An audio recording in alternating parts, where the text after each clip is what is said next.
Where do you think we go afterwards? Where do we go? When we die, you mean? Yeah. Oh. Well, we all hope to go to heaven.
Try to shake them, to wake them, but they say they'd rather be sleeping.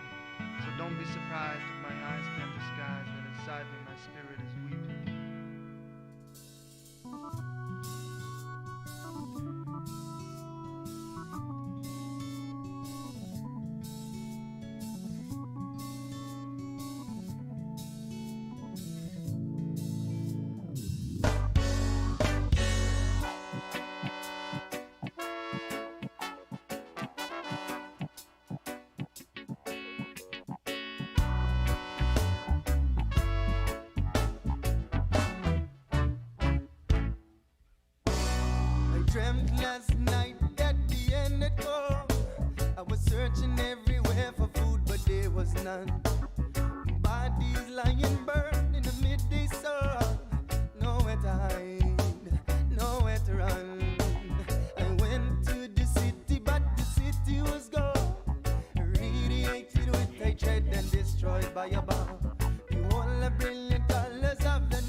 children. True and true, I'm untrue until the very end. The sweeter the kiss, the stronger the poison. And this is the poison that I drink them out. Dying for nothing. It's Babylon control. It's Hollywood mind control. They take it to you to show you the proof. Come and see the truth is written on iron and soul. And Rasta man soul. It's news media control. Political mind control. Get under your skins, they're wearing your thin, but do not give them for not talent. Glitter is gold. No, no, no, no.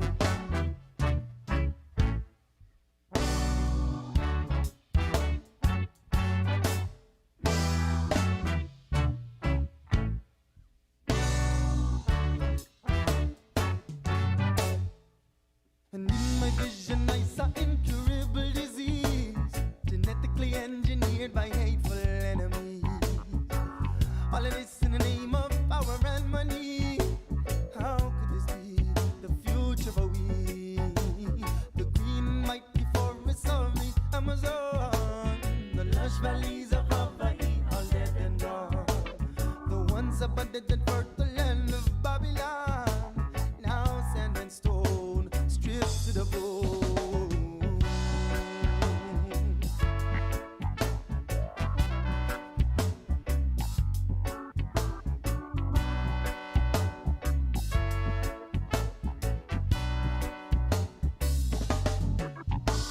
Come quickly, you're taking away our paradise, separating us from the source of our lives, poisoning the seas and polluting the skies, ignoring the cries and promoting the lies.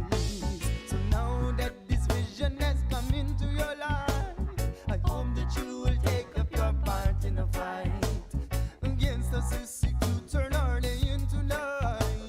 You know it's right.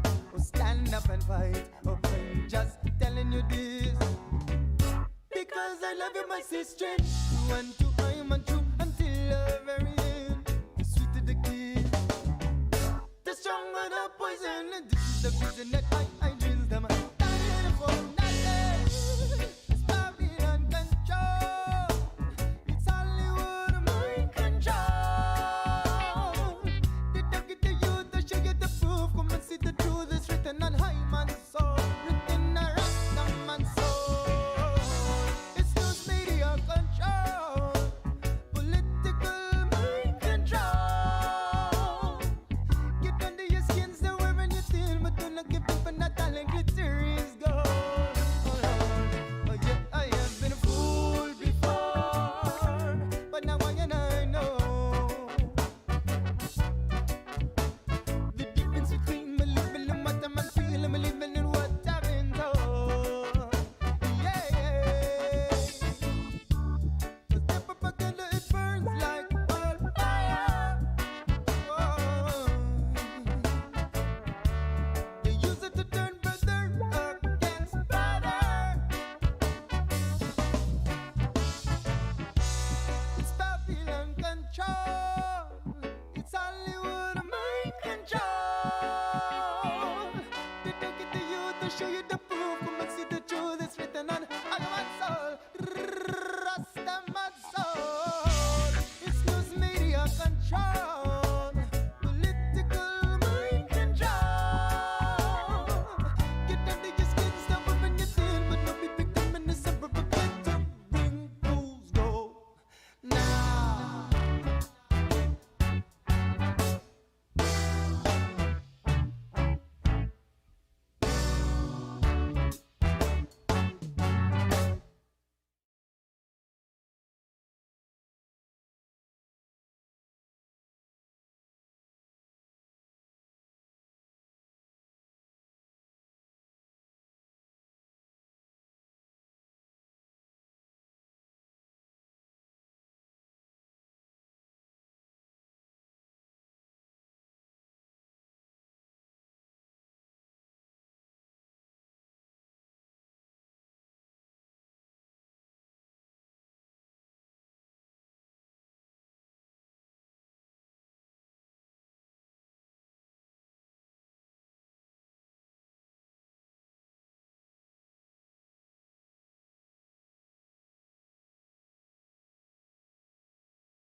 Hey guys, sorry, I'll be live in 1 sec.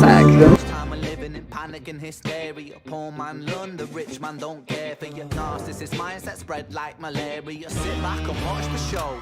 America, Britain split through fickle shit. A government of hypocrites. These counterfeit politicians sit in parliament, not adequate. Come on, needlessly bleeding resources all dry. Turn a blind eye if it means a pay rise. Oh, what a shame it would be, I would die if number 10 Downing Street burned in a fire.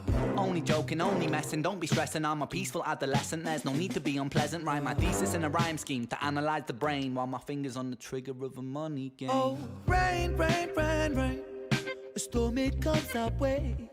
And no surprise to distorted lies, poison in the veins, but we die upon the blame, blame, blame, blame.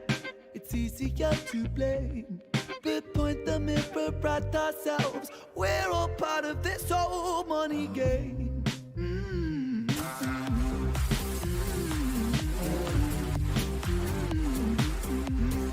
This whole money game.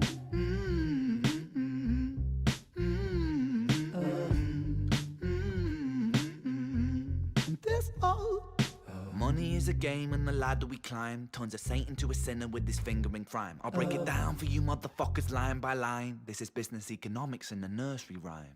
She sells seashells on a seashore, but the value of these shells will fall due to the laws of supply and demand. No one wants to buy shells cause there's loads on the sand. Step one, you must create a sense of scarcity. Shells will sell much better if the people think they're rare, you see. Bear with me, take as many shells as you can find and hide them on an island. Stockpile them high until they're rarer than a diamond. Step two, gotta make the people think that they want them, really fucking want them. Hit them like Bronson. Influencers, product placement, featured primetime entertainment. If you haven't got a shell, then you're just a fucking waste, man. Free, it's monopoly. Invest inside some property. Start a corporation, make a logo, do it properly. Shells must sell, that will be your new philosophy. Swallow all your morals, they're a poor man's quality. 4. Expand, expand, expand. Clear forest, make land, fresh blood on hands. 5. Why just shells? Why limit yourself? She sells seashells, sell oil as well. 6. Guns, sell stock, sell diamonds, sell rock, sell water to a fish, sell the time to a clock. 7. Press on the gas, take your foot off the brakes, then run to be the president of the United States. 8. Big smile, make big wave, that's great. Now the truth is overrated, tell lies out the gate. 9. Polarize the people, controversy is the game. It don't matter if they hate you, if they all say your name. 10. Hi guys. The world is yours. Step out on the stage to a round of applause. You're a liar,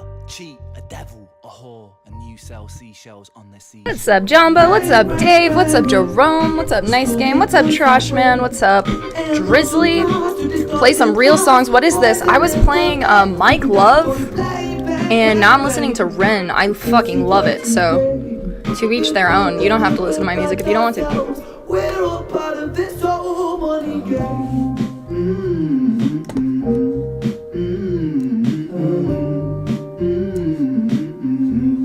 This old money game. I gotta add my alerts to my live stream. Give me 1 sec. This old money game.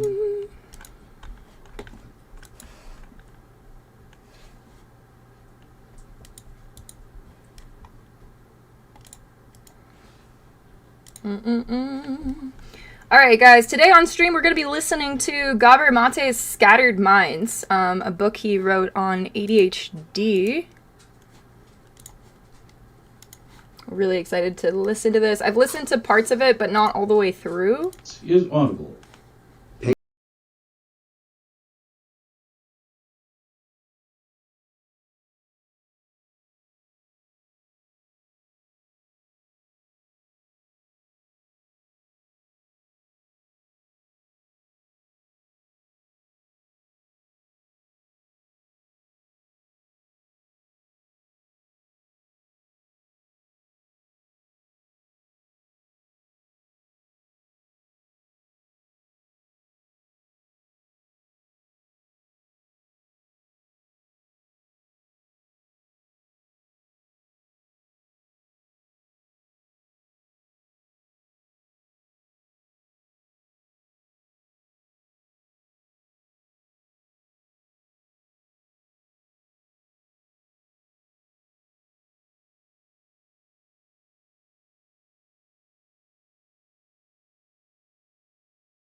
woman who some might What's up, later nice came for game? help. Yeah, I've Gabor Mate has been on my mind recently. Let me pause this while I say this. Sentiment I fully understood. I actually got snap memories. I met him like 4 years ago yesterday, or today's the 2nd. 4 years ago today, I got to meet him in person. So it's good timing to listen to another one of his books. Oh, what happened to the book? I don't know. Oh no, I fucked it up, guys. Chapter 2. No, it's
the pain.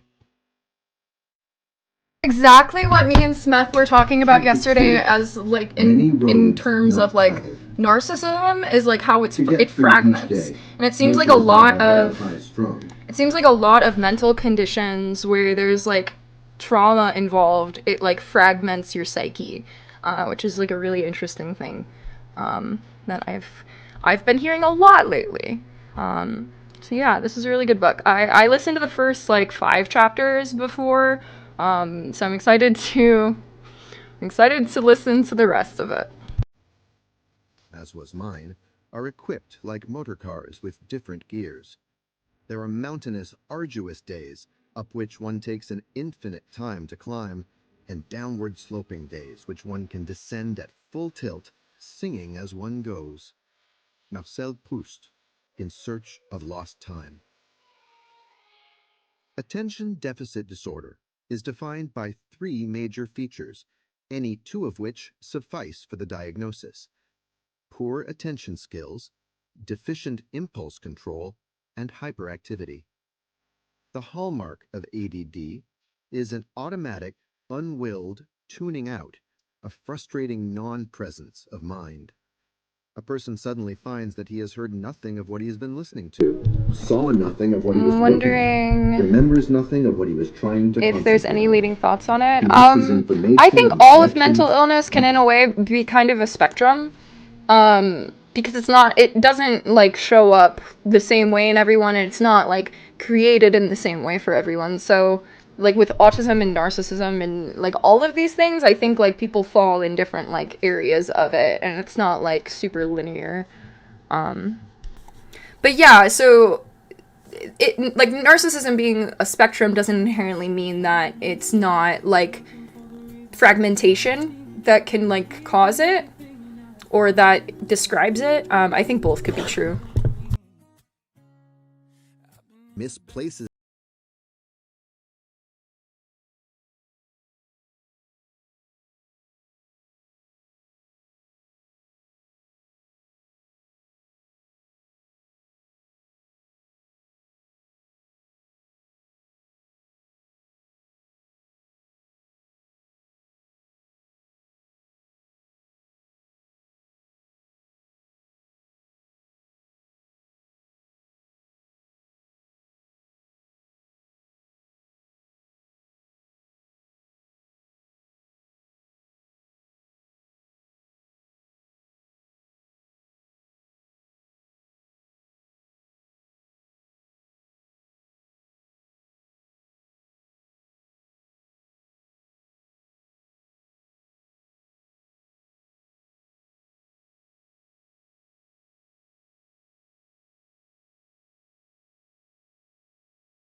disorder comes about. Yeah, and like things like mold exposure, thyroid issues, IBS, like so many things can lead into mental disorders.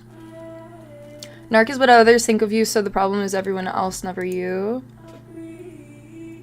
I think it's a bit more complicated than that. But that can be a way that it's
I was treated like this my entire time growing up.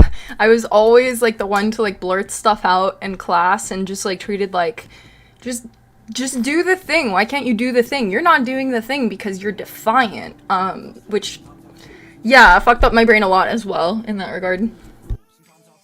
Diligently. Many children with ADD are subjected to overt disapproval and public shaming in the classroom. I would imagine so, Kagato. I would definitely imagine so. I'm sure they'll get into the relational dynamic of people with ADHD in this book. I think they might have touched on it briefly in the first chapter. For behaviors they do not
Patient How is Aesop, and also how did I choose the name Aesop?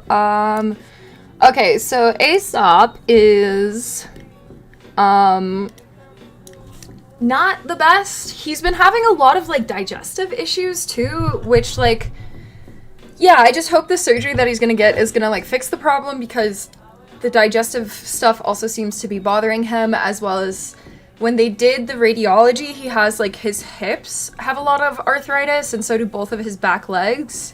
So they want to put the 2 plates on his back legs, and he's been like, yeah, like not walking the best lately.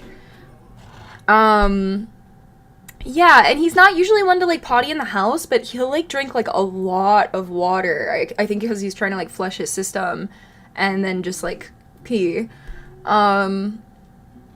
So he's not the best, but he was really happy today. Him and Aries were playing today. He still tries to like play and stuff, and he's still happy, snuggly boy. But he's just in a lot of pain right now. But luckily, amazingly, after I went on stream yesterday with Smeth, someone from his Discord actually shared the GoFundMe and then asked someone else to share the GoFundMe. So I've actually got an influx of donations recently. So I greatly appreciate everyone who's helped out with that. Because is it autoimmune? I don't know. And I want to talk to the vet more about it, because it's like, yeah, like it happens so suddenly, like his like digestive stuff and his like hip thing and leg thing. It started like this spring, and he hasn't really had any like health problems other than the lump on his paw that he had removed. He also has a lump now that's like growing on his chest, and another lump on his side, so like that does worry me. So I also want to maybe like when he's like sedated for the surgery, have the vet like take a cytology for his lumps that he keeps growing, to just double check, because the last cytology we did for the lump, they said it was non-cancerous, but they did say that to like get these types of things rechecked, because like things can change. So yeah, I'm a bit worried about him, but he's eating and drinking. Other than that, he seems happy. But yeah, and how did I choose the name Aesop for him? He's a pit bull mix. I have some pictures of him on my Twitter and Instagram and stuff. But how did I choose the name for him? I got him when I was a teenager, and I was really into Aesop Rock, which is a musician that I really like. And I think Aesop Rock got his name from Aesop's Fables. And I just thought the word Aesop was really cool, and Aesop was a cool name, and I had never really heard it before other than Aesop's Fables and Aesop Rock. So when people ask for the name, like they don't often know how to like spell it, because it's like kind of a weird name. I don't know. It's quirky, it's unique, I like it. It fits him. He has like a bunch of different nicknames that have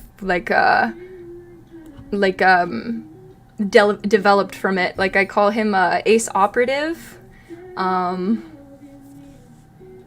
Yeah. ASAP Rocky, not ASAP Rocky. Everyone thinks I mean ASAP Rocky, but it's Aesop Rock. He's a little lesser known than ASAP Rocky, but I think he's really cool.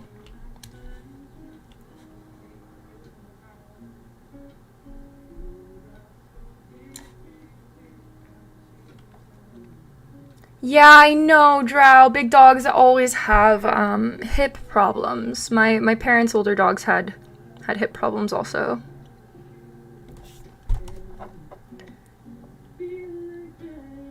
I think some medication is more of a suppressant chaos, and some of it, like, Adderall's definitely a stimulant. It's definitely not, like, suppressing who you are. I think SSRIs and things like that can maybe more suppress you more. But yeah, sometimes people need medication where they're at, and if that's what works for them, you know.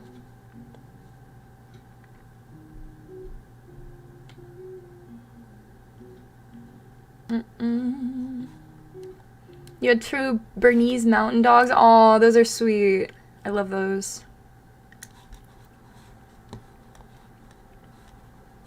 Alright, back to do the book. Nor procrastinate.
I think we're kind of too quick to put kids on stimulants, not gonna lie. My brother got prescribed Ritalin when he was 4 years old.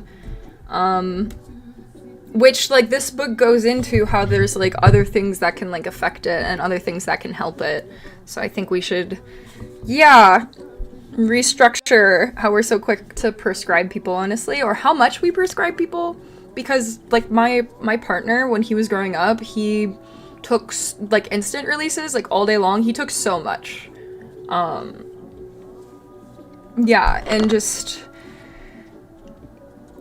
My psychiatrist, when I was prescribed it, told me I did not need to take it every single day. But some psychiatrists will tell you need to take this every single day for things like stimulants. I get for SSRIs, like with how they work, that makes more sense.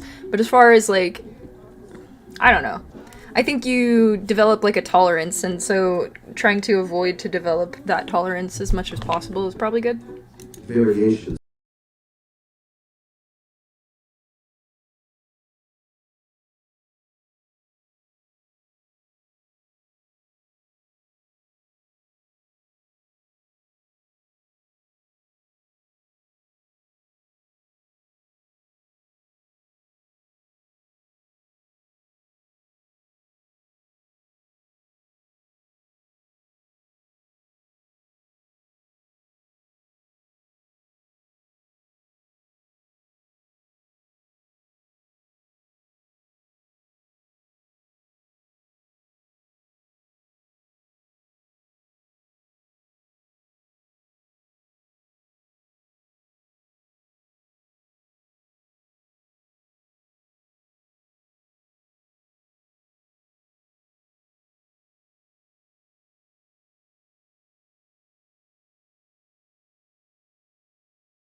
to think I was one.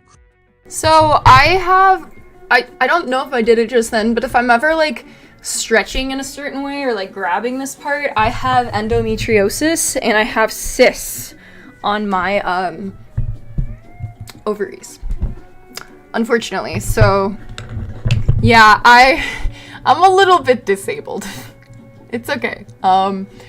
I need to get a surgery for it, but honestly, I'm prioritizing ASAP surgery because I'm only in like a little bit of pain. He seems like he's in a lot of bit of pain, and I need health insurance before I get like that type of surgery. Yeah, cysts are awful. They suck. They can be relatively harmless, but they feel weird.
I did, Trashman, and I'm actually not up for talking about that right now. I'm listening to a book and working out. Second, I don't know, maybe it would benefit you to do the same.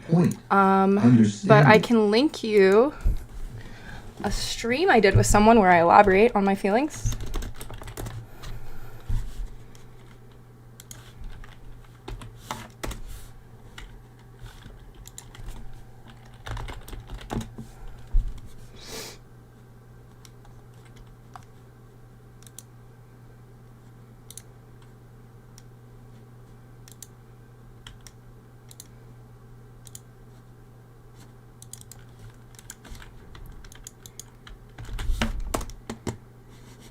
But yeah, my stream today is not about Destiny. So I'm listening to this lovely book, Scattered Minds by Gabor Mate. If you want to listen along, work out with us, you're able to do that. in retrospect,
So I was gonna attend this Minds Meet seminar because I wanted to see Dennis McKenna, and Gabor Mate was speaking there, so I researched him before going, and I really liked a lot of what he had to say. Yeah, and so when I was there at the seminar, I got to meet him. I paid for the VIP, so I got to do like a little meet and greet with all the speakers. And I picked up one of his books. And then it got me onto some of his other books, and I just think a lot of what he has to say is really important for a lot of the world to hear. It is a problem of doing what you know. Russell A. Barkley, PhD. Improved delayed responding. I talked about it on that is not stream, that but my content doesn't revolve around Destiny, Trashman. I talked about it on that stream that I just linked you. If you want to hear me talk about it, I'll talk about it there. If anybody wants to, like a content creator wants to talk to me about it further and my opinion on it, I can do that. But yeah,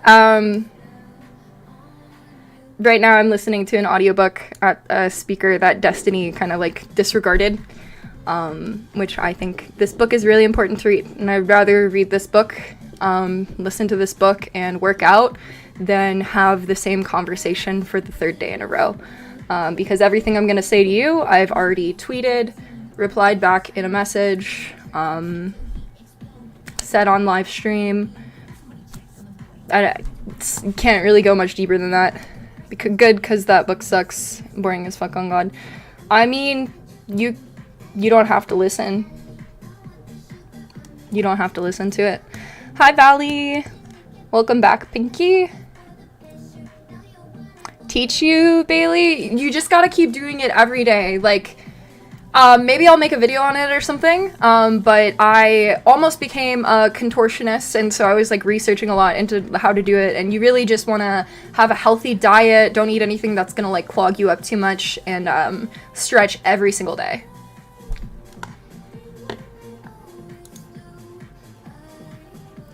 Yeah, I mean, that can be your opinion, Trash Man, but you did say that you were gonna end yourself and weaponize it, which is not what I did at all, and that's a really hurtful thing for you to say, so, I think you can take some time off from my stream, and if you want to come back and be nicer sometime, you can, but I'm gonna time you out for a week, and I hope you take care of yourself, because what you said was really weird and hurtful.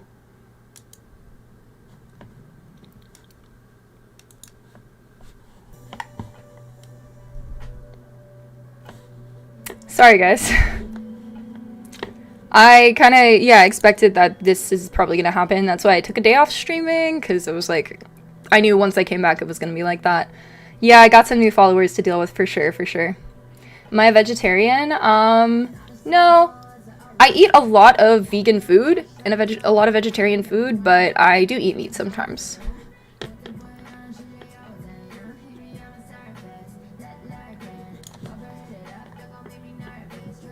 They wish to be late.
receives his or her most formative communications. Although they will be of paramount importance for development of the child's personality, these subtle and often unconscious influences will be missed on psychological questionnaires or observations of parents in clinical settings. There is no way to measure a softening or an edge of anxiety in the voice, the warmth of a smile, or the depth of furrows on a brow. We have no instruments to gauge the tension in a father's body as he holds his infant, or to record whether a mother's gaze is clouded by worry or clear with calm anticipation. It may be said that no two children have exactly the same parents, in that the parenting they each Oh, really? may vary. Okay, we can watch that. We can take a break and watch it. Whatever the hopes, wishes, or It's a pretty long book, so we'll do other stuff in between. Parent directly. There's 7 hours left of it. Experiences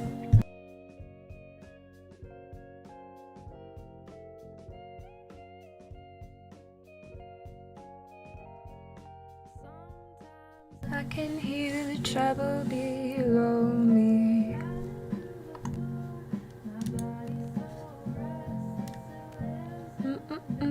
Below some boxes. Feel so strange and so thoughtless.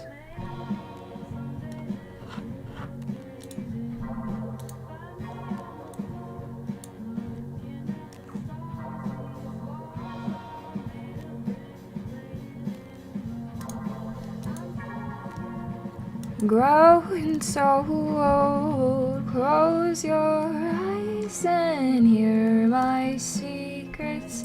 Deep, deep love and hear my secret.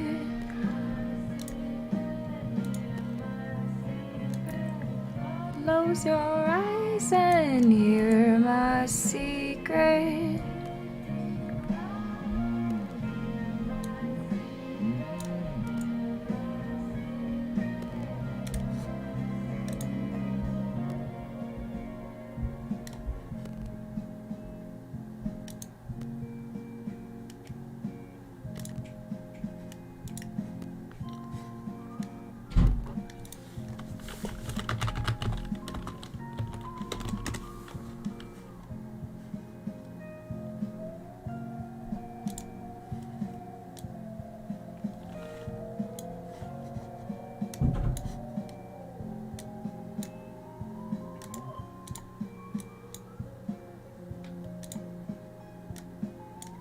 I'm home, I'm great, yeah. On Hood, we got some pizza spots, everybody. Shout out Andrew, he's my real homeboy. Never commits suicide. Everything's gonna see alright.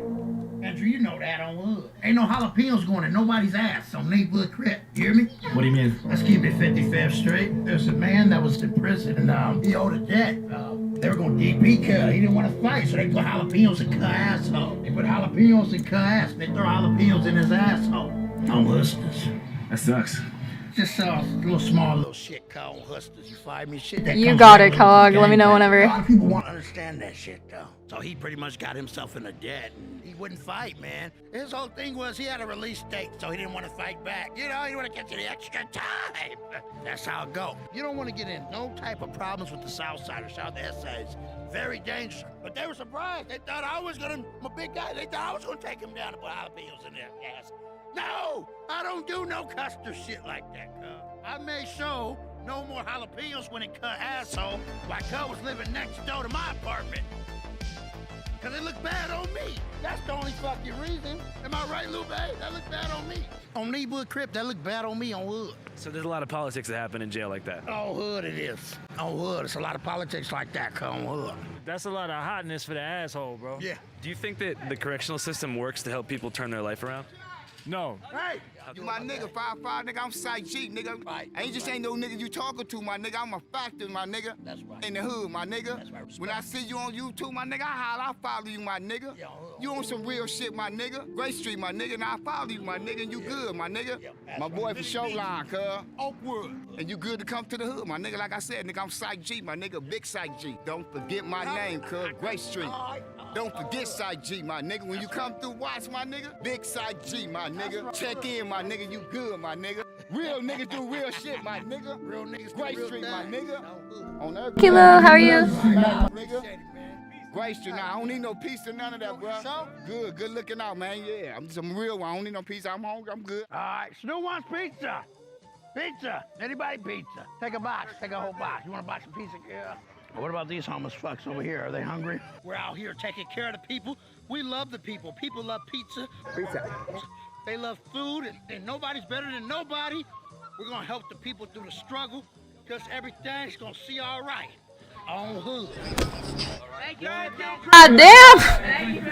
HK Destruction, Hoover Killer Destruction. The shit on my 5 head is my favorite. The Hoover Killer. Do you have any other tattoos? Yeah.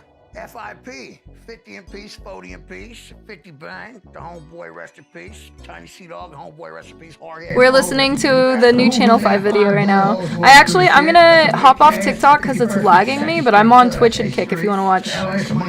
Scrappy-Doo dog. Scrappy-Doo will fight anybody. He had heart and I have heart. I like Scrappy-Doo. I'll fuck your wife, Duster. I'm gonna keep it 55th Street. And then that's the brims. The bloods, the brims. They got their whole shit blown out. Their tires is blew out. It's whacked out on my hand. A lot of fans first saw that and they thought that it was like because there's so many cars in LA that you didn't want to ride a bike because it was too dangerous to ride the bikes in the street and shit. Oh yeah, no, this gang shit. It's hood shit. I'm a motherfucking gangbanger on hood. This is your boy Snoop. Last week on Channel 5 News, Andrew and the homies went to Phoenix to Snoop Dogg! a homecoming event for the QAnon shaman, that crazy-ass white boy who ran up in the Capitol. Then, a war broke out in the Middle East between Palestine and Israel. Andrew wanted to cover both perspectives, so he went to some events to get the scoop.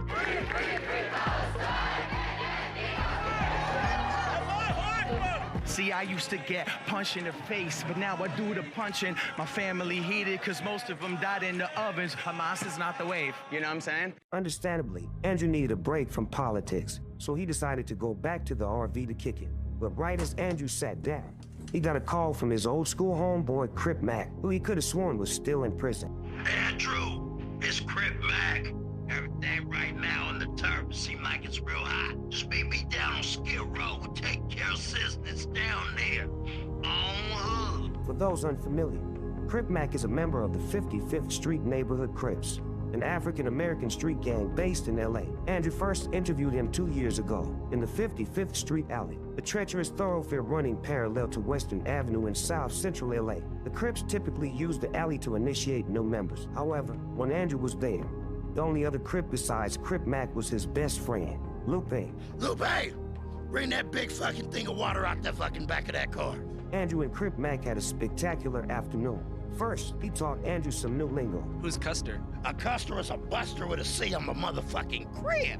Then, he disclosed his plans to start a program for troubled teens. Some big booty, beautiful sitches, they can run the program. Give back 5 to community as I 5 successful. The next day, they went to a Slipknot concert. What do you like about Slipknot? Pure aggression, just violent. And fed the homeless down on Skid Row. Is it AI or is it real? Suicide.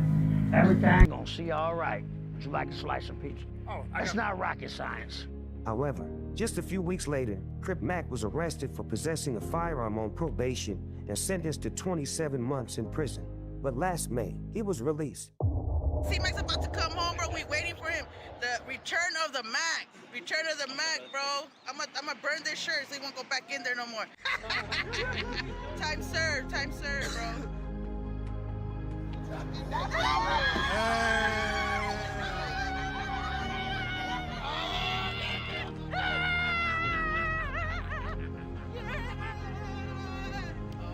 He was excited to see Lupe, but even more excited to see his mother, Mama Bear.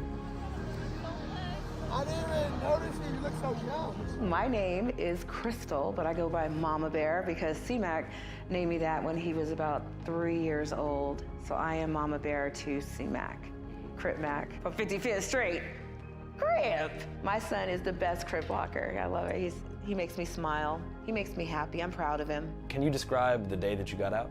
Yeah, on hood, I got out, was on the van, and Lupe, Lil Crip Mac, and his wife Quana came, Mama Bear came. It was everybody there. How did it feel to see everybody waiting for you? It was great. It was great. Then once I got home, King Five Fingers was already at the studio waiting. Crip Mac featuring Crip Dog on Hood. Bust on the snoovers. Fuck her wife in her ass. Yeah, so the Crip Mac video was like our most popular video of all time.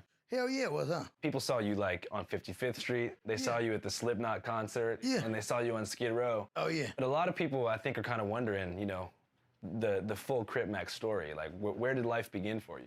Oh yeah, we gotta make it a history. Yeah. Where I'm originally from California though, but further down. Where at? Closer to Pomona, Ontario, California, by Pomona. What's Crip Mac's real name? Trevor. What's one thing people might not know about Crip Mac? Piano. Crip Mac was trained in piano when he was younger. Yeah, classically trained, but I don't know if he can really play up to his potential because he doesn't practice. Oh, that's not how you play the piano. So what was your first childhood memory? Oh shit, I don't know. Like, what do you mean by first child memory? Like, what's the first thing you can remember from life? Having a jumper at my C-Day parties. That was something big. So what was your son like when he was super young? Oh, so rambunctious and hyper and just, I don't know where he gets it from. You know, I've always been that way. I mean, I ride a Harley for Christ's sakes. Pretty much growing up. She's a badass. What the fuck? In school, I was always getting into some type of shit. I thought I was like one of those WWF wrestlers. I'd be wanting to hurt people, hit people with shit. Yeah, he said he was gonna be a big, bad wrestler when he got older, and he was gonna be, you know, someone important, and he was so frustrated, you know, dealing with the mental illness that he was, you know, bestowed. It was called oppositional defiance. So everyone get their dictionaries out. He does everything the opposite of what he's told to do. Go to the right, Trevor, he'll go to the left. Good afternoon, boys and girls. Shut the fuck up. Yeah, he's out. What age did that wrestler personality start off at? About 6. You have a favorite wrestler? Yeah, the Samoan, The Rock. I like the Kane and the Undertaker also. They're brothers of destruction. Did you have any favorite wrestling moves that you would test out on other kids back in? I tried to Stone Cold Stunner a few motherfuckers. You got me in some shit. Teachers were calling and saying that he was doing just the opposite of what they were asking. And the schools was just like, well, shit, he's not learning anything. Eventually, you know, it's just like a big booty sit you fucking on. She gets tired of you. Eventually, you're not doing what she tells you. She's gonna put you out. The school put me out. They couldn't handle him. And he was put on so many medications to help him focus, but he would always go to that place. You know, they gave Mama Bear an option. Either, you know, we're gonna send him to like juvenile hall facility, or we send him in a boot camp. Send me and put me in boot camp some years. Organized chaos ensues. Up, down, up, down. Follow a military model. How old were you whenever you got sent to camp? Camp, I was I was 8 years old. 8 years old? Yeah. Damn, so you were in like 3rd grade. Yeah, about third grade, yeah, because 4th and 5th grade, I was still in there. I did burpees, I did push-ups, I did... Hey, Andrew Smith, you're saying Destiny made you, little pup? I got affiliate on Kick with none of his help. I have 300,000 followers on my main website. Like, this is, like, the Cassie Catnip isn't the only name that I work under. So, get the fuck out with the flick Destiny made you. Lol. He wishes. Jumping jacks. He had to be taken out of regular school in order to function properly. And so you figured that sending him to military school would be the best decision? Yeah, I did. It was just too difficult for me. Nah, you wishes, buddy. I'm like, God, You help fucking me. wishes, trust me. Because I was really scared that I was losing him. You fucking wishes. I felt powerless. I felt hopeless. I felt like I was failing this child because I was raising him by Right, myself. Valley, right. What's your relationship like with your Little pup. Well, he left when Trevor was 2 years old, and inadvertently he told me that his brother said that if he stayed with Trevor and myself, that he would be poor, and he wanted to be a cop and provide for a family, and his confidence just went down. He listened to his brother and he walked away. He decided he just didn't want to be a part. But his family just owns them, because you got to realize with how a Samoan family is, Samoans are leaving taking care of the kids just like Mexicans do. Mexicans have 20 kids living in one apartment. I know you've seen it. Your dad was Samoan? Yeah, he's Samoan, yeah. My pop's mama is from Samoa on neighborhood crib. Have you tried to reach out to him or anything? No, I ain't never tried to reach out to him, really, though. How come? When I was 17, we had a couple beers. We did have a couple beers, a couple drinks and beers and shit. Yeah, he had the worstest shit to say about my mom, so I just stopped talking with him. I need to launch my catnip merch, Kellogg. I really do. I'll hype it up. We'll do something. What's your malfunction? Drugs, sir. Did you just say, drugs, sir? You were defiant with the police. Yo. I was literally talking to someone in a fucking Discord today, and they're like, I believe in bullying, and I'm like, I don't, and I hung up. I have seen so many people like go through the system, go through boot camp, go through whatever the fuck their parents put them in, that is like that, like, the ranch, like on Dr. Phil, like that, like hardcore, like authoritarian mindset, like we're gonna set you straight, son, like that type of shit. I don't think it works. I think it fucks people up more, honestly. 14 was a teenager. My mama met a man in Texas named Mr. Gary. So we moved to Texas at 14. We got on an airplane, went out there. I stayed out there. I see, sir. Sorry, I got multiple chats going. If you guys are curious what's going on, yeah. If you're missing part of the chat, that's why. So he had that tough cop persona, and yeah, I know. He had long eyelashes. Yeah, I knew. I should have known. One thing I wanted to learn more about is like your relationship with Mr. Gary. Oh, Kel, I don't have a relationship with Mr. Gary no more. That was mother's boyfriend. You did what in Discord, Kellogg? He helped us a lot with the rent, the bills, and he took me by the library, school, and everything. He was a great man. But when you're a man, you've been fucked in the ass by another man, you're a custer. I think sometimes like shaming people, like Dr. K did a video on this recently. I think sometimes shaming people is appropriate, like for bad behavior. But I feel like it's kind of more case by case than just like sending them to boot camp and expecting the same thing to work for everybody, you know, like, because sometimes they're not defiant, like sometimes their family is being manipulative also, so like there's a lot of factors that go into it. I want to see a single study that shows bullying or harassment makes someone emotionally stable or improve in any way. Exactly! I feel like it just makes people take it out on others, like, and just like it's contagious, but it's, I don't think necessarily productive. I haven't seen any studies that show it works or anything like that. What do you mean? Shit, well, pretty much he told Mama Bear he was gonna put some gas in his truck. He had a big white truck, and he was going home. He went home early, but he went home early when Mama Bear got there. She walked in, and Mr. Gary was getting fucked in his ass. Getting fucked in the ass by a big white man that looked like Brock Lesnar. You can interview Mama Bear, she'll let you know. It was traumatizing for her. Fuck you, Mr. Gary. So, can you describe exactly what you saw? I don't know what to do. You are so terrible. I saw him bent over and being pleasured by another man. Oh, wait, hey, hold on. And I was walking out the door. I turned around and walked out. He just kind of like, hey, wait, you know, like, I felt like I was in a movie. And then I told C-Mac, I said, we gotta leave, we gotta get out of here. And C-Mac says, well, you know, this, and you want me to go to Job Corps too, I'm out of here. So he decided to go to LA by himself? By himself. He was, 16 years old. And he went out to LA and stayed with his aunt. My auntie stayed on 45th and Western, that's the 40s. So my cousins, everybody's around right there. So, you know, he only had like a small amount of family out there that he could cling on to, and they were all doing gang stuff. So he emulated what he saw. This is my life crippin' in the inside. These custer niggas just talk, my hood's just really sly. I live a life for earning stripes on my name. I'm crazy, mad ass Crip Mac, C-Mac ain't never gonna change. Stay the same program. I got a whole new life on the inside. 55th Street, really gang bang. You don't have to be a rocket scientist. The absent father was replaced by the gang. 55th Street Alley, Baby Snaps Alley, you know? So that's that. Yeah, so when did the gangbanging shit start? 15, 16. What first appealed to you about it? Oh, shit, cuz.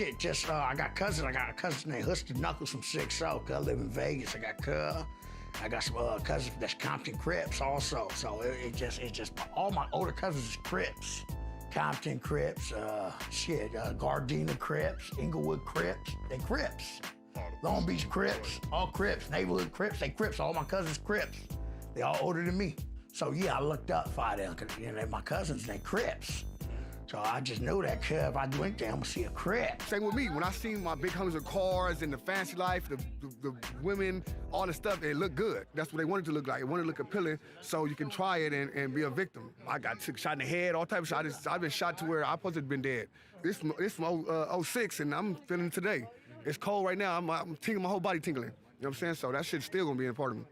Was there a part of you that was like, man, fuck, if I start doing this shit, I might die or go to prison for a long time? I used to think like that, but now it's like, look, it's just about fighting and staying alert. And if a motherfucker come at you, get cracking on, fuck it. You can't fear your life and fear prison. On neighborhood Crip, you can't. You gotta fight, Where I'm from, you're a customer if you don't fight back. They don't say if you win or lose, you're a customer if you don't fight back. Heard I got his hood whacked, gotta knock him out, he ain't like that. On hood, that's Baby Stretch lyrics, that's cut lyrics. Yeah, do you remember your first fade? I was in the Dorset Village fighting a nigga from 6R.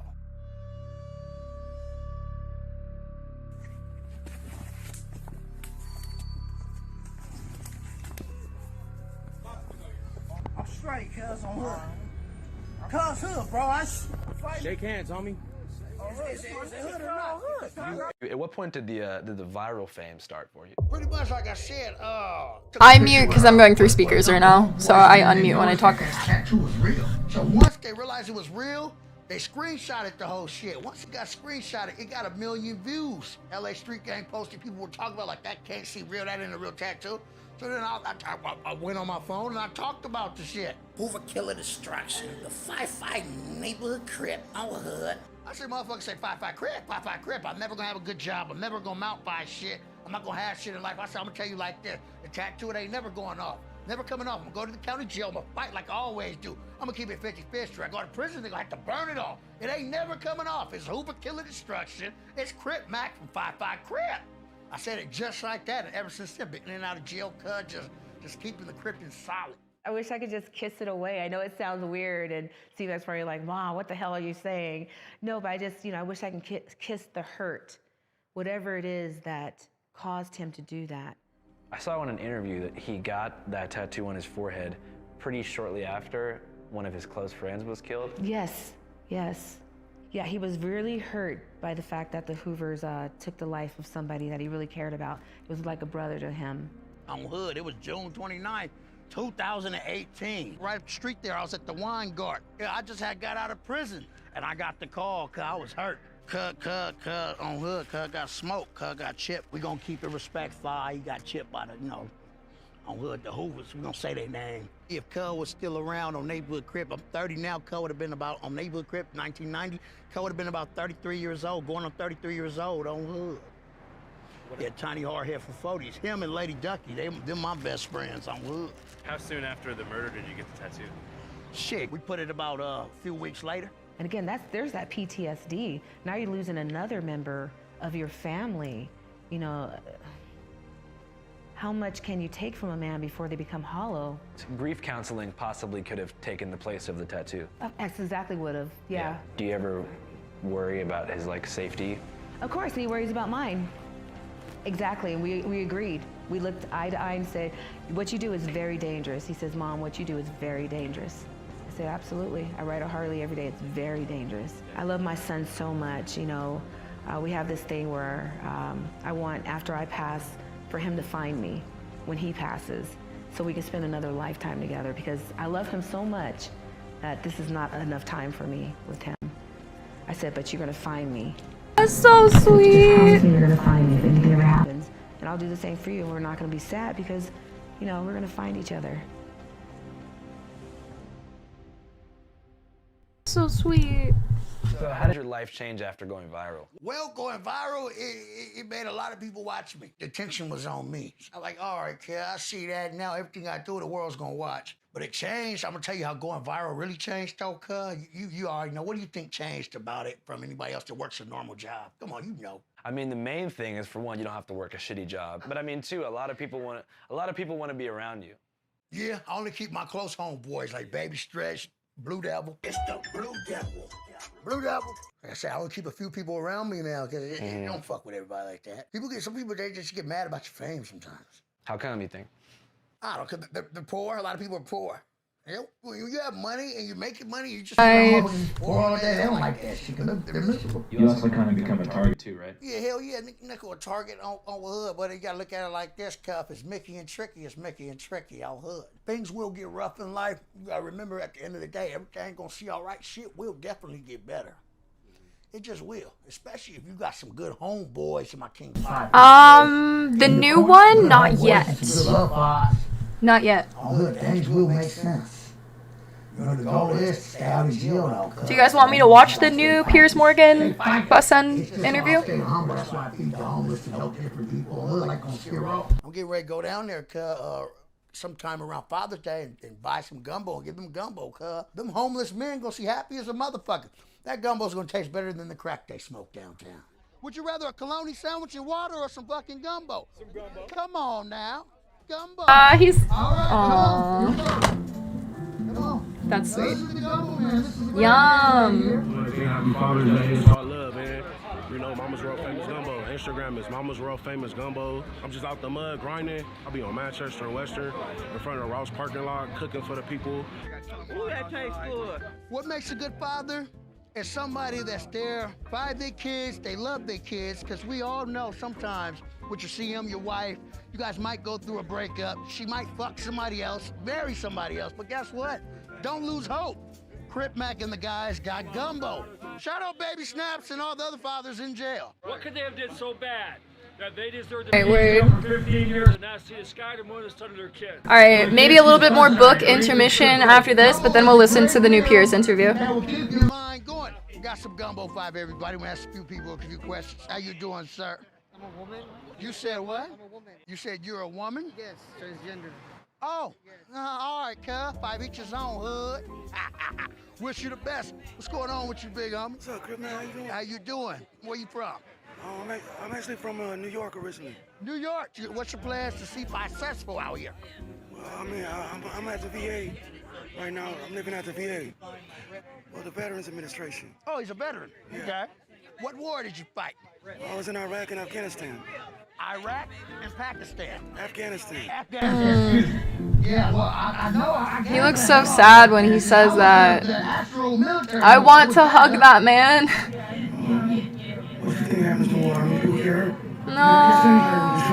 No, okay, I'm literally looking up my shit to start. Oh my god, what the fuck? I know you already, man. How you doing? What's going on, man? Long time no see. I mean, as a little kid, man. Yeah, I was small. I was a teenager. How you doing? I'm good. You doing all right? How'd you first meet C-Mac? On the streets. He was here. You know, he was a kid growing up on the streets.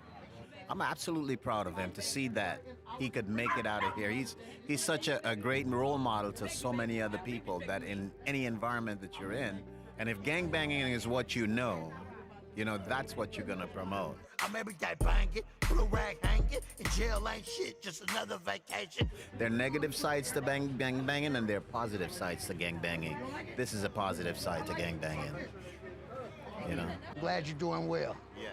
I'm glad everything's going well. What are your plans? Hopefully we'll get some people off the streets.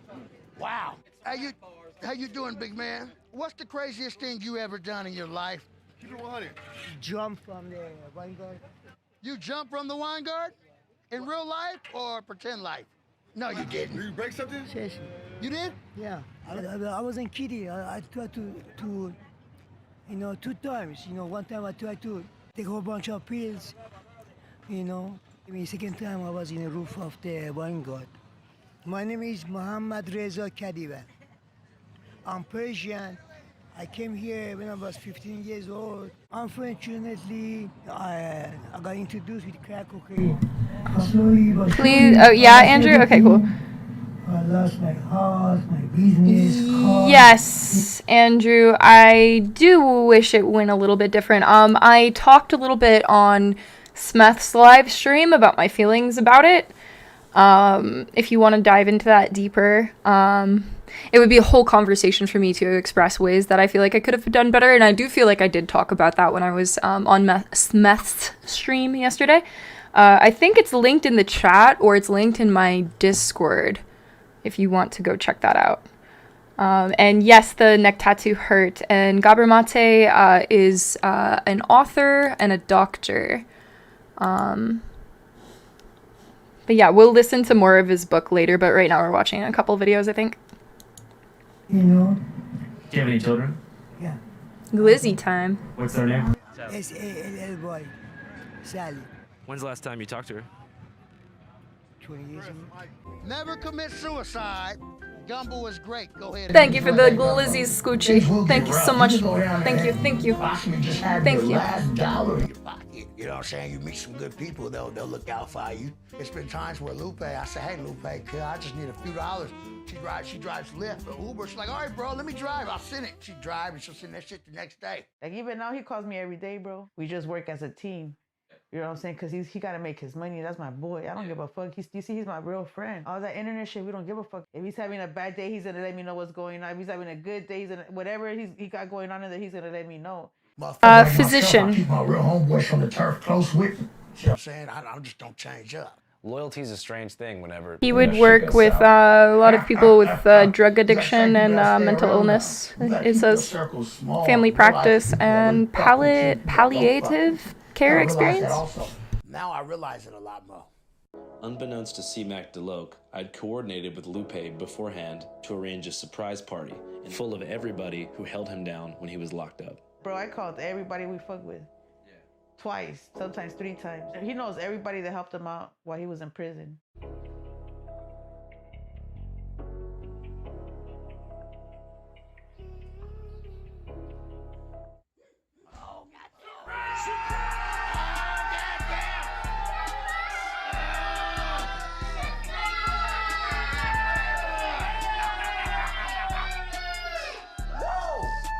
Home from prison. Home from prison, Johnny back. Yes. Look at the cake. Oh, shit. Look at Is that tripping cake. in? That's legendary. What are you gonna do when you get out? Do you know yet? Fantastic. Look at the picture on that motherfucker. Blue Devil. Blue Devil. Blue Devil. Get Blue Devil. Crip in the blue shirt. Get Blue Devil. I gotta have my look, huh? Little HK destruction, big HK destruction. I'm getting right down this hood. I want you to see this. Home from prison. Oh, goddamn. Neighborhood hood did it.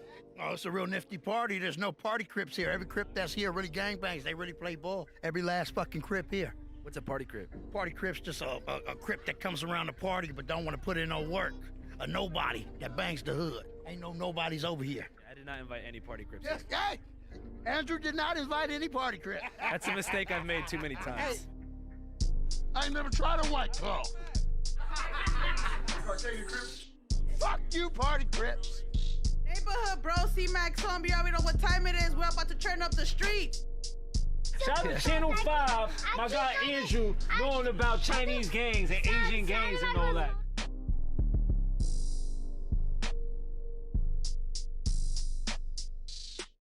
And now, a message to the kids. Kids, you can do a lot of great things out there. Gang banging is your choice. I'm not a hypocrite to tell you kids don't do it, you know, because I do it. But I'm gonna say every kid deserves a chance in life. Don't just get out there and think, hey, you want to gang bang, because it's dangerous. Yeah, you can like Prison, you could get put in a like wheelchair, you could put lose your dashes. mind, I don't know. mentally crazy in your I've head. never tried to pronounce that word Shit, they might before. even put you in a mental hospital The rest of your life. So kids, what I'm saying Hospice is, stuff. Okay, see. try to try to play a different type of ball. Why don't you do some sports? Some Neurology, basketball, nice, football, some cool. baseball, or even do boxing. You see the celebrity boxing stuff going on. Boxing's great, training kids. Also, stay in school and get good grades. Understand all parents say shit. You know, Follow to talk shit, gotta unfollow now. Okay, bye, dummy. Have a good life. Whatever. Listen to your parents, get you an allowance, and make something happen with yourself. But this gangbanging life is for real. So kids, just give yourself a chance. Don't say, hey, you don't want to do this. You want to do something better. Come on, kids, listen for Crip Mac. Hell yeah, thanks for the great interview, bro. All right. I appreciate it, man. Anything else you wanted me to ask you that you feel like I didn't ask? Oh, yeah, well, it's what, shit, just let everybody know. Hope everybody's doing all right out there, and never give up, never commit suicide. Everything's gonna see all right. Like I said with the kids, hey, give yourself a chance, cuz. Don't just go and baby snatch 55th Street Alley. Give yourself a chance. Give yourself a chance to do something in life. Because this life is rough. Channel 5 live worldwide, Hollywood and Vine. Fuck the authority, Channel 5 News. Channel 55. We don't fuck with custers. And 5 is the best number. Alright, that was a good episode. Hey there. My name's Andrew Callahan, creator of Channel 5 and director of This Place Rules, streaming now on HBO Max. Did you like that video? Guess what? There's more. If you go right now to our Patreon, www.patreon.com/channel5, You can see full extended interviews with Crip Mac, Mama Bear, and Lupe. Hey, cub, what y'all waiting for? On hood. Patreon.com, y'all Mac in Channel 5. Andrew Callahan. Fuck snakes. Fuck scammers. On hood. Do real nifty business, cub. And all fair business. Channel 5 interview.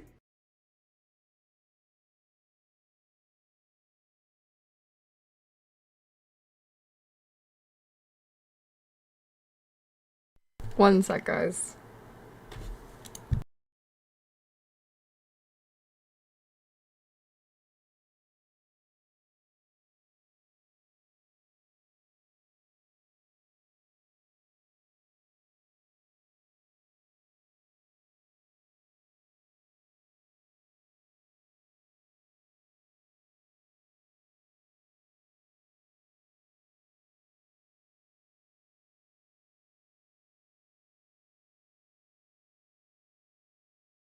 At Pacific Foods, we're bringing you craveable ingredients. In the winter of 1847, George Donner, the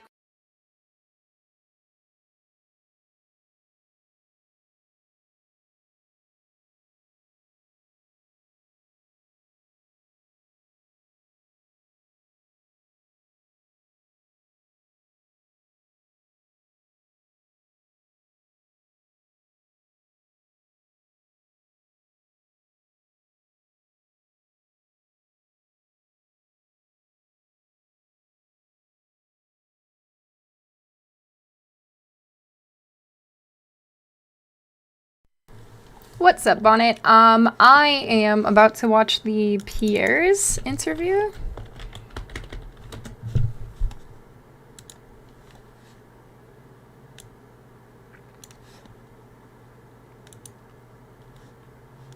Oh god, it's like an hour and 45 minutes. I don't know if we're gonna watch the whole thing. Hey, yo, Kellogg, thank you for gifting a sub to Akaraz. Thank you so much, love. You couldn't see me, earpiece kept falling out. So I thought, okay, fair enough. I hear you. I got on a plane. I flew 6,500 miles. And not only that, we're doing it in somewhere Thanks, that's AJ. very familiar to you. It's the Comedy Store in Los Angeles where you performed many times as a stand-up. So I've done my bit. You did. But actually, this is not the first time we meet in person. No, we did originally in London last year. And I know that many people are watching this for the first time. I would know this, but like I would really love to. Oh no, I've already said this, Andrew, and I can say it again for you if you didn't hear me. My stream isn't completely about Destiny, and I spoke on the matter. If you are really curious, I mentioned it in my comments, in my Twitter, Instagram, and live on stream with Smeth, and I honestly, yeah, this is my stream, not Destiny's stream. So, yeah, I do wish I conducted myself a little bit differently, but also the way that I was being treated was also not fair. So, yeah, like I said, my stream isn't all revolving around Destiny. So if all you care about is Destiny, I highly suggest you just go hang out with him. That moment because I was. Do I hate him now? No, I told him I loved him. I love Destiny, but I don't love what Destiny does and how Destiny treats people. So no, I don't hate him, and I'd be willing to talk to him if he wants to talk to me to clear some things up. But I'm not going to just go on his stream or talk about him so people can be like representing me further. So yeah, he went way too hard. Why are you typing in caps? But yeah, it was a bit intense. And if you don't want to watch that, you probably don't care about how I feel about it. So you can go watch that video I linked you, and I elaborate further on my feelings on all of it. Interesting. And one of my, advertising promotion plan was to come on your show. So my agent called me, it's like, Basim, you're gonna be on Piers Morgan. I said, damn. It's like, what's wrong? It's like, well, Piers Morgan blocked me on Twitter. I did. And he said, like, what did you do? I said, well, during January 6th, the insurrection, you tweeted something about it. And I was so angry at what's happening. And I remember you having you and Donald Trump in a picture. And I said the guy who had Donald Trump with him, whatever. And then I used like very harsh words. And of course, you blocked me. And then I said, like, does he know? I don't know. Does he know? I don't know. Does he know? I don't know. So I walked into the studio. And the moment I was like being seated and they're preparing before we go on air, and you said, oh, hi, Basim. It seems that you have more followers than me, but it seems that I blocked you. Why? And I face. And then we said the story on air. And it was funny because I made the joke, I was like, you have always been standing against cancel culture, and you just canceled me on Twitter. But we agreed that this is not canceling because this is your own space and you're free, but now you're on Block Me, and we're here. And we're here. And it was, and actually we agree with that. Yes, tryptamine. That is also me. And I have also done, besides shrooms, I've done DMT, acid, ketamine, all the things. Not all the things, but like a few things. Yeah. So I actually went to, when I first moved to Colorado, this psychedelic science conference here that was really cool. There was tons of like really phenomenal psychedelic art. I've actually been thinking about like chopping up my footage from that and putting it up on YouTube. I meant to like after the fact, but I just had so many things going on, so I didn't really get a chance. Yeah, DMT is the crazy one, I feel like, especially if you like break through, just hard to articulate. Really, really crazy. But yeah, interview. Other scale of it? Yes, of course, but I understand why. For many years, the media... What's Hailung? Hailung? Send me some videos of it, Valley. But I would say it did not allow certain voices, voices from the other side to be heard. And that is why you see the frustration. Whenever you speak to people in the Middle East, they tell you the same thing. They're not very happy with the coverage of the Middle East because our voices are not heard. Now, I am the least qualified person ever to talk about this conflict. And yet, just because I relate some of the talking points that we say and we hear the whole time, people felt heard. And when people have this feeling, they're happy. They have this response. They say, oh my God, for the first time, the West are actually hearing our point of view. Some of the point of view might not go well with other people, but at least we have a conversation. And I think that is the reason why people reacted that way. Yeah. It's such an incendiary subject matter. I've never seen. Every time I try to describe it, tryptamine, people are like, "You're insane." I'm like, okay. Did you actually, as well as? Let's go to back to my Plato's cave. Did you also get criticized by some parts of the Arab world for not going perhaps hard enough? Oh, you didn't do that. You didn't do that. The thing is, this is like you're damned if you do, you're damned if you don't. Right. If you don't speak up, why don't you speak up? If you speak up, you didn't speak up enough. If you're done, why are you? I agree with him. Oh, you're taking all the attention on you. You're damned if you do. You're damned if you don't. Being the center of attention, they are actually not very happy that the attention is not on them. This is actually like a rule on social media. But yeah, there was a backlash, but there was also a backlash from the other side, which I mean, here and other comedy clubs, I worked with people from all kinds of different backgrounds, Jewish, Christians, Muslims, Arabs, atheists, all kinds of people. And there are a lot of people who went into my socials like, oh, so you're a terrorist sympathizer now, you know? And I think it is important to have a nuanced, deep, interesting, intelligent conversation. A lot of people waiting for this are kind of like, yeah, Basim, bury Piers, show him. And this is the problem with the news today. The problem is the news today, it's not about the news anymore. It's about the people giving you the news. So it becomes a show, a circus. Two gladiators in the Colosseum, two pigs fighting in the mud. And this is why people don't get anything out of it. It's a circus. You know, one of the things I heard a lot was, who is this guy? and they weren't talking about me. Sometimes I wonder. No, obviously, you're very, very well known in the Arab world. You're known as the kind of, they call you the Arab Jon Stewart, and you're well known in America, but you weren't that well known, for example, in the UK. And I think what this interview did, it made a lot of people think, wow, all right, this is incredible, but tell me more about Bassem Youssef. And I did a bit of research into your life. It is a fascinating journey that you've gone on to get here. I love that, Tryptamine. I've actually been reading some articles on like the hyperbolic geometry of DMT experiences, and it's super fascinating. But yeah, do you have Discord or anything, Tryptamine? I'd love to chat more sometime.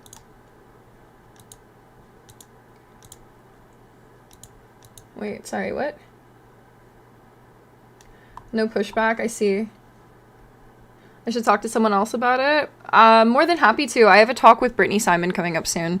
My thing with talking to people, though, is I would much rather talk to people who are actually curious about what I feel and why I'm saying what I'm saying, rather than people who are going to aggressively misrepresent me and form an aggressive debate with me to kind of push me into a corner and force me to, like, either bite back or aggressively defend myself, because I'm not somebody who's for like those like super aggressive debates. They're really dysregulating for my nervous system, like name calling, calls to death, stuff like that really dysregulates my nervous system.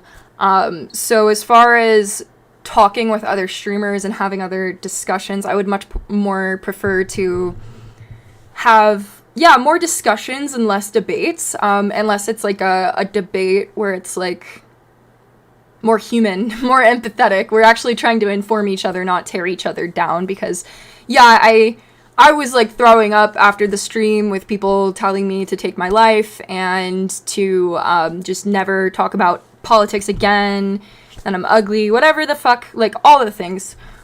So that's not me playing the victim. That's me being vulnerable and acknowledging that I am affected when people tell me to end my life. I am affected when people say really mean, horrible things to me. So I don't like being called a retard either. So as far as, like talking to Destiny or other people from his orbit about that and the accusations that were put on me after that discussion, I would much more rather talk to someone like Brittany, other people who are actually gonna like when you're having a conversation with them, they're trying to understand you, not the opposite.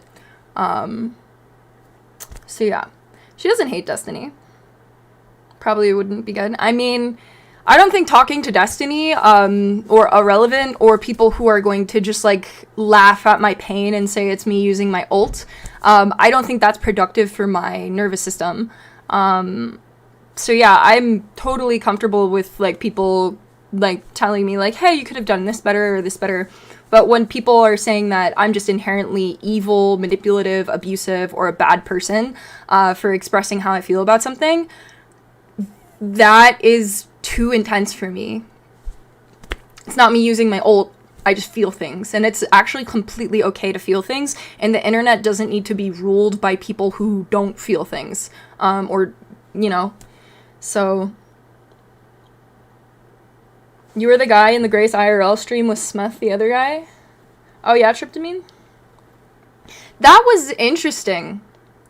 That was really interesting. That was like what I said earlier, like when I stepped away from stream and I went down a rabbit hole. The internet is a place. The whole Grace and her dad thing, the whole joking about doxing thing, we finally made him mad thing, I'm like, whoa. Y'all are... Holy shit, okay. You should probably talk to someone who give an unbiased opinion. Why? Why do I need to do that, Andrew? Also, I feel like everyone kind of in that situation has somewhat of a bias. Yeah, the internet is a place, guys. Taking a little beat Goddamn. to talk about this, because you began in Cairo as an art surgeon. That was your career path. Yes. And you were a heart surgeon. I was a heart surgeon until, I spent 19 years in that place. So the using your ult, I believe, actually comes from the Amber Heard trial, where Amber Heard was testifying about an abusive relationship she was in, and she cries on the stand, and people are psychoanalyzing it, saying that she's not being authentic, and she's using her ultimate. That's where the using your ult comes from. When people see people crying on the internet, they project that situation onto it, which the whole Amber Heard Johnny Depp trial, it's so nuanced, and it's just abusive relationships are just fucked up. And to like treat it like it's a team sport is really, really reductive in my opinion. My Discord, I'll type it in the chat.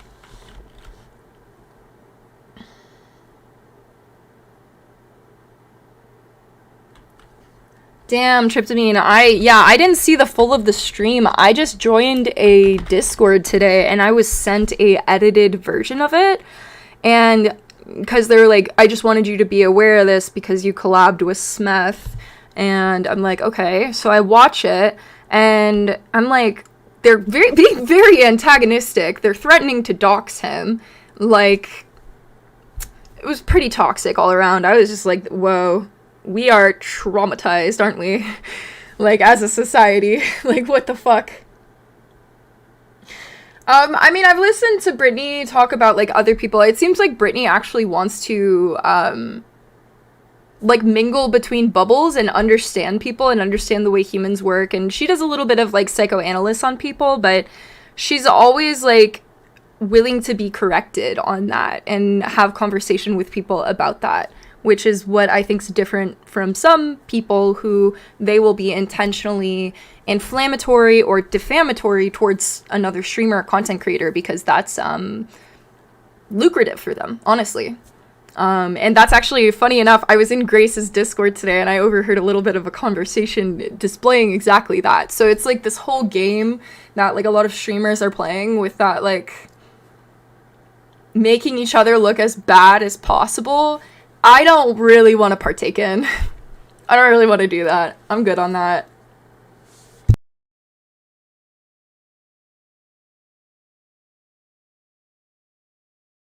As a practicing doctor, and 2011 happened, and the revolution happened, and I had my own show on YouTube. Yeah. By coincidence, it's all good. I just joined CNN to replace the great Larry King, and I hadn't actually done any live show. Thank you, Nice Game. I appreciate you a lot. I joined of taped interviews with big names, Donald Trump, Oprah Winfrey, things like that. And I was flying back to Los Angeles when I got a message that Egypt was going up and start of the Arab Spring. And I actually went to a studio very near here, about a mile down the road on Sunset. So sorry to hear that, Tryptamine. And I went live for the first time, and it was about the Arab Spring, it was about what was happening in Egypt. And at the same time, you, in Egypt, were actually in Tahrir Square, helping wounded protesters, actually medically treating them. Yeah, I mean, this was a kind of movement that inspired a lot of Egyptians. At the time, I was in the hospital, and a lot of them just had volunteered.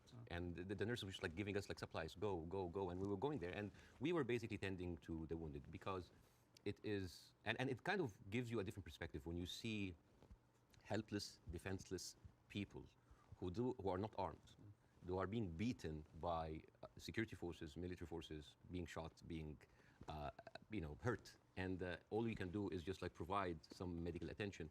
And it kind of gives you a perspective to see how humanity sometimes can show its most ugly face. And the suppression of free speech, freedom of expression. Yeah. The ability of people to say what they honestly feel about a situation. Yes. And the suppression of people's basic rights to freedom. Absolutely, yeah. And that kind of like taught me a lot and inspired me to do the show. But Well, it's a crazy story, this, and I want to tell it because you just decided to do 5-minute stuff on YouTube. Yeah. And you're expecting a few people to watch it. And then literally it just flies and suddenly you're getting millions of people watching this. And very quickly one of the big networks comes in. And then you're suddenly doing this stuff for 30 to 40 million people. Yeah. Like a third of the entire population of Egypt is tuning in to watch it. You're the biggest star of Egyptian television. Oh, please. You were. Don't stop. No, but I mean, what an extraordinary thing, though, for a heart surgeon. Stop. To go from helping protesters medically in Tahrir Square, the start of the Arab Spring, to within a year, you're the biggest star on Egyptian television. It's a crazy thing. It doesn't sound as glamorous as this. It felt horrible. Did it? Why? Oh yeah, overnight fame, this Scary. size, It's toxic. Terrible. Terrible. It corrupts. It goes into your soul, and it's not good. It's not. I actually didn't enjoy it. And the worst part about it is that like you're trying to do comedy in very controversial climate about very controversial issues. So you'll never satisfy people. And the problem is that people have these expectations. Oh, if you are successful in this, you must be successful at solving this. And when things are not solved, because politics, as you know, very difficult to solve, that expectation, this love turns into hate. And this is one of many reasons that I had to leave and I came here eventually. Well, let's just take people through what happened, because Yes. they probably don't know, a lot of people. So during the presidency of Mohammed Morsi, who was a democratically elected Islamist, you had relative freedom to start, but then the more you went after government propaganda, the more you stood up for the people against the government, then the trouble started. Morsi wanted to shut you up. You eventually get dragged through the courts. I was arrested. I was arrested for one day. It was a warrant for my arrest, and then I turned myself in, and I was interrogated, and it was the funniest interrogation ever. And in my stand-up shows, I talk about that scene. Because the guards were reading the stuff out and laughing, right? Well, the guards were taking selfies with me, which is funny. Right. and the exchange between me and the prosecutor, adjunct prosecutor, was extremely funny. I mean, I don't like to victimize myself. I don't like, oh, look at that. I actually like to find humor. But why were you arrested? What was the criteria? Oh yeah, I think the list was insulting Islam, insulting the president, spreading false rumors, and disrupting the fabric of society. And it was. I think the people in the room didn't know what to do with me because they ended up discussing my jokes. So it turned into a writer's room. And I was kind of like, how do you think we make this funnier? And it was the funniest exchange ever. And after 6 hours, I was let go. And was it scary, though, at the same time, that suddenly the machinery was getting a grip of you? Because it was to get a lot scarier. But was it in that moment when you first got arrested, you thought, I'm being arrested for breaching my freedom of speech, right? For some reason, I just like went with the flow. I went to the interrogation wearing the big hat. I went to the show. It was just, I just wanted this to be a farce. Because I just like, you're really coming after the comedian. If you're curious why so many people seemingly dislike Destiny, which I don't believe either of them hate Destiny, to be fair with you. But if you're curious why people might seemingly dislike him, Smeth did a really great video on Mr. Girl's paper called The Destiny Report. I too disliked Mr. Girl and was like, oh yeah, he's weird. But there's some hard evidence in there about how Destiny and his community can treat people. And I personally, since Destiny doesn't want to talk to allow me to clarify where I was coming from, he only wants to turn me into stream content. So I am comfortable with not talking to Destiny for a while. Like what? I mean, I have already told you, Andrew Smith, my stream is not about Destiny. If you would like to watch him, you can go watch him. I have said all that I want to say for now. I'm going on Wick's panel about cancel culture this coming Tuesday. If you would like to hear me talk more about it, if people want to ask me about how I felt about my conversation on that panel, they can do that. I know someone was like, it's like I'm in the whole orbit, like everyone's talking about it. I understand. But that is not the focal point of my everyday life. I'm going to watch this interview though. You can't name anything from the didn't read it. I mean, I did not read it, but that video, I mean, given Destiny telling me directly he wants people to take their own life, I'm going to respectfully, after crying about the situation and puking and like having a rough time of it, take a little bit of a step back from that. Yeah. I'm not proposing anyone be canceled, but I'm just feeling the energy that is alive within the people that I have worked with. And I'm just taking a step back because like I said, I've been suicidal before. And if Destiny feels it's okay to call for people to end their life on stream, I need to step back from that. That's where I'm at. And if you want further elaboration, I'm sorry.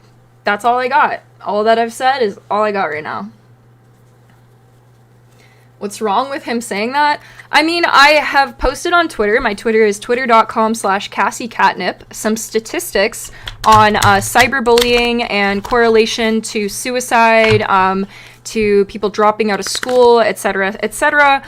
There is clear documentation about what us treating each other like shit does online, let alone a huge streamer with hundreds of thousands of followers taking it upon themselves to use their platform as a place to call for other streamers or other callers or other people who might have done them wrong to end their lives. I feel like that's inappropriate, and honestly, I don't need to explain that anymore to you. That's just my bubble, and where I'm at in life. So I'm shuffling cards because ADD Valley. But yeah, just questions in all caps and very aggressive questions. Yeah. Yeah, exactly. So, because I honestly wasn't expecting a full-on debate when I called him. I was like, hey, buddy, how are you doing? And was trying to see if he could care at all that, like, what he was saying, like, affects me and affects other people. But yeah, although Andrew, the caps are just like really intense, and also you just keep asking the same question over and over again, and I've told you my stream's not about Destiny, so I know that you're just trying to bait me to talk about it more, but I'm letting you know that from this point on, I'm just going to continue watching this interview and ignore the questions. You can watch the interview, or if somebody else who wants to talk to me about it wants to contact me directly. There's a bunch of streamers who have my contact information. There's a bunch of content creators, people who are more like connected to this. Yeah. I love purple. Purple's a great color. My favorite colors are probably like purple, orange, and like a cyan blue.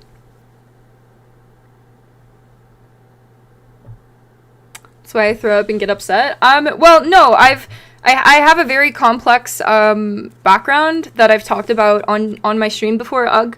I have a long history with being on the internet and a long history with mental health issues. And I don't think that the people who are sensitive should just fuck off and leave the internet. I think that maybe people who are a bit more aggressive could be a little bit more empathetic, instead of thinking that everybody needs to bully each other and be aggressive like them. I think there's like a middle ground in that. So yeah, if there's like someone who wants to call me and specifically talk about this, probably other than irrelevant, because he's like clearly been bad faith in our conversations, like, I don't know. I just yeah, if you don't know what it's like to be a streamer, Ugg, or somebody with mental health conditions, then I just don't think that you can say that I'm mentally weak if you don't know what my psyche is like. I think that's a very unfair, judgmental statement for you to make. Good night. I was dying. Well, you actually, it gets serious enough where you may have died, because actually Morsi gets, of course, deposed. In comes General El-Sisi in a coup, a military coup, and he doesn't find satire a laughing matter, particularly when the jokes are about him. You get blocked. They literally block your show from airing. I aired one episode, and it's interesting. This is a very interesting story, because the first episode that was aired after the removal of the Muslim Brotherhood, everybody was waiting to see what I would say. Because by that time, all of the Islamic channels that were, me and Islamic channel, like, it's like they had 5 channels, and they were like me and them going like that. They had like 5 channels that have only 1 hour a week. And then they were removed. And then a lot of the other dissident voices were also being shut down. Now, people are waiting. What will Bassem say? And on the day that the show aired, the next day I went out, and everybody's like, good, at least somebody is speaking. It was a very controversial episode. Nobody liked it. And yet everybody liked it. Because people said, like, you're supporting the coup. No, you're the Muslim Brotherhood. Everybody accused he completely, like, misconstrued it and made it seem like some insane lefty was going to, like, debate him over that and use, like, a TikTok as, like, a gotcha. Like, that was completely not the context of the conversation. But it's that I get why that's clickable for his audience. It's like, oh yeah, I want to watch him own this fucking lefty, because I honestly, like, at a lot of points think that Destiny is controlled opposition, I swear to God. Like, the least progressive person I've seen. Like, I swear. Do I believe in anything like God? I used to be an atheist when I was a teenager, but I would say I'm a lot more agnostic, more spiritual now. I became a lot more spiritual, like, maybe there is a God, honestly, after I smoked DMT. I was like, holy shit,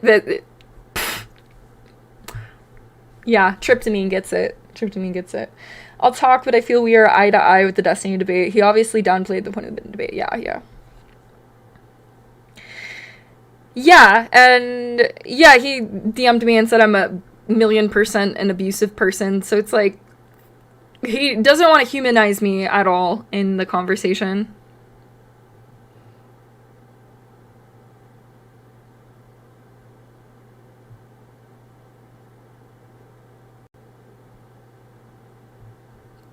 By the commenting the above, you're showing emotional immaturity yourself. Being overly defensive when wrong is also emotionally immature. Agree. Don't need to defend every action. He could have shown more respect. Yeah, it's like a lot of people from his community are reaming me like I was all in the wrong, but he absolutely, like, escalated and put me as, like, bad faith, like, went out of his way to, like, humiliate me. Like, it's like, maybe debating isn't for me. I agree with more of those. He was watching a video right before I went on of these high school kids in a debate class, and they were, like, pausing the debate to make sure everyone was okay, and it was, like, so wholesome. I'm like, I'm more that speed than Destiny's, like, fuck this street bird, you know, like, go KYS. It's not that I'm mentally weak, it's that I've decided that I'm not going to shut off my emotions anymore, and I'm going to allow myself to feel what I actually feel around things, which has actually, like, helped my healing a lot. Allowing myself to cry, even on stream, like, has allowed me to process that I am a human being. I'm not just a character, I'm not just a fucking object, whatever the fuck, like, a lot of people on the internet want to treat me like. I can just be a whole ass emotional human being, and it's actually okay, because if people can be fucking mean and drag each other through the mud for content, I can just allow myself to feel what I'm authentically feeling and read books and be passionate about the things that I'm passionate about. I don't need to, like, argue and put people down to you know, get my content rolling. No, so, like, it's not that I was bad faith, and also, I knew Byron too. My partner worked for Byron. This is, like, I've said this multiple times. Destiny doesn't get to gatekeep when people end their life and how they're able to, like, express in conversation. Like, if he does not have any empathy for Hassan or Mike for PA and him calling for them to end their lives, then yes, I'm going to bring up an example when he's saying that, well, the world would be better off without these people. I've been suicidal. I know that sometimes when people are suicidal, they will convince themselves the world is better off without me. So yes, I'm going to bring up actual examples of when people have ended their life.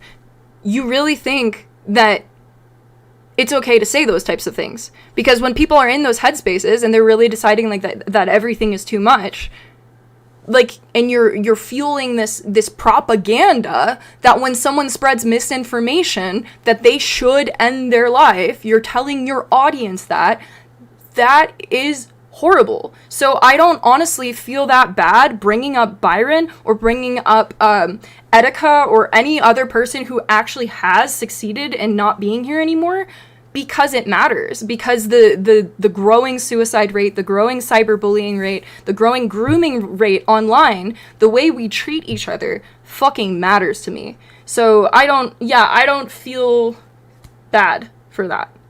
For that part of it, I don't feel bad. Yeah, true. I should honestly just... Yeah, Andrew, I told you to stop bringing it up, so you don't have any respect for where I'm at, so yeah, time out, I guess.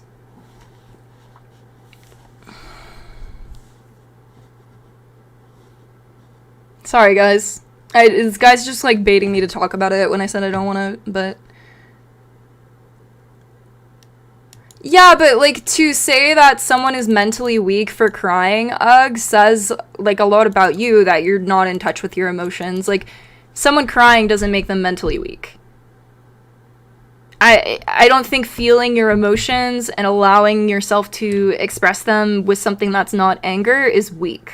I think that's just a different expression of emotions. That's not inherently bad. But a lot of people view it as bad because they're not used to that, I think. But yeah. You said correct me with if I'm wrong, but when you throw an assumption that's kind of like a negative connotation, like someone's weak, and you're like, correct me if I'm wrong, you kind of sound like a dick. Just to let you know, for future reference. In that episode was just being a mirror. Thank you, Kellogg. And showing them how ridiculous it is. You didn't take your fixed position. Well, my position, depending on what's your position? What did you intend your position? My position was to show the ridiculousness of how the people now was like, oh, we got rid of Islamic fascism, but we are heading towards another fascism. There was a song that I did that was very controversial. People, and it's very funny. The pro-Muslim Brotherhood thought that this is a disrespect to the people who died, and on the other side, the people said that this is a disrespect to the army. And when you manage to offend everybody, you know you're right. Yes. And then the people in the middle is like, oh, you weren't tough enough. And I was told, like, why didn't you go after?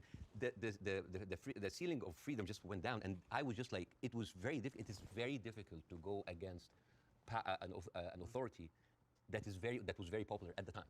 And especially a military authority with a lot of experience of weaponizing these situations. Yeah. You had death threats. People would always choose, most of the time, they always choose the military form rather than the religious form, because they kind of like, at least they are not infringing on my personal freedom. Not yet. But you had threats on your life, didn't you? Oh, all the time. I don't talk about that because, like, I have been having death threats, like, never stopped since 2011. Never stopped. Have they continued since our last interview? Oh, yeah. They never stopped. People threatening to kill you? All the time. Why? For what reason?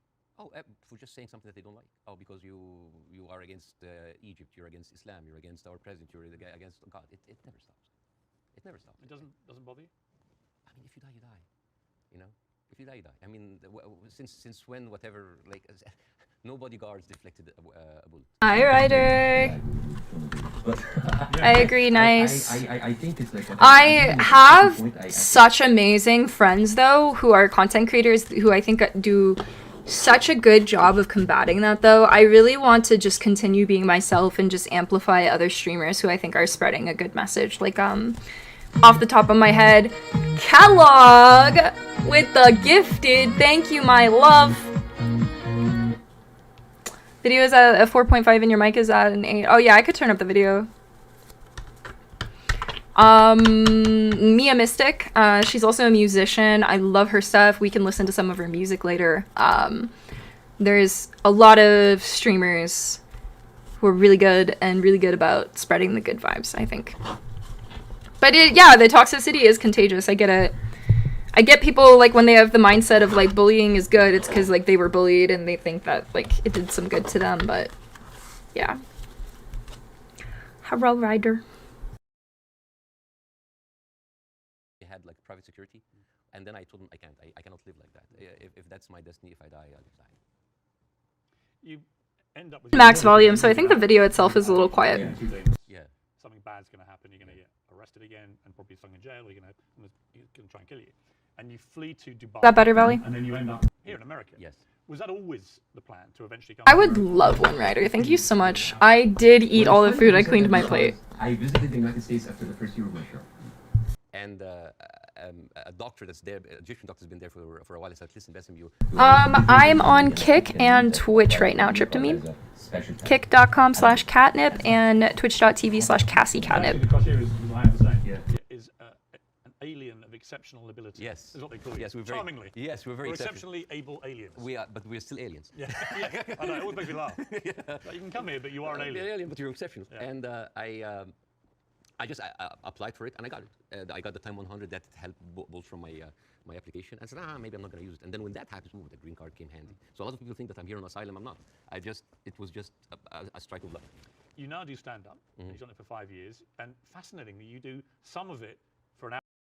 Different people function better in different, environments. Like, I think I got a lot of tough love growing up. And it kind of just made me, like, shut off. It didn't like shape me into like a stronger person. It just like made me shut off my emotions, and it was really chaotic to really like navigate that once I was ready to feel things again, because that doesn't mean everyone's gonna be like that sensitive, but allowing myself to be sensitive and allowing like my emotions to kind of like guide me in life has actually been really beneficial for me personally. Yeah, we don't need to live such a like a harsh life all the time. I don't think it's just conditioned.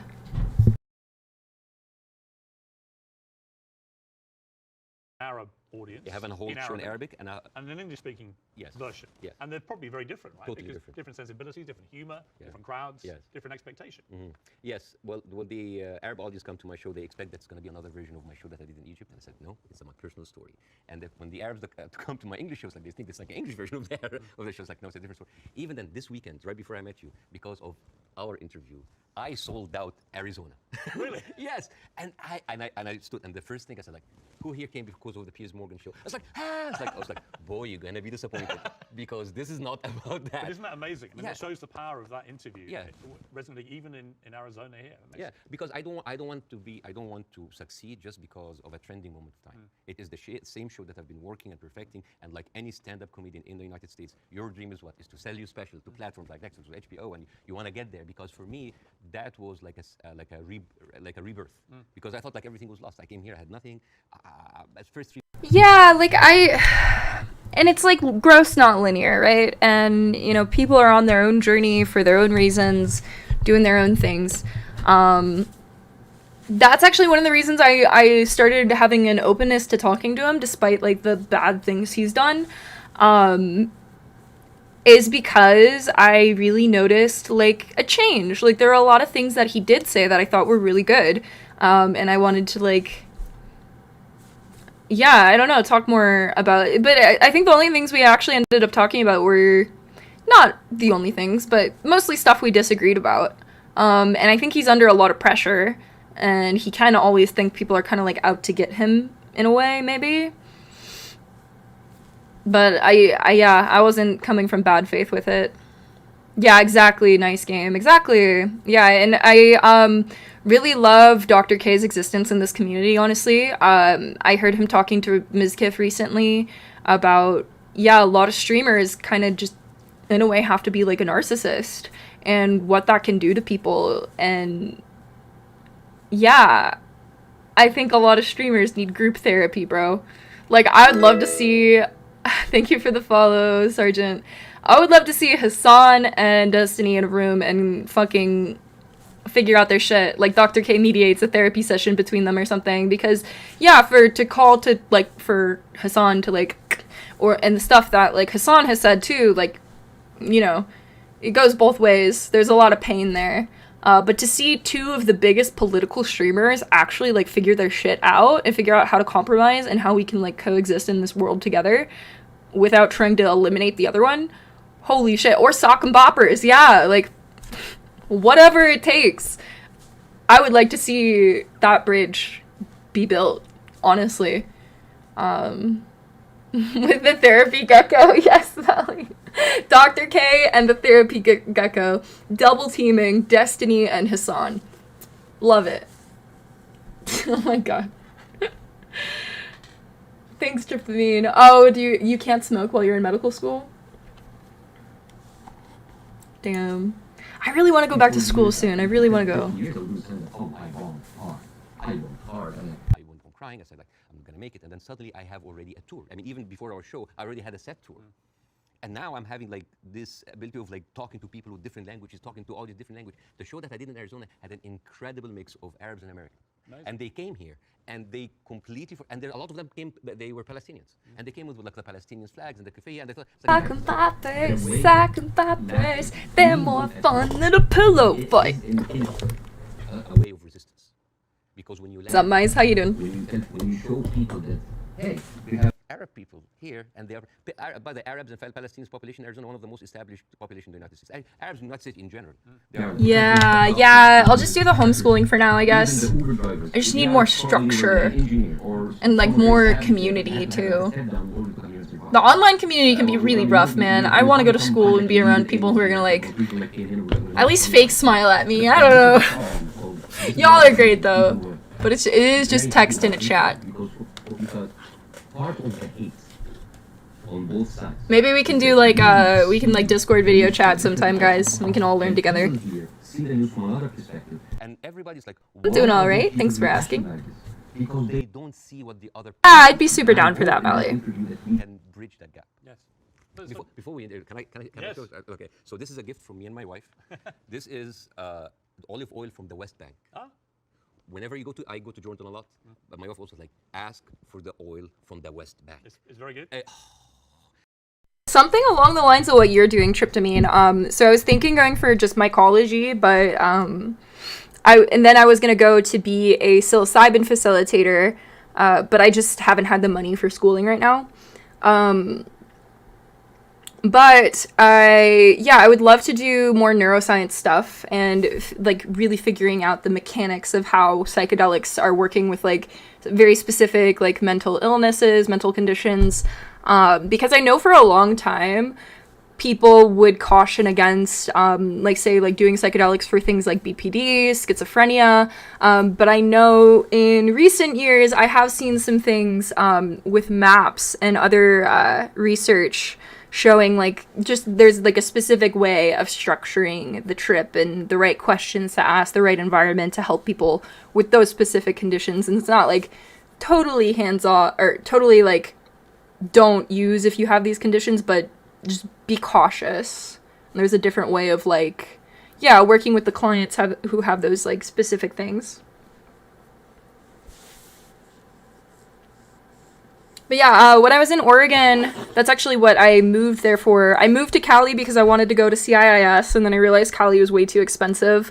Moved to Oregon, and then I was gonna go for psilocybin facilitation out there, but I just didn't have a whole lot of community and like friend support. So I came out to Colorado for more of that, and it's like closer to my family. So I'm looking into schooling out here.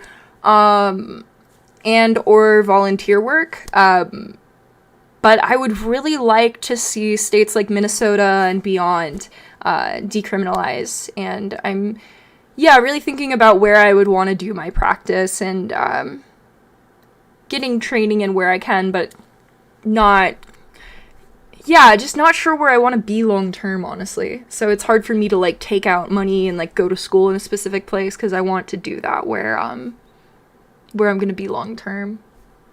Because I'd also like to do like conjoined with the psilocybin facilitation if I'm going to do that, and or going to school for neuroscience.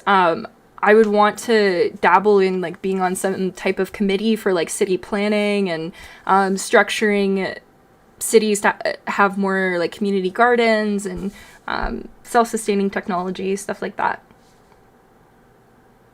Bobert? Who's Bobert? Nice. Colorado's cool, but it is kind of expensive, I'm noticing. Like, my car insurance is much more expensive. I think my taxes are going to be much more expensive. Oregon had no sales tax, which was really nice. Yeah. If you change your brain chemicals, are you still the same person? Yeah. I think, like, everything we eat and consume can kind of change our brain chemicals. And we're, like, different versions of ourselves, depending. Right, Valley. Yeah. I should look between the like, few states that I'd like to live in where, but I'm also, like, highly considering just going to school in another country, like the Netherlands. So I'm also looking into that currently, because I am not opposed to leaving America at this point. It is the best oil ever. And the thing is, the olive trees, they know they survive up to 600 years. And they are passed from one generation to the other. And it is like a family heritage. And the way that you do it, so this is za'atar. Za'atar is basically thyme, and you add to it sesame and a bunch of herbs. And the way that you eat that, you take like a piece of bread. We don't have to do it now, maybe at the end of the interview. Yeah, we'll do it, yeah. And you basically, you soak it a little bit in the oil, and then you take the za'atar. And I'll demonstrate here.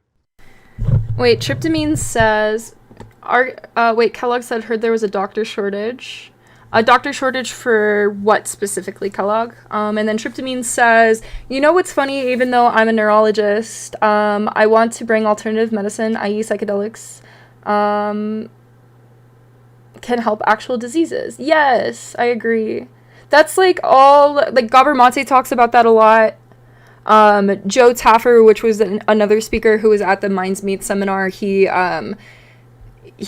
was talking a lot about how ayahuasca, he's a Western doctor turned ayahuasca shaman, and he talks a lot about how ayahuasca can heal like epigenetic conditions that are like hard to get rid of, that are supposedly like genetic.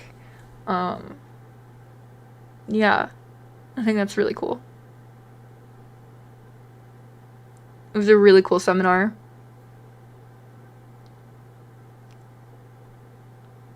Oh, a physician shortage in America. Yeah, maybe I should just start becoming a doctor. Psychedelic doctor.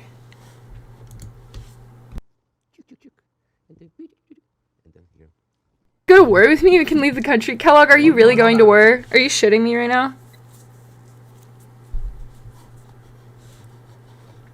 You're leaving with this oil. I will take that. It shows that. Well, Yeah. thank you. And it's very kind of your wife. Thank you. How about brain connections? What about brain connections? Oh, Bobert. Oh, okay, Lauren Bobert.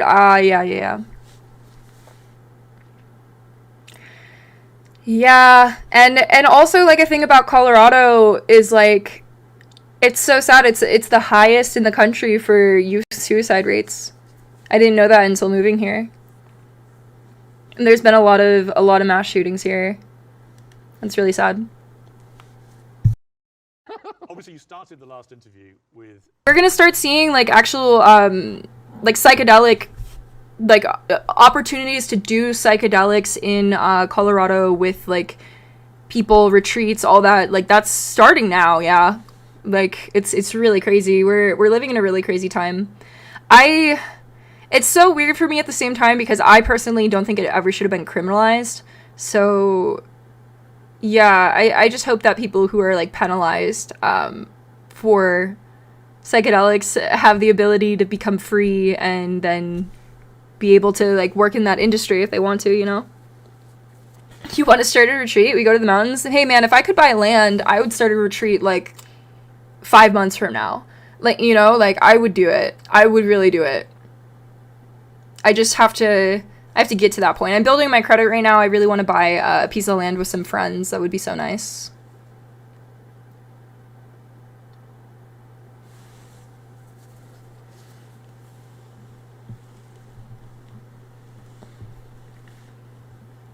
Well, me and a lot of friends of mine, and actually a friend of mine who's from Palestine, really believe in psychedelics as like a superpower to really like bridge people being able to like understand the harm they might do to others, like how to communicate with each other better, how to like build better technology, how to solve diseases, like psychedelics and mushrooms and all that stuff that a lot of people look down upon can really be like a catalyst for a lot of people to work through their trauma and be able to like see themselves and the world in a different light. And I just don't think it should be criminalized anywhere.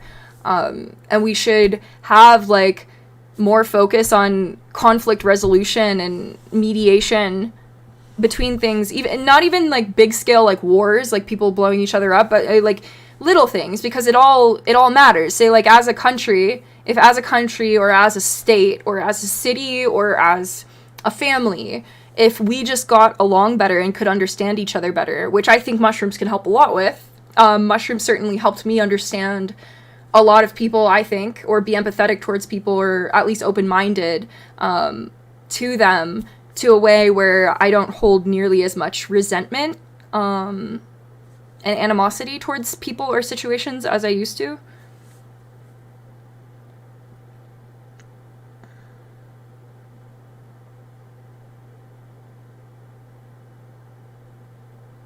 Fuck yeah, Mize. Fuck yeah. Yeah, in YouTube chat right now, Mize, Tryptamine, he is a neuroscientist. neurologist. They're in med school with a huge interest in psychedelics. So I love that. Thanks for coming in, guys. I appreciate having you guys here. And yeah, anyone who wants to talk more with me about this, I would love to. No, you're all good. It's okay. I don't mind tryptamine. Yeah, I added you on Discord, so you can hit me up and we can like work out a time to talk. I'm still trying to, but you know what? When I came, you know what I did? I went out to the house and I just like randomly sat out of the neighbors. You know, by mistake. Now this time I'm ready for you, okay? This time I'm ready for the humour. Oh, you're ready. No, it's interesting because last time I was very taken aback. I remember thinking as you were doing this. Value hipster. I remember feeling very uncomfortable, unusually uncomfortable, thinking I didn't know how to react to that. I didn't know whether I was supposed to laugh or be silent, or I sort of ended up sort of slightly grimacing, half laugh and listening. And then I realised it was very powerful what you were doing. Treehouse would be sick. It was savagely spiritual, extremely effective, and that's why I think the interview did so well. But I'm not going to pretend I found it easy to listen to it or to react to it, because I didn't. You know why? Because all I did was just take the talking points that's been in the media, not just for matters all through the country. It's all like, we need to kill it. All right. You need to kill 5? No, kill 10. You need to kill some? No, kill all. This is what satire does. It takes reality, flip it on its head, exaggerate it, and then you can see how sometimes very uncomfortable and even sometimes stupid that sounds. Because I was just reacting to whatever the media is telling me. It's like, oh yeah, okay, do it. Go. I don't know what the strain's called actually, but just some weed, probably an indica. Mary's like, oh, take it. Oh no, that's too much. So that was like a very simple technique. I just took the talking point and just exaggerated. It was devastatingly effective.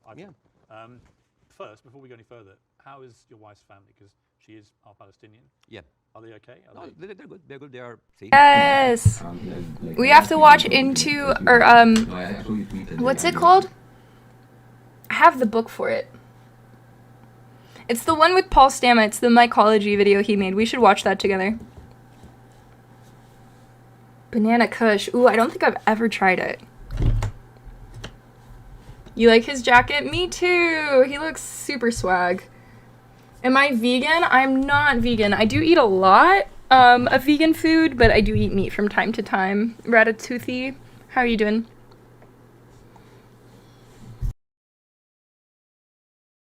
Like, how can they know? You know how many views that tweet's had? Nearly 40 million. Yeah. Me just saying, how are they going to see this message if you've cut the internet off? Yeah, I'm wondering if that's not what it's called. It's close.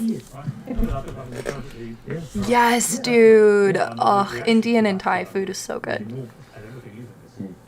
I had a lot of people say, finally, Piers, you get it, right? Finally, you get it. And I wanted to say, listen, I'm trying to reach a place where I get this, but it's an incredibly complicated issue for someone who is not Arabic or Jewish to poke their head into. And I've had to cover it as a journalist for a long, long time. I think I said to you before that I was editor of the Daily Mirror in England when we opposed the Iraq War, for example. So, I have taken stands on this thing. On this one, I find I'm going to be completely straight with you. I discussed this with Jordan Peterson this week, and he did a pretty incendiary tweet in which he said, "Give them hell, Netanyahu, enough is enough." And he was actually very self-reflective about that in the interview we did this week, where he later issued a 20-minute video, because he said sometimes a one-line tweet can be unnecessarily inflammatory to people. Much better to take time to explain it. Here's where I've got to with this conflict now. I viewed what happened on October the 7th as an absolutely appalling atrocity, a terror attack of unimaginable horror. And I absolutely think that Israel has a right to defend itself from the people who committed it, Hamas. And I've questioned for the last 3-4 weeks, what is a proportionate response? And I have said repeatedly, I don't know the answer. I want people who have a view to have a view about that. And I'll ask you again about where you think we are. I've heard that theory, but I think I've also heard that theory debunked. But we should actually research that sometime on stream together. That'd be fun. I also acknowledge that Hamas live amongst civilian population in Gaza. And therefore, if you do what the Israelis are currently doing, which is a ground offensive into Gaza, a lot of civilians are going to get killed. And at what point does that become disproportionate or even illegal? And I don't know the answer. I do believe that we can, I don't know, I believe that we can evolve our consciousness, like, generationally, like, through eating mushrooms. Yeah, I think we can do that. Moral quandary, because my instinct is to say that Israel has no choice but to respond to what happened in a very forceful manner. I understand why they want to eliminate Hamas altogether. Impressed with what, Kellogg? Then perhaps we can move to Ladies call you Indian food. Oh yeah, ladies love you. let them be the person to do that. But the moral question for me is, at what point Is that why I keep you around, Valley? Valley, I love having you around. being killed in Gaza, it fills me with utter horror. And Thanks then for people being say, here, Big Brain. And I find it very easy to condemn Israel turning off the water, Israel turning off the power. I think it's ridiculous that Israel should have that power over millions of people who are not part of their country. I think it's terrible what's happening in the West Bank with the settlers. I think that the stuff there is completely easy to condemn. But can I hand on heart condemn Israel trying to destroy Hamas after what they did on October the 7th? That is where I'm struggling to find myself saying I condemn it, because I believe that they are right to try and destroy Hamas. Now, what do you feel about my moral quandary? Well, there's a lot of points, and I think this will kind of like lay the ground rules for that interview. There is a whole thing about like, is the right to defend itself, the condemnation. First of all, let's start with condemnation. Yes. You want my opinion? Yes. Condemning Hamas? Yeah, a lot of people are ruled by fear these days, Mize, and like completely disassociated and not connected with themselves, I feel like. Just acting out trauma or just on autopilot. But I hope they can reconnect with themselves, because like the world would be a lot more full of color and life, and just better if more people were like more connected to themselves and not as fearful all the time. Israel? Yes. Completely useless. Completely useless. Why? I condemn Hamas. True, Mize. It is just checkpoint, like morality checkpoints. So I've interviewed a lot of pro-Palestinians, for example, some of whom will immediately say, I unreservedly condemn the terror attack. Something about me evolved. Israel, and I think that's a very, well, it's a position I can completely respect. But I find it Oh, much harder man. to respect a pro-Palestinian.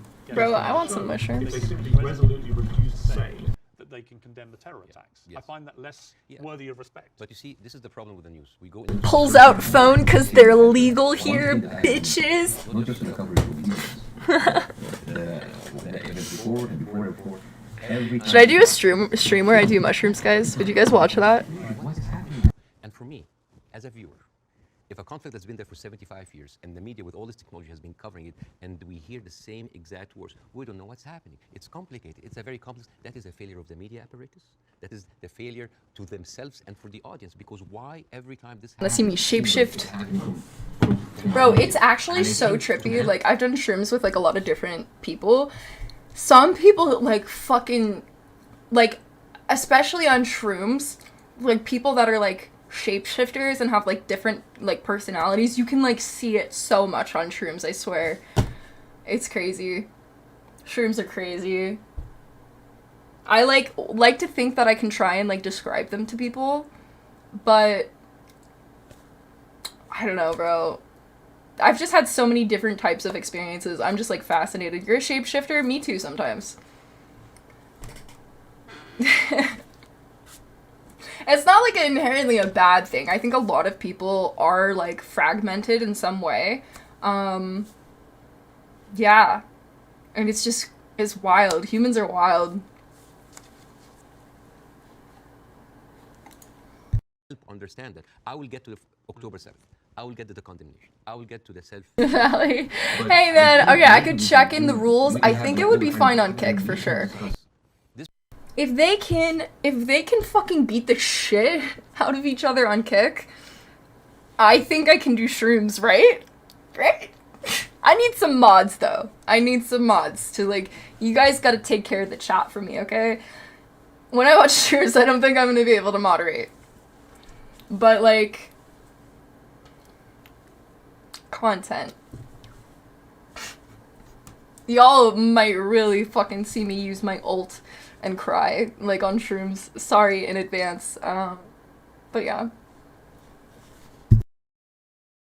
This interview could be a bookmark, landmark for maybe looking at that conflict in a deeper way that nobody had gone there before. We had the views, we have people waiting. Yes. You know, as I said, I'm the least qualified to discuss that, but it's an opportunity to use it. I'm not massively well qualified myself. Yeah, both of us. I mean, look at us. I'm an Irish Catholic, I mean, right? look at us. Yeah, two privileged people, one white wannabe, discussing the most complex conflict of our history. But I want to start in a totally different area. I want to start with anti-Semitism. Yes.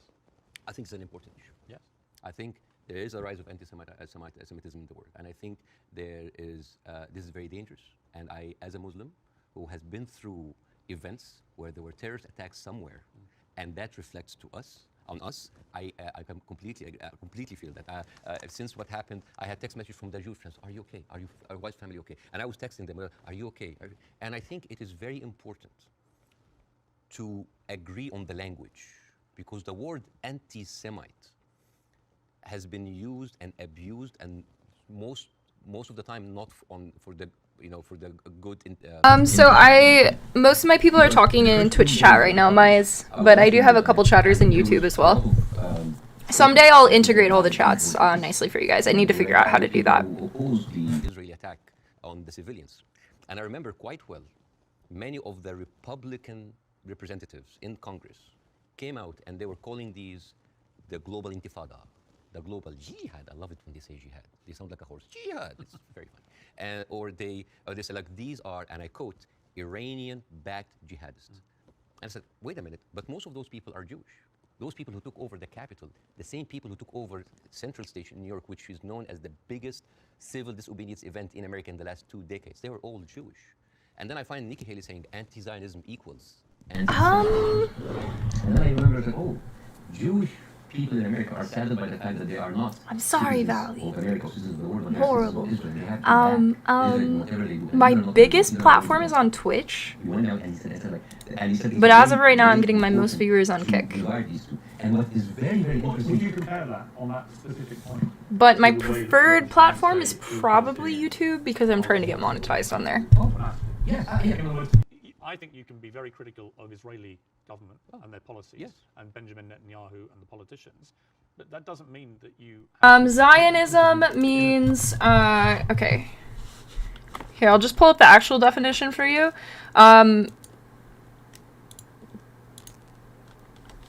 But essentially, what I know of it... Wait, let me go to Google.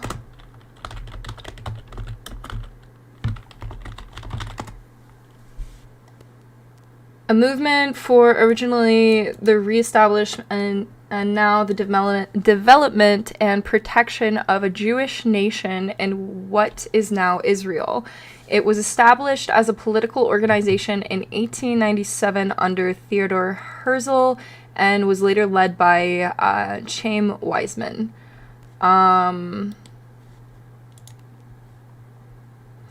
Zionism, Jewish nationalist movement that has had as its goal the creation and support of a Jewish national state in Palestine, the ancient homeland of the Jews. Through Zionism originated in Eastern and Central Europe in the latter part of the 19th century. It is in many ways a continuation of the ancient attachment of the Jews and of the Jewish religion to the historical region of Palestine, where one of the hills of ancient Jerusalem was called Zion.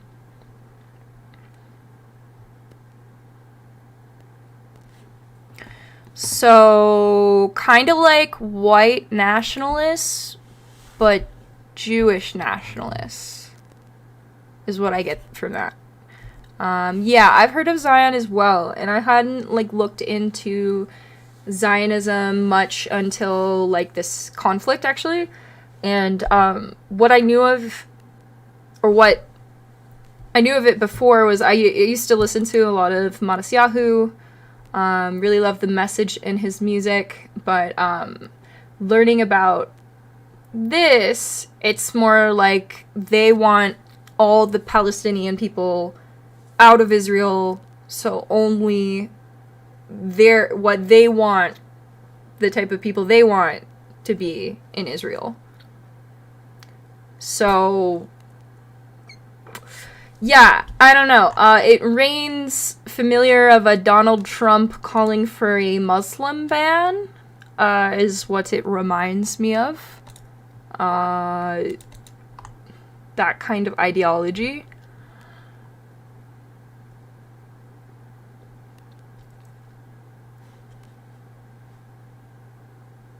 Exactly, Nice. Exactly. Nice says the main controversy is that it's a religious justifications for population ethnic purification in a territory. Yes, which I don't agree with. And I think that this type of ideology, no matter what you put here, whether you put any like race or religion in this position to gatekeep an entire region of land and disrupt lives of people who have been living there for generations, like to make them leave is horrible.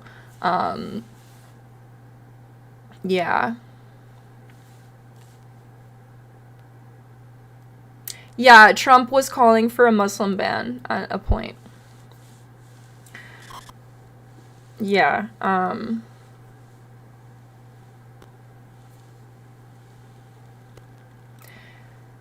on belief, but I believe it's also like ancestral. Like I don't like okay, so there's this what is it called? I sent it to fucking Destiny.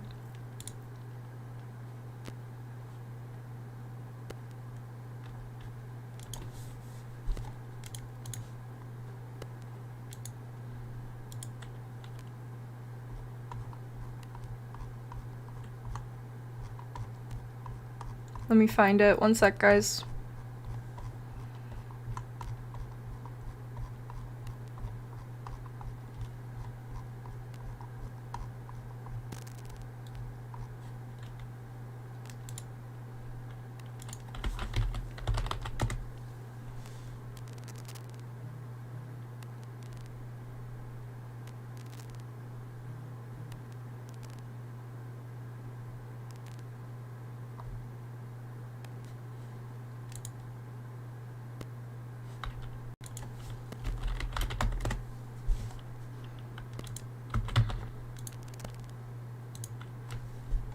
Okay, I think I know what it was.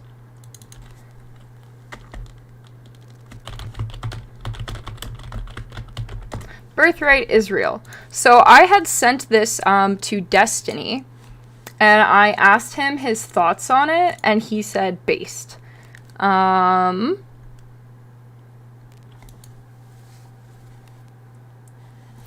this website essentially is an incentive for people who are of Jewish descent to, I believe, get paid to go to Israel. So the people who, I think I've spoken of this before, Kellogg, because who was asking what is a Zionist. I think I've spoken of this before, but there are what seemingly Zionist settlers in the West Bank that have been well documented for years taking people's homes, taking Palestinians' homes that have lived there for like generations and just going in and saying, nope, this is my job, it's not my problem, take it up with the higher, I don't know, it's not my problem, if it's not me taking your house, someone else will. So just taking people's homes, which I don't know if this program is tied to that, but this is just a program incentivizing people of Jewish descent to just go to Israel. As well as there was a comedian I was listening to, he was talking about how he was offered money by Israel to go out there and specifically say good things about them. Yeah, so I don't know. I just overall don't support whether it's religious beliefs, prophetic, whatever, racist, whatever the fuck reason you have for I'm taking all of this land and all you people that have lived here your entire lives, your grandma's lives, need to get the fuck out. I think that's fucked up. I think it's really fucked up. I think it's really authoritarian, smells of dictatorship, cringy, yeah, bad. Not good. Not fucking good, right?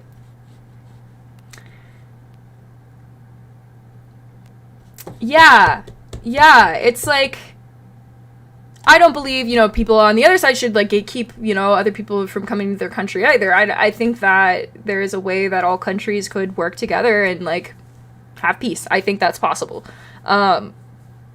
But I think when someone has like the majority of the power for such a long period of time as Israel has had versus Palestine for the last however many years, I'm still reading books on this, so I'm not completely informed, but from what I know of it, they have tremendous power, so much more power, and for people to back this nationalist movement, Zionism is a nationalistic movement, to remove ethnic people from their homes who have lived there their whole lives is bad. They're the bullies. That's a cry bully. That's a fucking cry bully. You can't just fucking do that. Yeah. I don't agree with a lot of what the U.S. does. It got sick to my stomach when I heard Biden say that he backed Israel. Like, a lot of politicians saying that.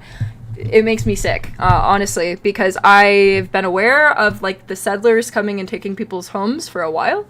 I recently, moving here, actually met a friend who is from Palestine. Very, very cool person. He's very into psychedelics. He's a very sweet, beautiful human being.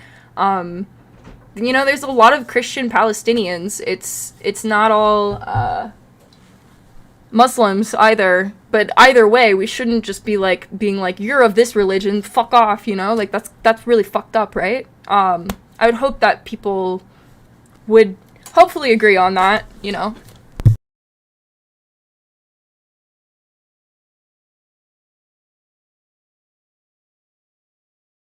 But yeah, I don't like Biden.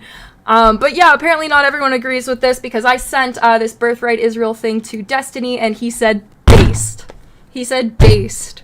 So yeah, I went into the conversation a little bit emotional, wanting to like point out ways in which he just treats people in a really fucked up way. His morals can be really fucked up sometimes, like calling for the deaths of other people and shit. And I think this whole program is very fucked up. It financially incentivizes people to go like push other people out of their homes. I don't think that's okay.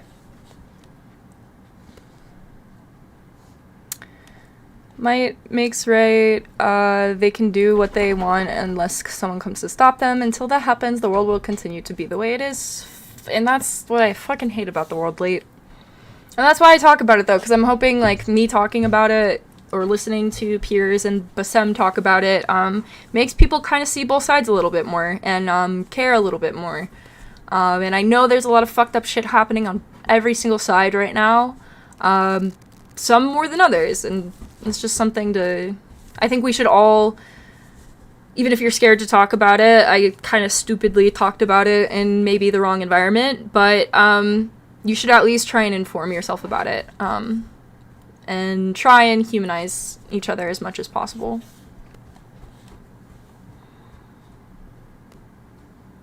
Yeah, religion is a huge factor. But it's also sad, though, because, yeah, there are Christian Palestinians. It's not, like, black and white. It's not all that versus all that.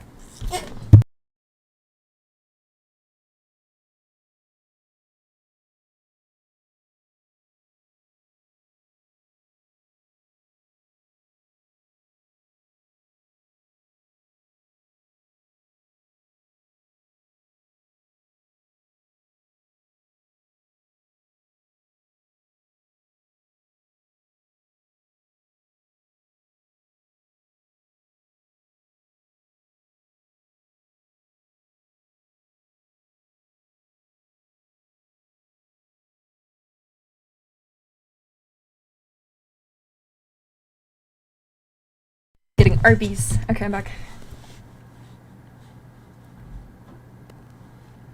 Yeah, and and that's the huge differentiation too, like that a lot of people have been talking about, that I've seen a lot of things conflated, because there's a lot of things going around about like people being anti-Semitic, which I found out actually recently that Arab people are Semitic as well, so it's like yeah, it's like a weird thing people are just using against people, but some people are being actually anti-Semitic, and a lot of that comes from like a deep-seated hatred, but some of that is like actually them like not knowing the difference between being Jewish and being Zionist. There's a lot of Jewish people that are like actively speaking out, like, we don't want this, you know, like, this is not us. And like, there's even like videos of that I've seen of Jewish people being harassed, like hurt, because they're not backing this like fucked up movement, which is horrible. Go away, Mom. I'm trying to play my Christian Minecraft server. Yeah, it's sad. Some of the most empathetic people in the world have the most power. Unempathetic, rather, if I didn't say that correctly.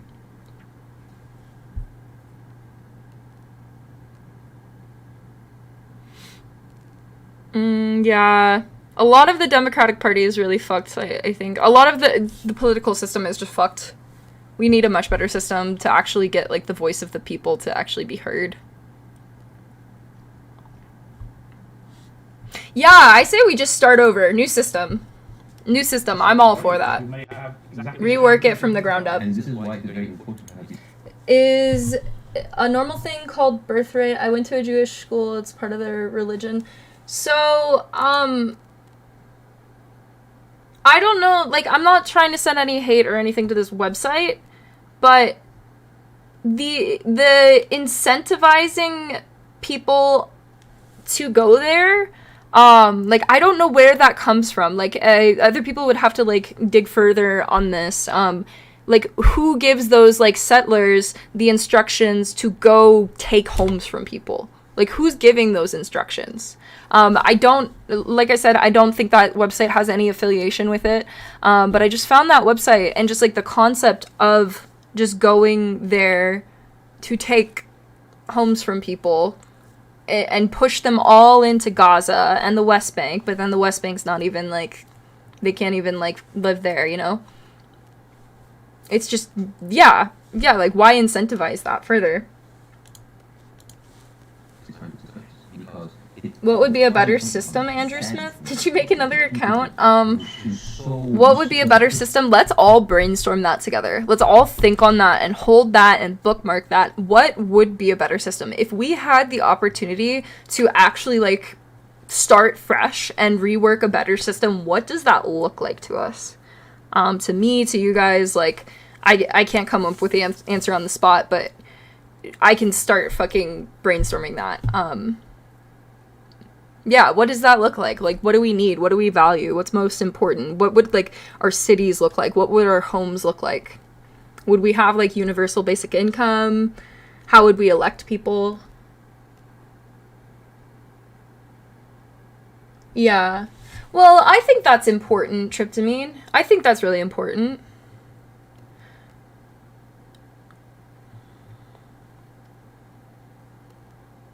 What do you mean no answer? Classic. I mean, I'm just one person. You know, what's your answer, Andrew? Oh, okay.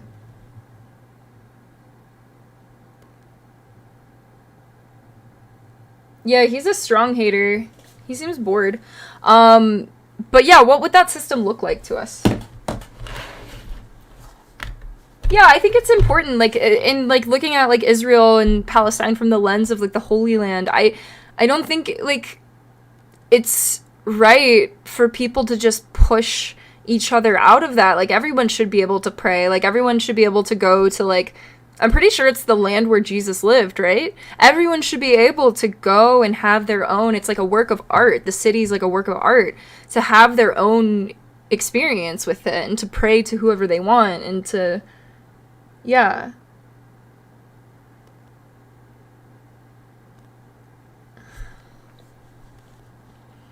Yeah, I think people should... I think we would be more peaceful if we allowed people to just...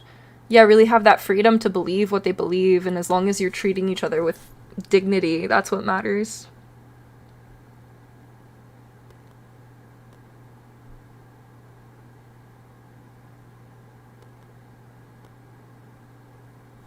Yeah, just imagine it. Just think about it. Just think about the question. You don't have to have an answer. That's the thing about, like, questions is, like, I think a lot of society rushes with a lot of things, but with like a question like that, like what would a better political system look like? What would a better like financial, like school, like everything, like reimagining the entire systems of everything? That's a big thing. That takes some time, but you know, we could start now with like little things. If there's like something that's really important to you, whether it's like solar engineering or food engineering, like stuff like that, like printing meat, like holy shit, that's like a crazy concept. It's like kind of freaky, right? But imagine like we don't have to do so much harm to so many animals, and we can just find better ways of existing. You know, we should always like encourage we should encourage that. I should go to therapy. I agree. I want to be able to afford therapy. That's the thing. My rent is $2,600 a month. I want to be able to afford therapy. You know what I mean? Hi. This guy, Andrew Smith, in my chat just made another account, and he's like, Cassie, he keeps talking in all caps, Cassie, you should go to therapy, honey. You clearly have hate for other people. We're having a great conversation. There's always got to be that one guy, man. There's 20 minutes left. I was just letting you know. 20 minutes left? Yeah. Oh, yeah. I forgot. Sorry. No, you're good. I'm on a tangent. I know you are. Chat's I'm bumping. watching. I love you guys. Imagine it. Ryder, how do we code a better world? I don't know. You don't know? I can barely. That's okay. I can barely code my work. That's okay. Literally. It's alright. It's okay. Yeah, just decide what you want and I want curly fries and a shake.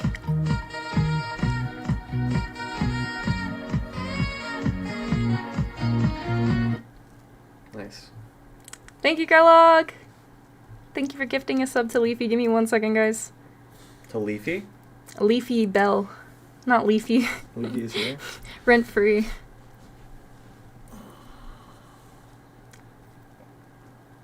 Did you... Mhm. Okay, cool. Do you just want me to get it? What do you want? Curly fries, what else? Chocolate shake. Chocolate shake. Is that it? Aries. You want him? Mhm. Okay. Thank you. Okay. Love you. Love you too. If they have some kind of fancy, like, vegan or vegetarian thing, that'd be cool. Okay. Sometimes, I know Burger King does, but I don't know if Arby's does. Okay. They also apparently have mac and cheese bites, but someone in Discord said they were bad. Okay. So that's up to you. At your discretion. Sounds good. Okay. I love you. I love you too. Bye. I'm bringing you Aries. Okay. Be safe.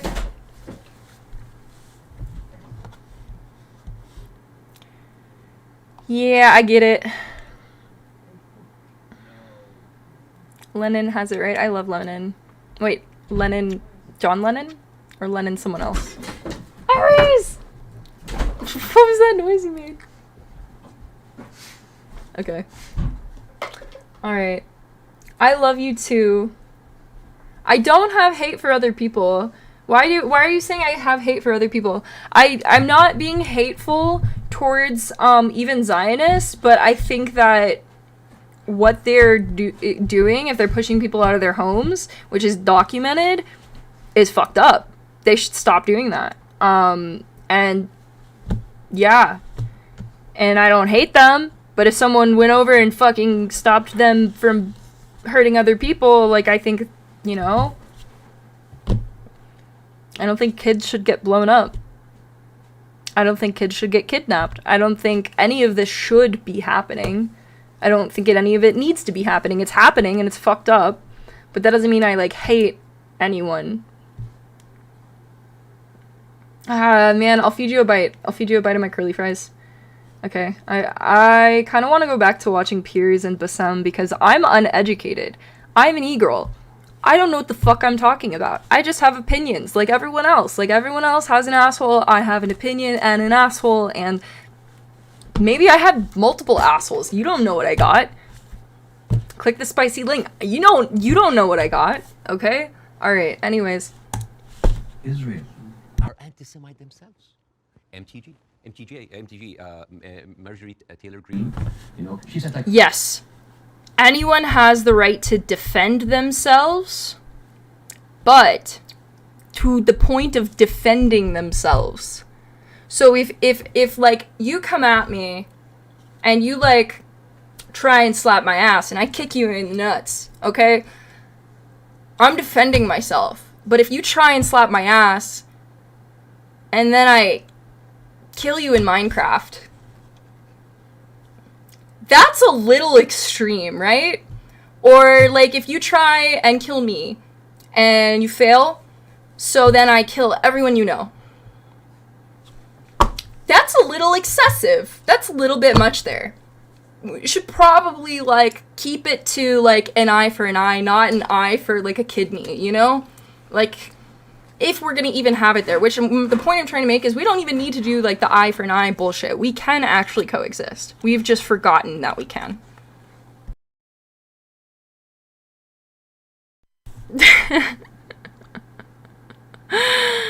Oh my gosh, Shelly. Where does the poop go?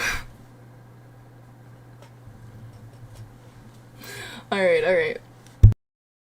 Although like, I sent my aides and they took pictures of... Listen, Tryptamine, you don't know what I got. You don't know what I got.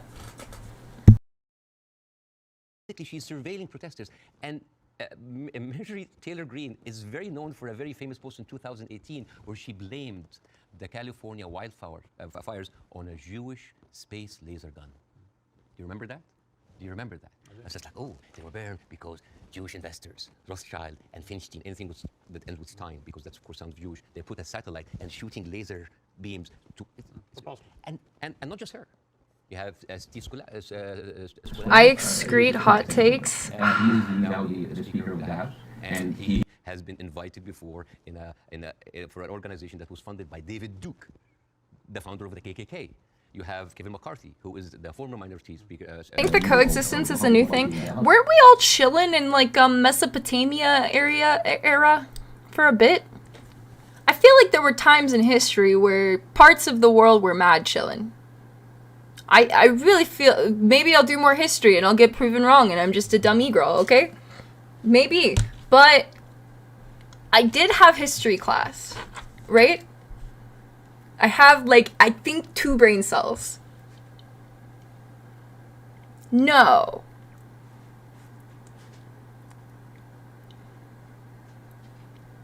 Alright, man. Maybe it's like my past life as a siren where I was chilling with my homies back there, you know? But what? We're trailblazers. Listen, okay, we're gonna have history class every fucking Tuesday. Let's go, guys. That's why we need mushrooms, Leafy Bell.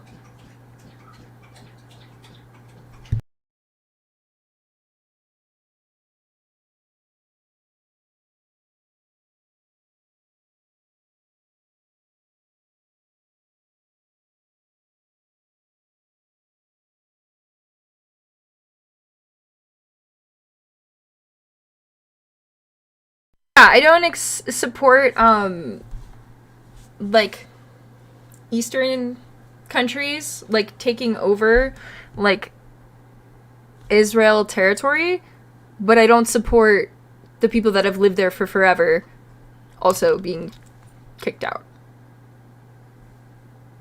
You know? The same as for, like, I don't know, for some reason, like, someone who is Native American or Mexican, and they lived within the U.S. borders, but they've lived there for generations, but somehow they don't have citizenship. I feel like they should have some right to citizenship and to be a protected citizen, like anyone else, you know?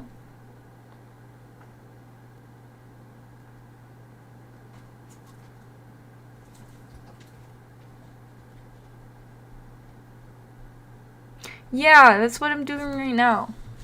That's what I'm doing right now.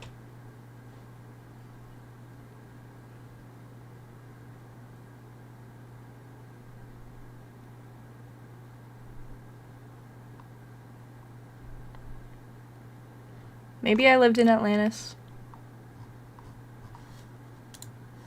Reading is hard, I can barely do it. I love reading.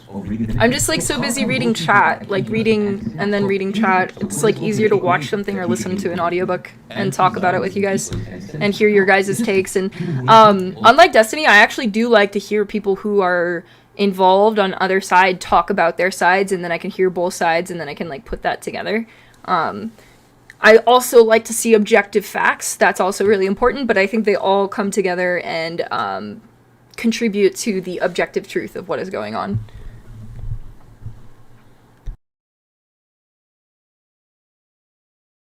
Yeah, exactly. So, therefore, I feel like Palestinians who are born within Israel's borders, like maybe those are those borders, but they should have the rights just the same as any other Israeli citizen. And I also think that there's a horrible problem, like, across the entire world with inequality. And, yeah, creating more terrorists with wars like these, honestly. Also anti-Zionist, it is true. And you could be someone who hate Zionists, who don't like Zionists, and you are Semite, you could even be Jewish. And guess what? You could be a Zionist, like those people, supporting Israel, and at the same time you hate the Jews, because the So why I say that, Andrew, is because in that specific stream that everyone's referencing that I was on, he said that he didn't want to listen to like somebody who was like personally invested, because I have a friend who's from Palestine who has a podcast that I tried to share with him. He's like too long or whatever, and he was very dismissive and disrespectful, honestly, about it. So I think it's important to listen to the different sides, and I've listened to a lot of people who are self-proclaimed Zionists speak and what they've said, and I've listened to like some of the people from Hamas, and then I've listened to Palestinians who are like peaceful and don't want any part in any violence. Yeah, but it's like something needs to happen, and I don't think any more innocent people should die because of it, but I don't get to decide that. But too many politics make Jack a dull boy. Okay. Alright, I want to listen to Bassem now. I'm stupid, guys. If I don't know what I'm talking about, tell me what's right. But don't be offensive and don't be hateful. And link me to sources that you feel are right about this. Yeah. Jews will not replace us. Andrew, become a content creator and let me see your content, and then I'll talk to you. Make a video on this topic. And these are the same people who are seen with Nick Fuentes. With Nick Fuentes. With Stephen Bannon. And you know what's interesting? Stephen Bonnell? Is that what he said? All those people are buddies with Benjamin Netanyahu. So how does this work? What? Nick Fuentes? Like Jon Stewart, like Bernie Sanders, like Is that what he said? Naomi Klein. What do they call these people? What do they call them? Self-hating Jews. Quit calling yourself stupid. You're clever, just ignorant. Thank you. Please inform me. Kapos, basically these were the Jewish inmates in Auschwitz that were forced by the Nazis to send as guards on their own inmates. See how degrading this is. And this is the way to shut down conversation. Anti-Semite, Islamophobe, you hate America, you hate the military, you hate Egypt, war on Christmas. This is how you shut. I think whoever can fight over the land deserves to win the land. You shouldn't just get to live just because you're alive. That is a take I don't agree with. What the fuck? Like, we're not savages. Like, we've advanced to a certain point, I think, for a reason. And I think, like, there's clear oppression amongst certain groups that exists. So to say, like, oh, yeah, they're just going at war, like, this one side that's obviously much, like, smaller. Like, so, of course, these other countries are gonna, like, back it up, right? I think that just leads to a lot of pain and suffering for everyone, and I don't think we need to live like that, personally. We are very much savages. Maybe you are. Self-report, I guess. I would never want to, like, kill someone for land. Fuck that. I'm good on that. No. I'm good. I'll build a boat and go to the sea before I kill someone for land. But I guess if someone's, like, taking your land, there's something you have to do. But that's, like, where it comes into play, that it's, like, ancestral land for multiple people, so I don't know. Maybe I'm just ignorant. That's okay, I'm a dumb e-girl. Not ignorant e-girl. That's too many syllables, okay? My brain is tiny. With students protesting. It's actually part of the DNA of being a student. But I do have a problem with two things. One, the protests that happened almost immediately after October the 7th, within hours. Hence the wars we keep having. Do you ever wonder if we have...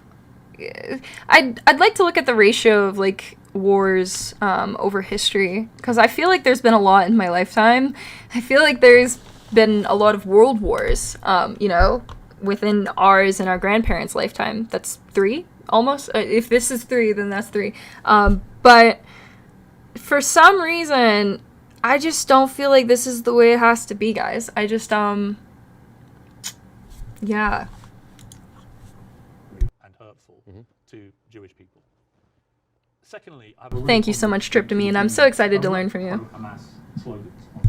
Buildings on campuses in America. You know, I'm all for free speech, and I really am. The whole show is predicated on that.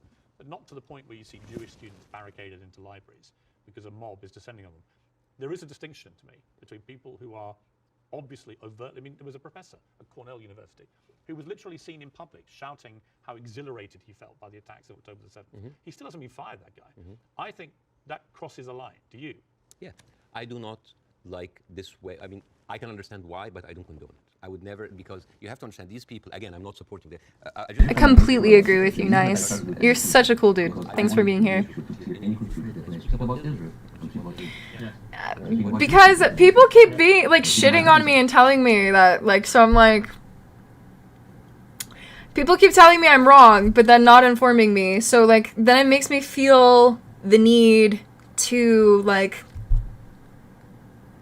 after I say something, even though I'm passionate about it, be like, okay, well, I might be dumb, so don't take this as fact, because I don't want to get told to unalive for spreading misinformation. So I'm like, carefully on that line. I don't know anything. I think that's why Hassan said it too on Peers, is like, because while I'm very passionate about what I'm saying, I might be uninformed, and I want you guys to know that I want you to inform me if I'm wrong. I don't want to spread misinformation. So do you feel like people should not be able to like talk and like process what they're saying and be open to new information? Or do you think when someone says something, that is permanently what they believe and what they think others should believe? Because when I say something, like, it's what I've learned and what I'm putting together because people are asking me about, like, what I view. But I'm also fully aware that there might be gaps in that, like, information I'm missing. I'm putting information together and trying to process it. And for me, that it helps me to talk about it, to process that information. You know what I mean? Does anyone else do that? Is that a weird thing? Okay. Thanks, Tryptamine. I appreciate that. I feel like I'm going crazy over here sometimes. Yeah, but at the same time, when I tell you why does that happen, it doesn't mean that I condone it. There's a difference between explanation and justification. Those people who are exonerated, the way that this is the same reason why people were so happy about the interview. What do they see? They see Israel as a criminal state who is killing their people, and at the same time they are supported by the international community of America. They have no guns, they have no superpower backing them. All they have is just feeling of happiness, like, yes, our enemies... It sounds like living in a fear mindset, though, late to the party. I don't agree either, but if the world is this way, then your people must be strong enough to repel the outside influences that weaken your people. Like, to an extent, like, be strong enough, but not to the point of living in a fear mindset where everybody else is the enemy and you don't actually try and make compromises with people. And you become racist and you demonize a certain group of people.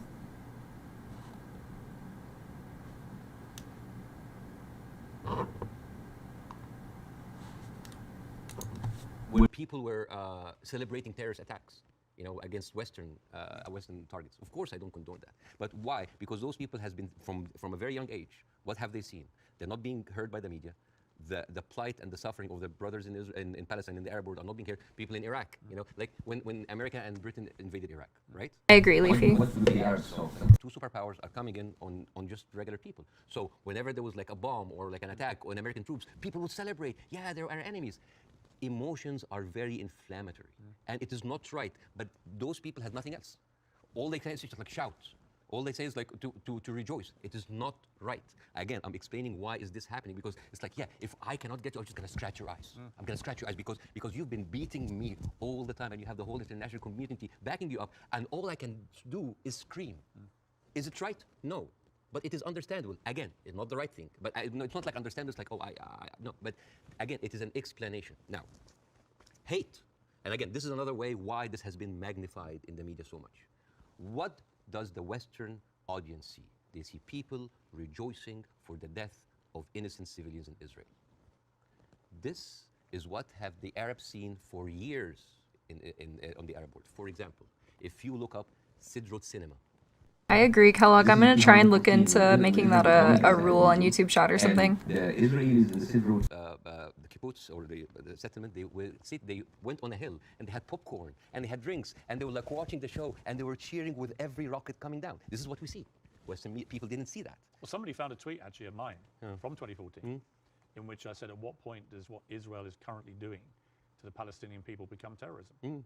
And because I've always said, I've spoken about this a lot over the years, and I've always tried to be extremely fair-minded, albeit nobody really wants you to be fair-minded. They want you to take a side. But that was clear that my thinking back then was that they were absolutely overstepping. Absolutely, absolutely. But again, to the point of rejoicing. No, I know what you mean. Yeah, but like if you, for example, Google the wedding. Late to the Party says, I feel like people try to keep us divided to maintain power. Those people who have power make us fight. To get rid of those people will require those who are propagandized to be removed, most likely because very few people can overcome seeing the truth. How do we balance the necessary evil to legitimately set humanity free? Mushrooms. Sorry, that's my quick answer. To that, I know it sounds silly, but to unpropagandize yourself is to know yourself, is to not be able to be controlled in that way. I think the movement in the 60s and 70s, like the psychedelic revolution that was had in Western culture, the anti-war movement, was very easily squashed by the the war on drugs. So yeah, I think there is a reason for that. I think there has been a lot of traumatic things that we've gone through together as a society, and a lot of us are acting on our trauma and our fear response and not wanting to understand each other and wanting to think that the evil is always outside of us, but sometimes the evil is very much within us. It's that propaganda, it's that fear mindset, and that's why I vehemently disagree with Destiny when it comes to calling for people who are spreading propaganda to unalive, because I think all of us can be guilty of that at one point or another. Whether it's like, oh, Jimmy told me this, and so I told this person this, and the game of telephone, it gets misconstrued over time, or like a piece of information that is very convincing in the age of AI, in the age of like the political climate we have. To say that people who spread misinformation should unalive is really reductive. So I really think that we should, as much as it's like a gotcha for people that I'm an empath or whatever, we should try and be more empathetic towards people we disagree with. We shouldn't go out of our way to vehemently like cancel each other and to dehumanize each other and to put each other down at every possibility. We should try and build each other up, and when someone's misinformed, we should be compassionate towards them, in my opinion, even if it's hard to be, even if they've done you wrong, because we need each other at the end of the day, like as a country, as a world, a family, whatever dynamic you're in. If you don't have that, I think the internet can be a really incredible place to meet other people and to help inform each other and have human conversations instead of just getting social media feeds of just trauma on both sides, on all sides. For everyone, like there's just better ways of communicating with each other when we feel like the other person's wrong, I think. Are you okay? You wanna say hi? He says hi. All right, I like this podcast so far. This is really good. Or this interview. I like it. This is like a Jewish wedding in Israel where they were celebrating the arsons and the burning of Palestinians. But If you guys want me to watch any videos, please join my Discord, put them in the appropriate rooms, tag me, let me know why you want me to watch it. I'm super down for anything you guys think is relevant or important for me to see, to watch that on stream. No. I'm talking to the Western audience because I want to see, like, I want to say, like, this is what they see. I mean, for example, there is a very famous video for Samuel Abu Zanin, who is like a young kid that he was shot point blank by an Israeli soldier, and he was not allowed to have any medical attention. And as his dead body was being put into the ambulance, the Jewish settlers were cheering. So for an Arab audience, this is what we see every day. So when they see, oh, we heard them back, we heard their people like they heard back. It is not right. But this is what hate does. It escalates. It feeds each other. Radicalism feeds it. It is terrible, and it is just like a vicious circle. So I would like to do something that is very interesting tonight. When I invited Jon Stewart to my show, as much of like a reception that if you see on the YouTube, people just like, we had to cut the 5-minute standing ovation for broadcast. People were on their feet for 5 minutes. They could not believe it. I remember Jon Stewart telling me I could never imagine that a Jewish guy from New Jersey would have that kind of reception in Cairo. And yet, on the internet, people would have, what? You brought a Jew on your show? Why you are with a Jew? Yes, hate is there. Yes. So, and the thing is, like, why we do not see each other, people in the Middle East and people in the West, that we do not put ourselves in each other's shoes. And I want to do something very interesting today. I want to give, I like telling stories. And I'm going to tell you a very nice story. And this is the story, surprise, surprise, of the suffering and the plight of the Jewish people. And I want to say that because it is very interesting when you see the trauma and the suffering that the people on the other side went through, you might understand why they're coming through. So this is, see this? This is a map of all of the history of the expulsion of the Jews in Europe. They've been like, I have never seen a minority being kicked around this much, right? And of course, this comes back to the, the whole idea about the original sin, that you have betrayed Jesus Christ. The blood of Jesus is on your hand. And then comes the 11th century. At that time, Jewish people were not allowed to own land. They were just peasants. Even some of the professions were not even allowed to participate. What's up, Caesar? But that would mean political violence, which society vehemently pushes against. He was being a debate bro with a streamer girl who will eventually try to hit up for more content or a meetup. Wait, what? Which society?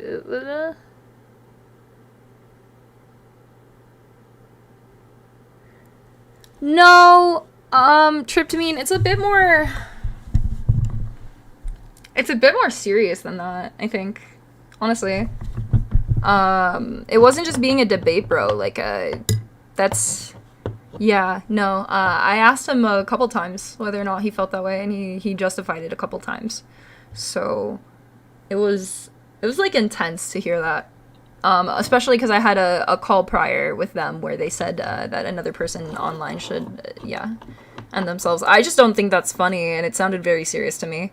So, and with the statistics that I told you guys about earlier in the stream about cyberbullying and suicide rates, I don't think that's appropriate at all.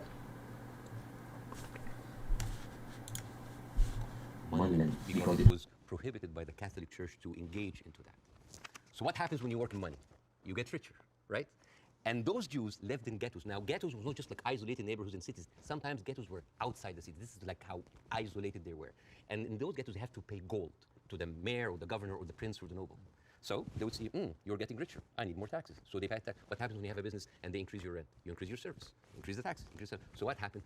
The Christians started to default. And suddenly, the image of the greedy Jew was created. Shiloh. That is, an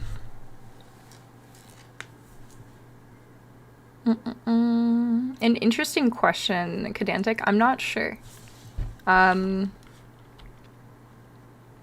think trauma can be both physical and mental. Like, if you go through a physical trauma, it can induce, like, a psychological trauma as well.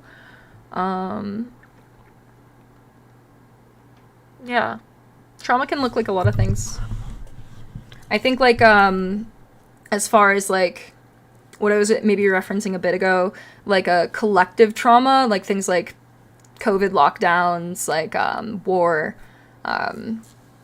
stuff like that.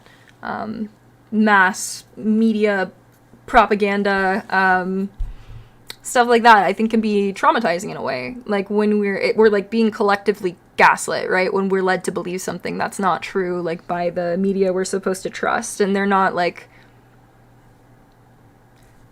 I don't know, and especially like systemic inequality can be traumatizing. Like being poor can be traumatizing in a way. And it's also how you deal with it and your mindset around it, I think. But I do think, like, as far as, like, war, I think we're kind of all collectively traumatized with that. Thank you for the follow, 21 Escalators.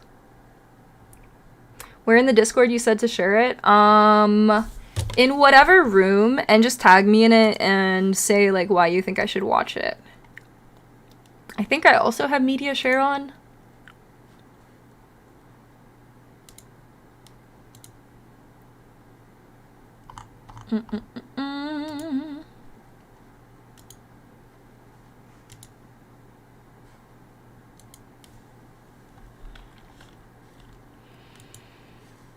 Oh, man. That's a whole thing.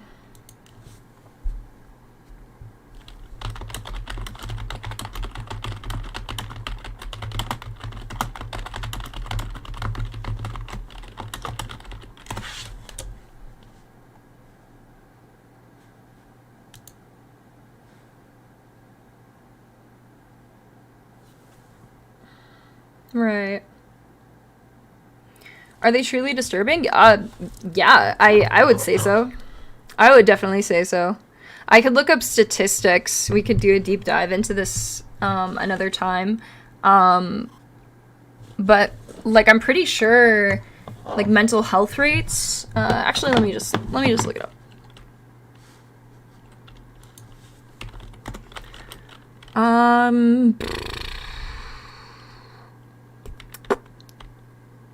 What would I look up? Health statistics since COVID. Yeah, rates of anxiety, depression, substance use have increased since the beginning of the pandemic. I also tweeted a couple different statistics last night and the day before about cyberbullying and its effect on mental health and suicide rates. I think it was something like 14% of youth experience some level of cyberbullying that they report, and 13% experience or have had some form of serious suicide attempt with that. So I would definitely and I also looked up like the cyberbullying rates, like increasing over time. Like there's something like 40% like youth delinquency rates. Yeah, I tweeted the statistics, but what I'm saying with this is there's clear evidence to display the effects of the things like COVID lockdowns and cyberbullying, all of that stuff.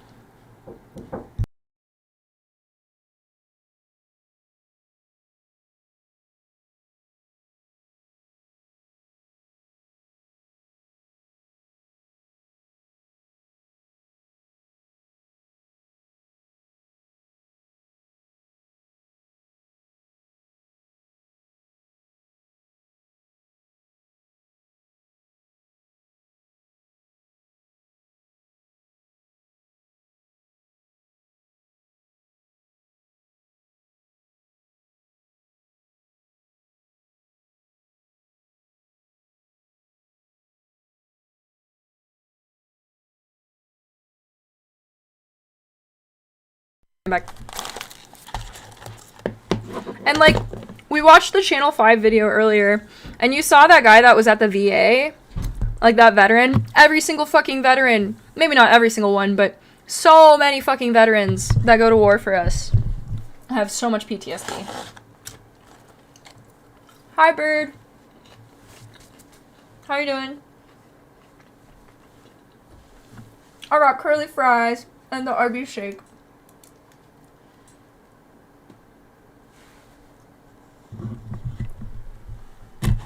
Okay, wait. Let me catch up with YouTube chat. I watched the video with you and Destiny the other day. I have to say that you conducted yourself very well. Great job. I'm curious to hear more of your perspective. Thank you, David. What would you be curious to hear about? I was on another live stream with a streamer Smeth, and we talked a bit about my stream. So you guys can watch that. It's in my Discord. But if you have like a specific question, we can definitely talk about it.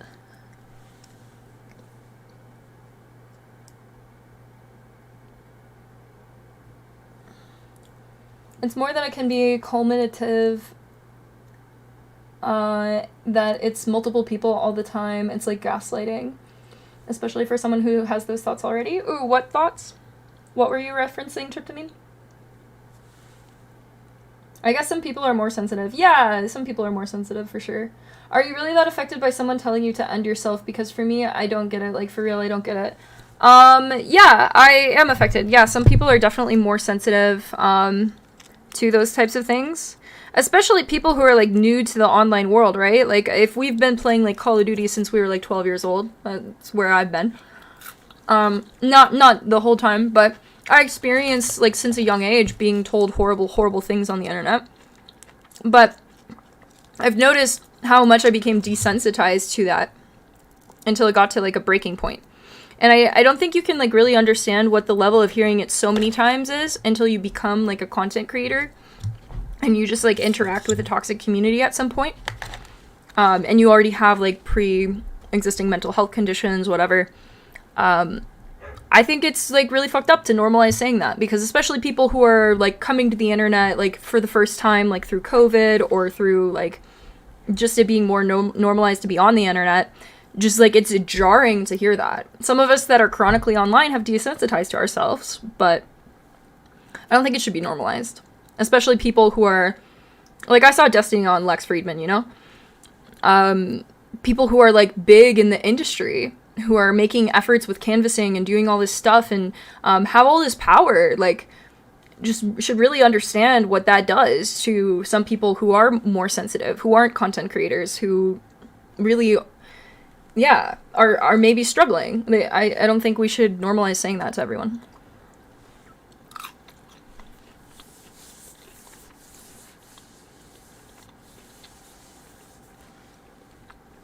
What do you mean, autism?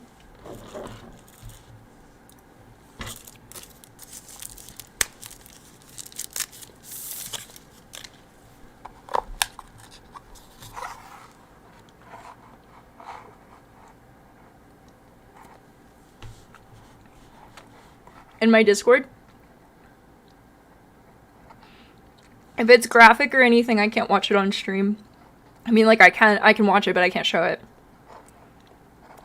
Yes, would you like a sip? It's really good. I highly recommend. Chocolate. It's chocolate.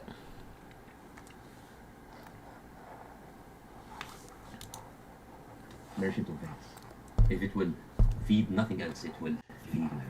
You know, like whenever I see a creature, like, you know, I can't remember the name. I saw like a... No worries. Thanks, David. Thank you for the support. I got a lot of hate for that, so I appreciate the people who are being kind. I also welcome level-headed criticism. This was created because of their condition, and it became worse in 1095 when Pope Urban II called for the First Crusade to go and okay. the birth of Jesus for the unbelievers Muslim. And you know, alright guys, I guess we're gonna do a call with someone. I might have to get off Twitch. So if you're on Twitch, I'm on Kick. I'm on kick.com/catnip. YouTube, I'm on kick.com/catnip. I'll probably stay on YouTube though. And they accused them of opposing the West. This was the kind of oppression that the Jewish people went through. Fast forward 19th century. There was like the Eastern Jew in Ukraine and Russia, and the Western Jew. The Discord's Catnip crew. It's on my only links. Kicked out. And at a certain point, there are people in the West, especially England, it's like, there are too many Jews. We need a solution. A solution for what? For the Jewish problem. So that we need to get rid of it. And you know what?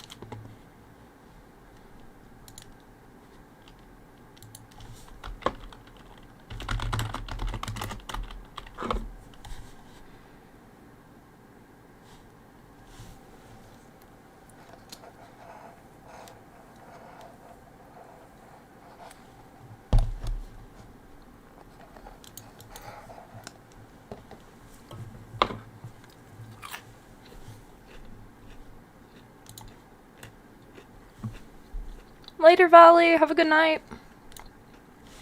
Take care. Yeah, if you guys want to watch this, it's on Piers Morgan's YouTube channel. I'll keep watching it until they respond, and I know where to go for the call. 6,000 square miles in Uganda for the Jews, 1903. And the reason why Palestine was not on the list, that it was objected by a lot of rabbis that said like it's a promised land, but only when the Messiah comes. But there were other options: Argentina, South Africa, Uganda, Madagascar. Right, nice, I get it. So, let's do that. Well, that's why I joined the conversation, and I was like, I waited a minute, and I'm like, okay, like, hey, how are you doing? And I even like wanted to wait for the call because for them to do more research, but they wanted content. So it's also like, I think their anger kind of being tied to the content, and also what I was saying. I get that. But that's kind of like the point of what I'm saying is, yeah, how they're just like quick to say stuff like that. And then I ask, like, do you really feel this way? And they really feel that way. So yeah, I don't know. It's like unsettling, I guess, for me to be around people that really feel that way. Just the same as it would be unsettling for me to like be around people who are like some of the other things he's said, or I don't know, like just people calling for death to people. Like that's uncomfortable for me to be around, just in general. Like, so it's like I would like to talk about other things, but it's hard for me to get past that one thing. Maybe it's just me. There was 700,000 people living in Palestine, 3% of the people. 1917, Balfour Declaration. Arthur Balfour, he called the Jewish people in England that they are alien and hostile race. And the thing is, the only Jewish member of the parliament, of the English parliament, Lord Montenegro, he objects, like, these are British citizens, we should not kick them out. So they pushed him, but it was not going fast enough. Came the Nazis. And then it was not about the solution anymore. It was the end use, the final solution by Hitler. Because he needed an answer for the Jewish question. He unified it. And then, as you see, the Holocaust. I'm not an extreme leftist. That does not represent me accurately at all. It was just for the clicks. First of all, they left East Europe and they went to West Europe and went to America, and they were turned down and they were pushed towards Palestine. So by 1948, right before the declaration of the State of Israel, there were 2 million people living there. Only 30% of them was Jews. So the whole idea of like a land without the people to a people without the land, it was a marketing thing. They were already Palestinians. So suddenly, yeah, I think I came off as like a Hassan defender, and he was kind of like taking out the things the Hassan community has done on me, maybe. But that's not at all where I stand on that issue. Yeah.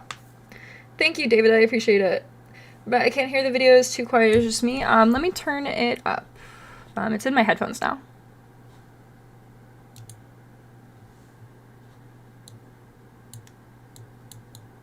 I think you should be able to hear it. The Jewish problem Can you hear is now? not a Jewish problem. It's not a Middle Eastern problem. It's not an Arab problem. It is a European problem. It was pushed on us together with the 28 weeks later is good. Now we are the Jewish haters. And not just that, they took land. So people look at this like, why are we even... We had a lot of my favorite horror movie is probably Sweeney Todd. He's coming in. And during that, there was a lot of, as you know, Zionist militia, the Ergon, the Haganah, all of these people who were killing Palestinians, the famous massacres of Deir Yassin. You're talking about the atrocities of October 7th, it's horrible. But in the Arab mind, there is Deir Yassin, where there is an incredible movie called Tantoura, T-A-N-T-O-U-R-A, where the Israeli members of those militias, they talk about the atrocities that they did, including opening up the pregnant women bellies. Yeah. And having bets if the boy inside is a boy or a girl. Thanks for acknowledging that, Bird. It is one of the most horrific, and they talk about it, some talk about it with regret, and some talk about it with pleasure. We did that, right? So you have even King David. I think your Prime Minister was just there. And if I was British, I would question this. Because as you know, King David was bombed by the Ergon militias. 91 British soldiers died. I don't know, if I was British, how come my Prime Minister would have the nerve to stay in that hotel? I mean, you know, the ghost of the 91 British soldiers, that must be haunting for them, you see? So when you see all of that, and you see that suddenly, overnight, 1948, there were 1.5 million Palestinians, half of them, 3/4 of them were overnight pushed into refuge. Yeah. And this is why it's called the Nakba, the catastrophe. So now we have all of this building up into the minds. And suddenly this was like a conflict, a hate, a problem. I look like an e-boy, fuck yeah. Do anything with. This was basically pushed on us by the Europeans. You see, this is why it is important to say that. And I'm not saying that just like, oh, let's wipe out the state of Israel, let's like push them in the sea. No, but it's important when you talk about a conflict that you talk about the root causes, right? No, there was like a vibrant Palestinian culture happening over there, and right now they are erasing this culture. Suddenly, I'm thinking of like Israeli feta cheese, Israeli hummus. Oh, that's an insult. Israeli hummus. Come on, I mean, take the land, but leave the hummus. I mean, come on. I mean, that's not fair. You are someone who's always spoken against cancel culture. Right now, a whole culture is cancelled. Let me ask you this. Jonathan Freeland is a top Jewish journalist for Guardian newspaper. He wrote a very interesting column last week. Right now, a whole culture is canceled, man. That's fucked up. You could argue you have two sets of people with just cause, and they believe passionately in their Right. Yeah, he's really good at it. He's a comedian, though. He's been doing this for, I think, over a decade. I really like the way that Bassem talks, honestly. The history. Would you agree with that? Would you agree that both sides have legitimate just cause? Not with the methodology that's taken place, and you've given an extremely detailed analysis of the build-up to what happened in 48. To me, it's pretty clear 700,000 Palestinians were displaced from their homes, and it should never have happened. And that has been absolutely, I think, the root cause for so much resentment. But can you, at the heart of this debate, agree with Jonathan that you could argue there's just cause on both sides? There's a cause on both sides, but I'm walking on a tightrope here because I'm not a Palestinian. Yeah. But from the Palestinian point of view, there's a lot of people. I mean, there are 2.2 million people living in Gaza. There are 3.5 million people living in the West Bank. There is 350,000 people living in East Jerusalem, and there's like 6 or 7 million people living outside. Those people, the Palestinians that were pushed out, they do not have the right to go back. Right now, if you meet Palestinians, you'll see them wearing a necklace with a key. That key is their house that they were kicked out from in Yafa and Haifa. You know, like my wife's family comes from Ramla, which is 50 miles from Gaza, and according to the law, those people have absolutely no right to go back. Even if you are a Palestinian with an American passport, they give you hell in order to go in. And yet, a Jewish person born anywhere in the world, born in Poland, born in Ukraine, no question asked, he can jump on a plane, land in Israel, and get the Israeli citizen and take a house that most probably belonged to a Palestinian. So it is not just like, it is an ongoing injustice that has been happening. Now, I mean... Where would you criticize, if you're being fair-minded, where would you criticize from 48 onwards the behavior of the Arab side?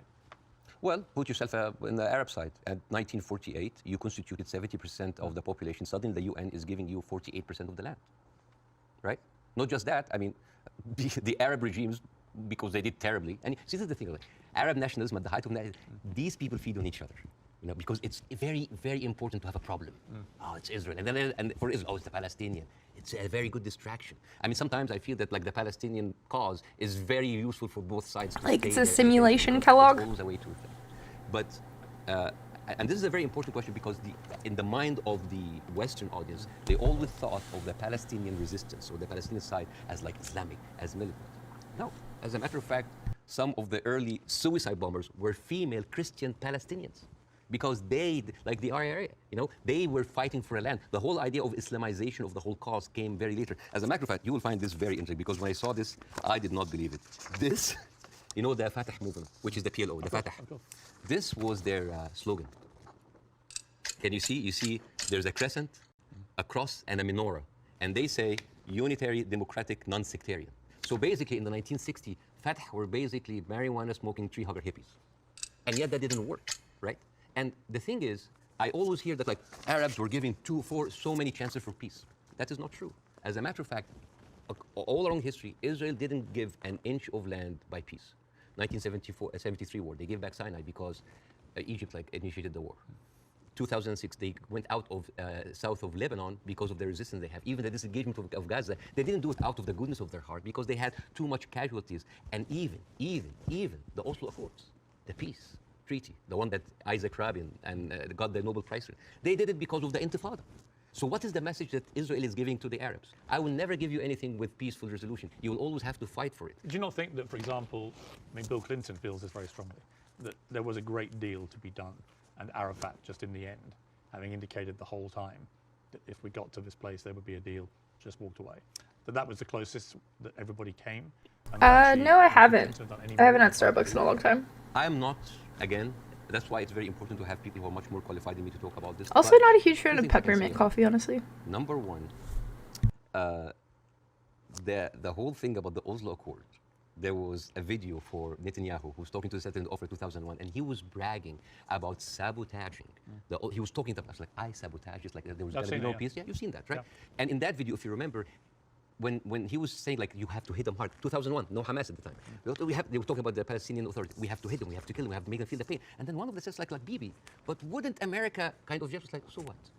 The American public is easily manipulated. 80% are with it. I cannot believe you entertained this, Tom. A new American, where I can have the privilege of being retrospectively angry. I said like, this guy is mocking the government. Comment says,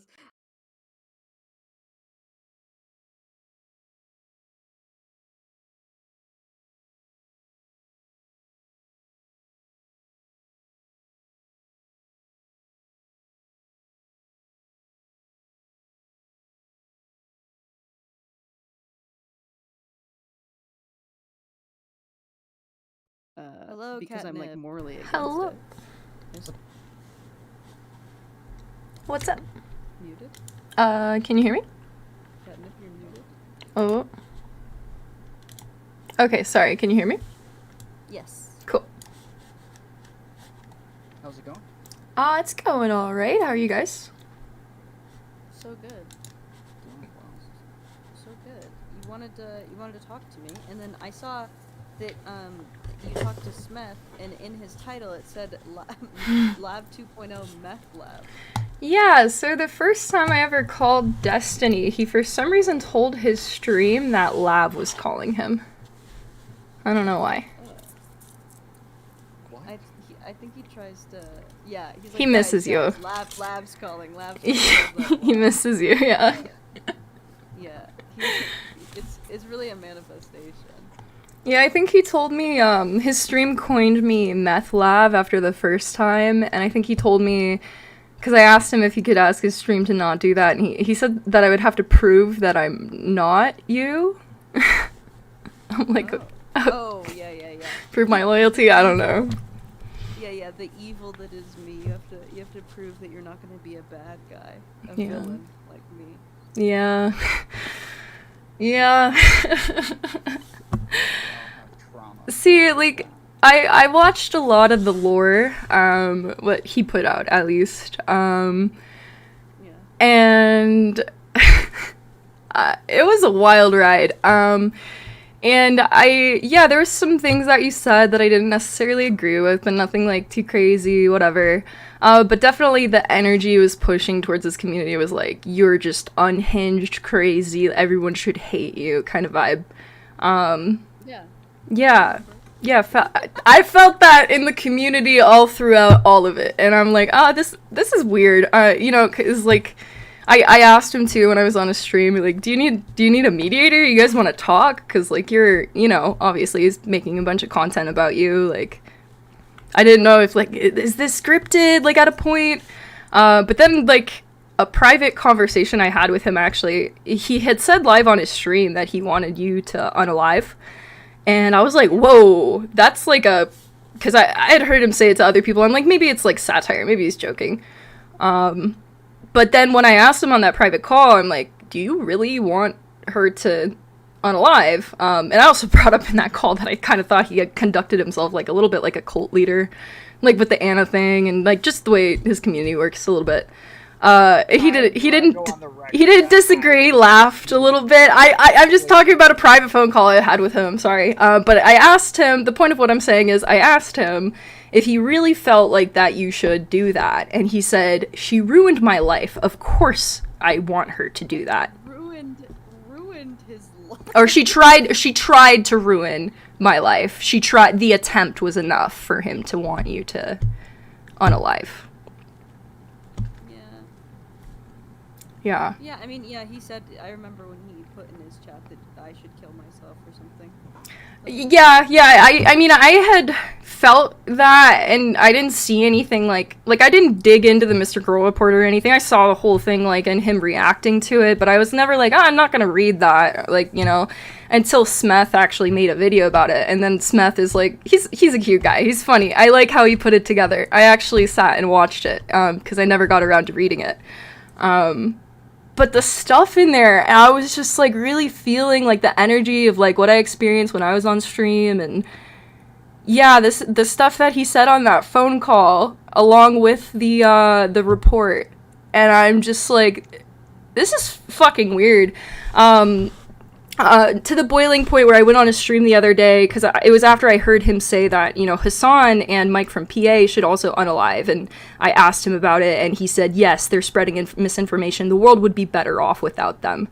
So I just, yeah, I don't know if that's just me being a softy, sensitive little bitch or whatever, but I just think that's kind of fucked up with someone with a massive platform to do that. He did eventually say it's probably not a good thing to say. Like, he did admit that it was not a great thing to say and that he was just getting in his emotions and being hyperbolic. I mean, if I didn't have that private phone call with him, I might feel that way. But well, I don't care if he actually thinks that I should or wants me to kill myself. Whatever, like he's entitled to. Yeah. He's entitled to thinking that. But I Okay. do think that when you say that in like in front of a live audience, you are like emboldening them to like go harass me. Right. And me bringing it up, a lot of people told me to end myself, for me even bringing it up. So, like, yeah, that's just like a small amount. Like, he didn't make like a bunch of videos on me or anything like that. So, and I saw like the Anna videos he made before he removed them from his channel, and how people would go to her stream and constantly talk about him, and then they would just clip her, and he'd make another video of it, and yeah, just that. His life is like this never-ending loop of like content. He like when he goes to sleep, he like every day he wakes up and he does the same thing, and it's all like his real life is so intertwined with the online that it's like I'd be so disassociated if that was my life. I'd be so Right. To not even feel the weight of a comment like that. Because me personally, like, I make sure I take breaks, and I'm, like, with my support system when things get rough. I take breaks from streaming, like, but, yeah, to just not... I could never make a comment like that towards someone, even people who have very much hurt me. I do. And I do. Okay. I constantly do. I'm very guilty of also telling people to kill themselves and that they should kill themselves. It's always when I am mega online, though. Like, Yeah. It is always when I'm, like, very emotional, mega online, and, you know, I've never done it on... Stream. I can't remember if I've ever done it on stream, but... Yeah. I don't think so, and I definitely wouldn't. I don't know, what doesn't kill you makes you stronger.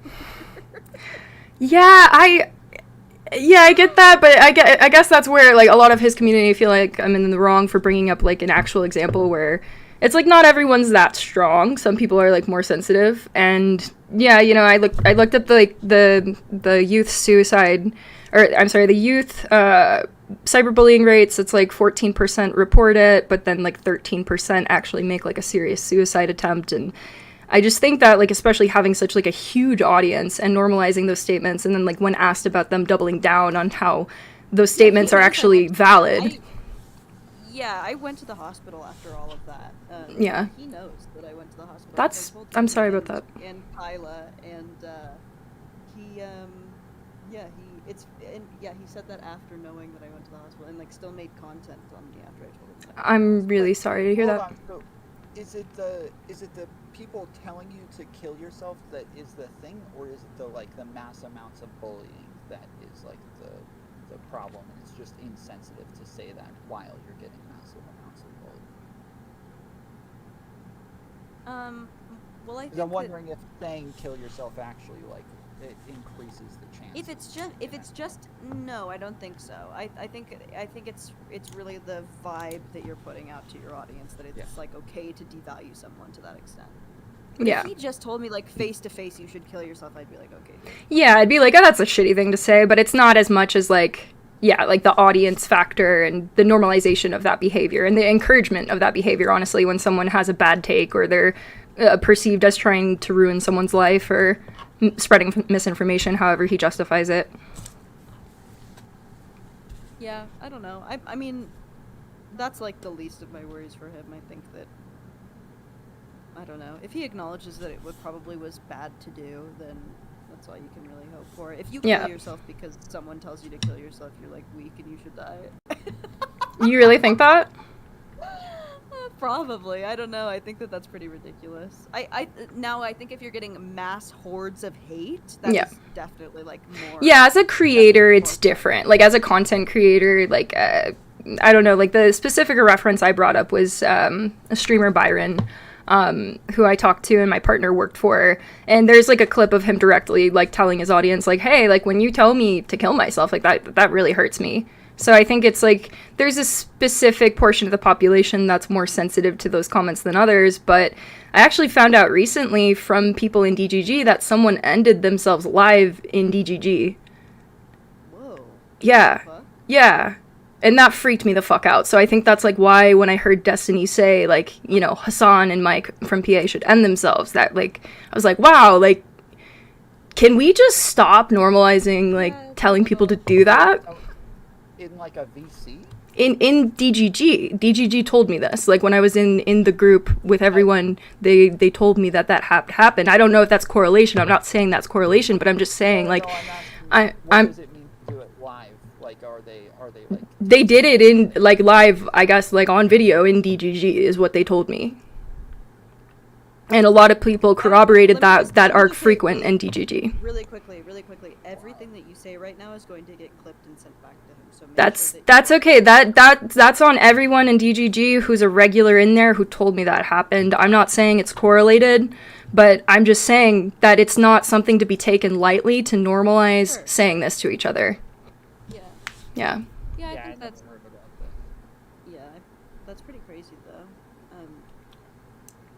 Yeah, that is kind of crazy. Dude, on Discord though, that shit's like. I don't know. It does affect people because when people kill themselves on. That's fucked. That's really fucked. Someone did it live on Twitch. Like, there was a fucking shooting live on Twitch. Like, a lot of fuck shit goes down. It's not just DGG. I'm not blaming Destiny for the toxicity, but It feels crazy that it hadn't happened sooner in DGG. It's such a big community. If it did happen, I don't know. yeah, I don't know. Like you said, you were in the hospital after everything. Even if you've, like, said shitty comments yourself, like, you were in the hospital after, like, the mass amounts of everything and the videos and all that, and probably misrepresentations of who you are.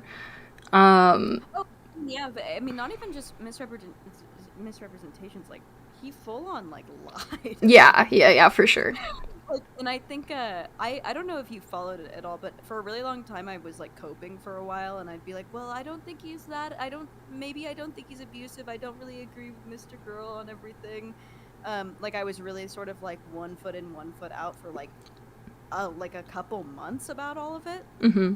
And then in one stream, he like says something like, "Oh, should I tell everyone what you said about Connor, who's my fiance?" And I was like, "What?"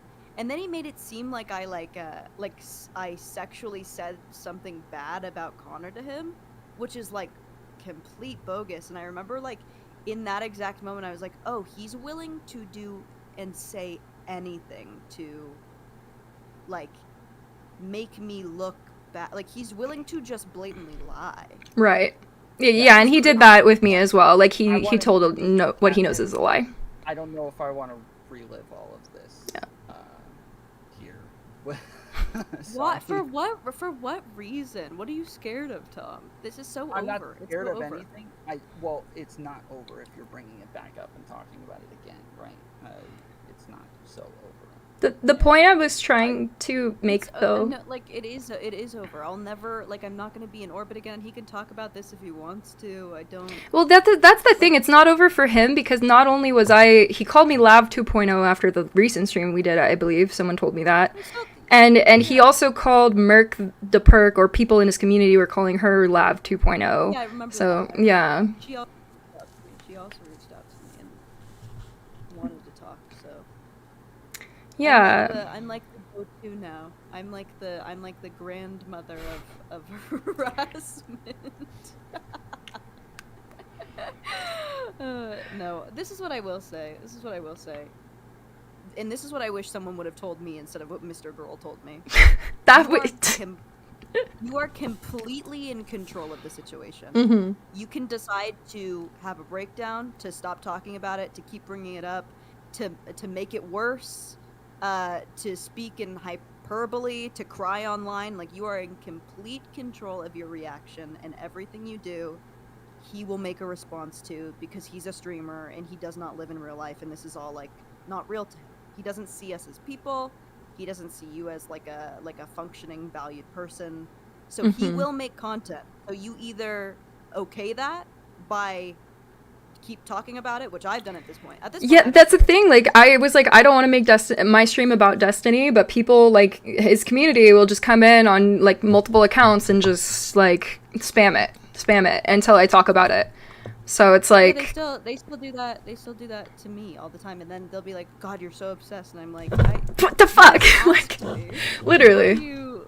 Yeah, I don't know. And then he does that too. What Scribble told me is that they were waiting for their next lav, that they need someone to hate. Scribble sent me a very long message. Come back. Every fucking day I get messages, come back to stream. Yeah. And then 2 weeks ago he was like, what? I don't have beef against her anymore. We might get her back. Like, it's insane. He like doesn't. The whole thing is like it's like the Maury show. It's like Jerry's. So I don't know. Just don't take it too seriously. As long as you like, this is my problem, is that I never got offline. I never got offline during this time because like Max kept pulling me back to it, and because I wanted to be online because I was like addicted to it. I was addicted to reading all the comments about me. So it's not all Max's fault, obviously. I had agency, but I needed someone to tell me to get the fuck off, and not like as a punishment to me, but as like just to be real, just to be a person. Because DGGers, like, you're not gonna meet them in person, and if you do meet them in person, they're like too nervous to come up and fucking talk to you. Like these people feel very brave on a keyboard, and they're very. DGG is not known publicly for being a very great, understanding, and like functional community, right? Like these are disenfranchised men, and these are socially inept men. Do you think that's fixed, or do you think like? It could be maybe of content drives that. That's people who are terminally online. Yeah, that's people who are online, people who are on Twitch. I don't think it's just DGG. I think it's definitely rampant in Bosch's community, definitely rampant in Hassan's community. Which is honestly why I wanted to talk to Destiny in the first place, though, is because I just don't think that is fixed, and that doesn't, like, Destiny doesn't need to be, like, but Hassan too. No. But that's why I brought up Byron, honestly, but he thinks that, he's on his way out anyways, and as somebody who's, I don't know, I've been on the internet since I was 13, I've experienced a lot of fuck shit, and it's like, yeah, you can just, like, leave the internet, but a lot of people have really shitty lives, or not many, like, social, like, networks, like, outside of that, so it's just... I don't think that the most sensitive people online should just fuck off and just get told to, like, kill yourself. I think that there should be more conversation about that. I don't know. I think sensitive people should avoid online completely. This is like the Wild West.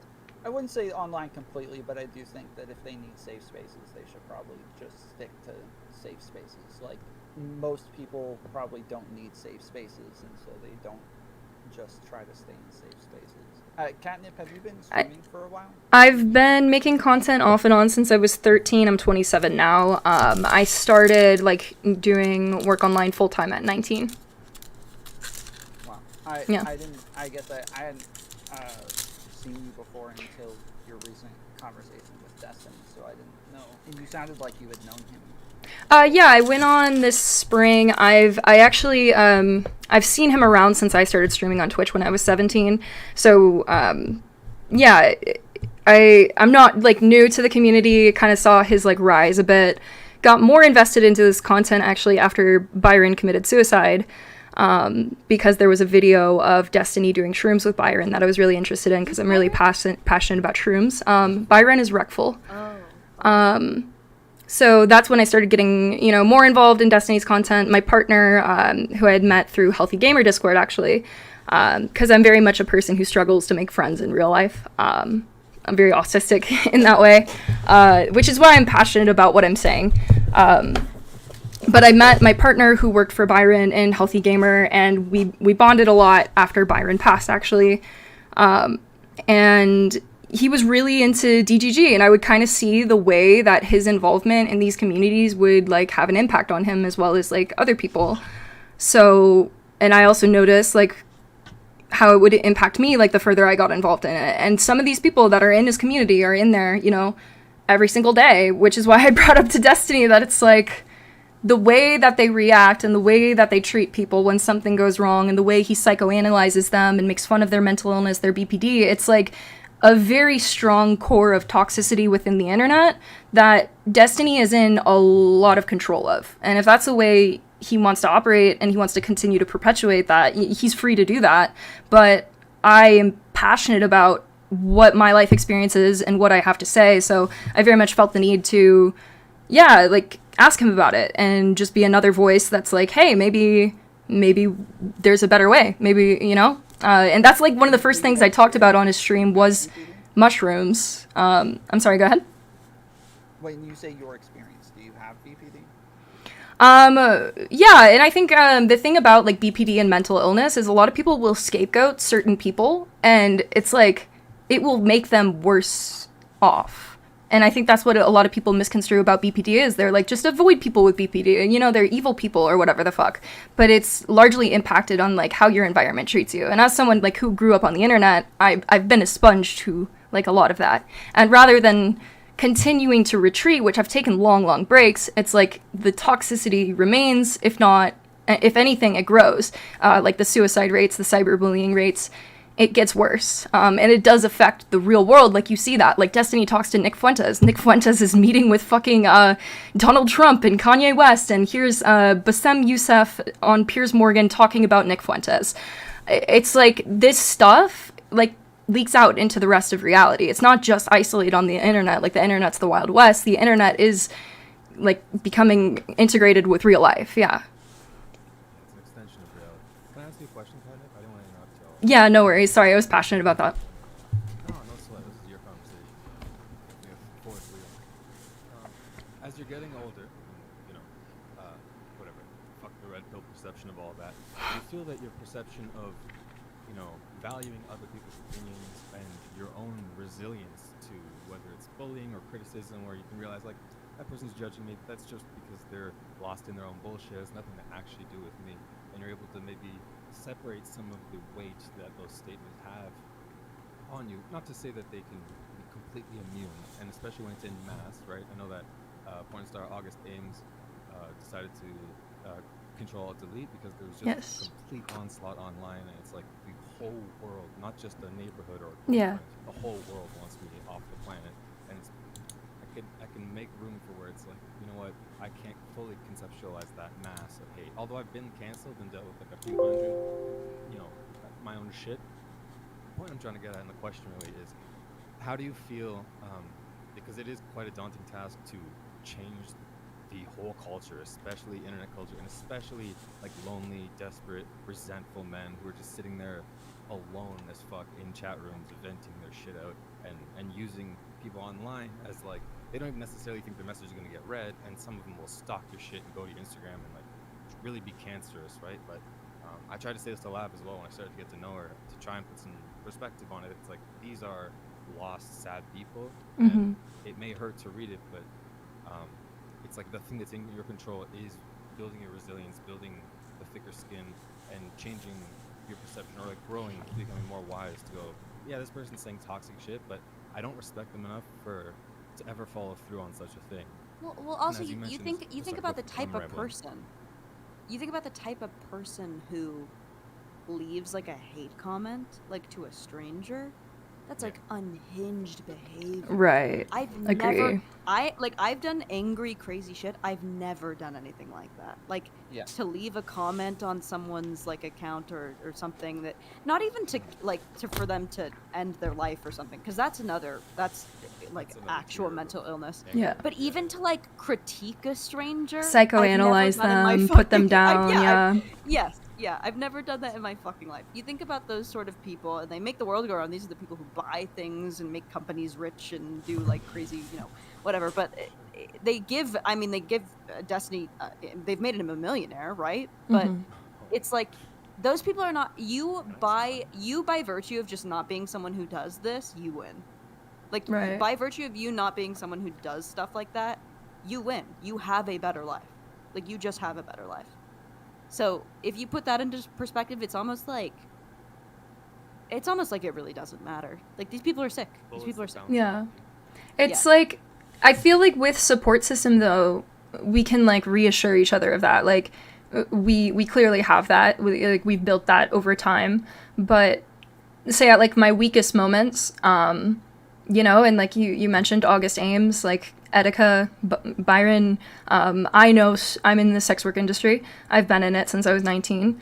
I know so many sex workers that are no longer with us. And it's like, also from that community, so many of us are traumatized, and to see so many people like willingly say so many fucking hurtful things to each other, it's like, it's hard. It's hard. And I don't want to like normalize it staying that way, because we can hold people accountable without going to like such extremes of like telling them to end their life, or like psychoanalyzing them and telling them to just how horrid they are, like whatever amount of like bullying it is and like targeted harassment towards a specific person. It's like when you remove their ability to grow, it makes people feel like, well, the world would be better off without me. And the thing is that people who don't have the mental illnesses, they get treated exactly the same.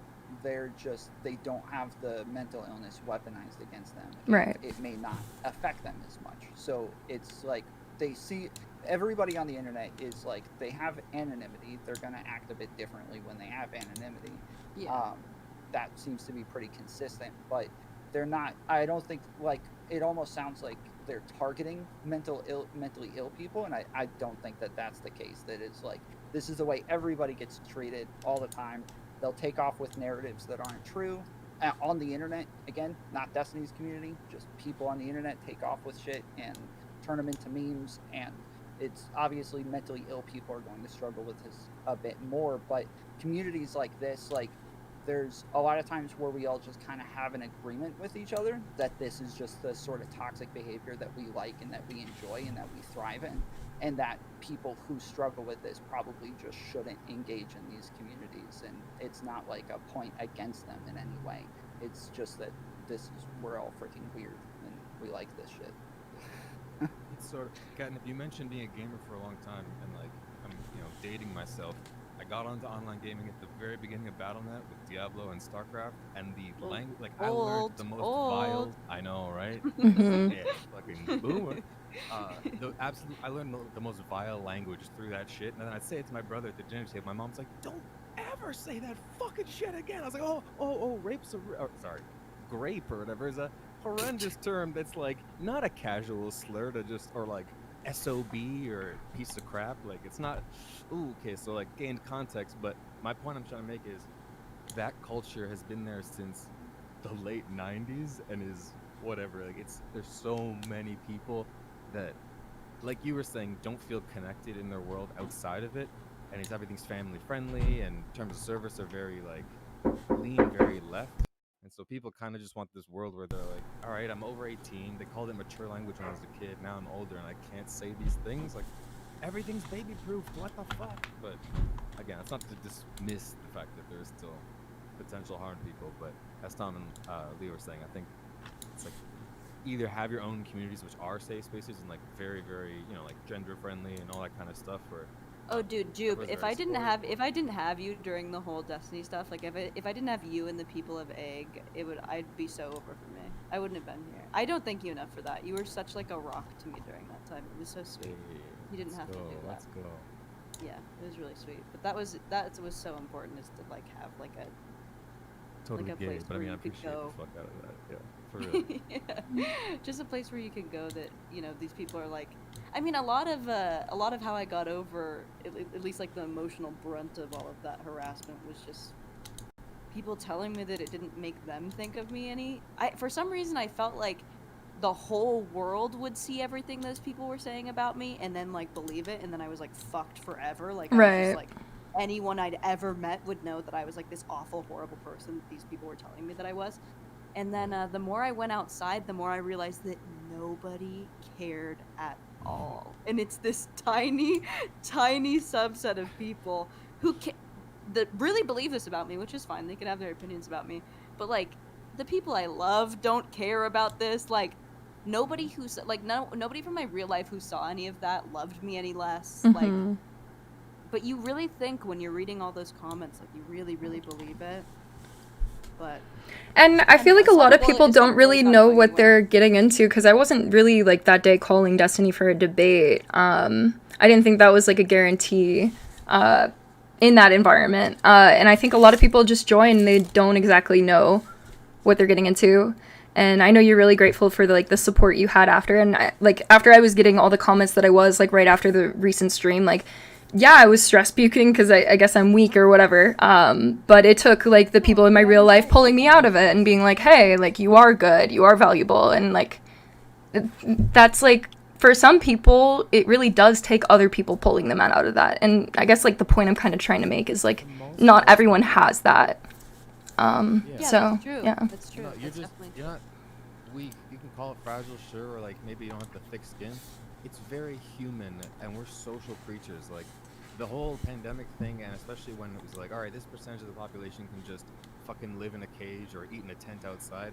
People really started to feel like, I started to feel like, it was like, bro, do you just forget the last 20 years of me as a person because of this? It's just, fuck you, you're an animal. And as far as you're concerned, my social experience can wither away so far that I will eventually just choose to unplug. I already had enough reasons to call it quits, but like, now I lose participating in society. So whatever, point I'm trying to make is, it's very human to be like, I kind of need a shoulder to cry on or a hand on my back to lean, whatever the fuck it is. Although again, you know, always try to be stronger than and contextualize the bullshit so that you like disarm what's being shot at you. It's just, yeah, you're just a human being, man. Don't be like too hard on yourself or think that you gotta put yourself down. Also, that way. think about this. Also, the opposite of that. The opposite of being sensitive and leaving quickly is that you become Destiny, who's dealt with this for over 10 years. 10 years, he gets constant hate. Yeah. Can you imagine? Yeah, what I that imagine does to a that. person? Right. Like most people aren't built for that. Yeah, and Destiny talks about he's like, oh, it doesn't affect me. I think it affects him more than he leads on. It really does. Of course it does. Yeah. Of course it does. You have to pretend it doesn't, otherwise it'll encourage the malicious people to do it more. You have to like be that. Yeah.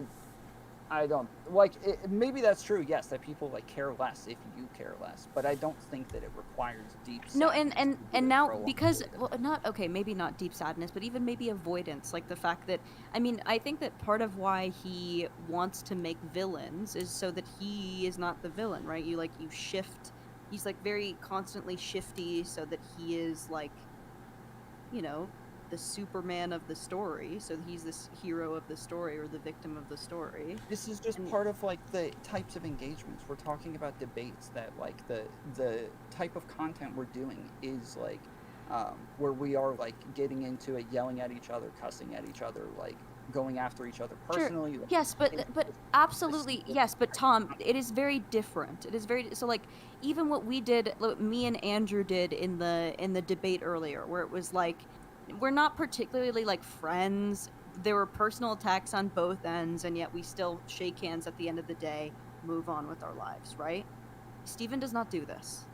He doesn't do this. It becomes a vendetta. Like his real life is intertwined with this, and then it gets so you're just saying personal, that and it's then not performative to where he's going to go on and say things that like in a way that he doesn't really feel it. Like you're saying Well, that he's I asked him to have a conversation to clarify what I actually felt, and he said that he's 1,000,000% sure I'm an abusive person, and that he only wanted to talk to me again on stream for content. So it's like as much right, like as he called me a crybaby too. As much as it like might be performative, it's affecting who he is as a person and the way he conducts himself. Because like I tried to like have a human conversation with him after, because I felt like the way he like did it was a bit misrepresentative of who I am, and he knowingly lied about one thing. So I wanted to have like a clarifying conversation because it made me feel gaslit. It made me feel like that wasn't fair. So yeah, I feel like he can conduct himself like publicly very abusively, but then privately he's like gaslighting me and telling me I'm the abusive one. So it's, yeah, I don't know. There's lots of people who don't like to hear feedback on themselves, and that's like a big problem with the way that people and see other people's thoughts about them, and the way that they performed in its art. And again, like a lot of people just It's unnatural for the human brain to see that. He knowingly lied, so like, you know. I 100% agree though. Like I don't think that this is like a normal thing for most people. No, and you have to, if you aren't someone who can read those things, then you just should not. You just should not read the comments. Like that's, or just should not stream. Says it. Joe Rogan's like the biggest dude in the world, and he's got like all the money. He's friends with like the kings of whatever industry, and he's like, I don't read comments. That's how I deal with the stress. It's like I just don't read them. I'm living my life. Fuck those people. And really, my life like, is so much better now that I don't read comments. So much, like, especially on TikTok. Holy shit. Oh my god. Holy the shit, younger you so much skew, better. the more retarded it gets. Yes. And it's just toxic and unnecessary and bullshit. It's like, bro, you are 17 years old. Respectfully, your opinion doesn't matter. To Getting off of Reddit. Getting off of Reddit. Holy fuck. Game changer. I grew Game up on the internet. changer. I've never typed on Reddit. Yo, fuck that. I tried to join the Flagrant podcast, and I was like, I can't be looking at these forums. Fuck it. It's cool to see this research on there, but I can't go down the rabbit hole. And your life is short. That was the point I was gonna make. As you get older, maybe lose friends, whatever. I don't want to be too dark. You realize it's like I got 24 hours in a day. I have my goals in front of me. I have the people I love, whatever relationship, family, friends, and shit. Like I'm not gonna waste an hour, like diving down the spiral of some fucking loser when I could have been playing guitar or like. I could be masturbating right now, be more productive in this. Right. That's why, like, today I was listening to an audiobook on stream, and, like, I kept getting spammed to talk about it. And I'm like, my stream's not about him. Like, this is, but they want to milk it for the clips and the content. I get it. Yeah, exactly. It's the demon of, whatever it is. Fishbowl, I guess. This world is very small. This world. I mean, it feels huge. It feels huge. Like 200,000 or like 1 million people feels like very big when you're like just a tiny like content creator. But in the grand scheme of things, it's really nobody. It's really nothing. Like you could go your whole life and never meet one of these people walking in the street. So I think when you realize how many people there are in a million, and then how many millions there are in a billion, you're like, wait a minute. okay. We're good. Yeah, but you don't, Catnip. To me, from the very little time that I've known you, you don't seem egregious. You don't seem evil. You don't seem like you're a problem.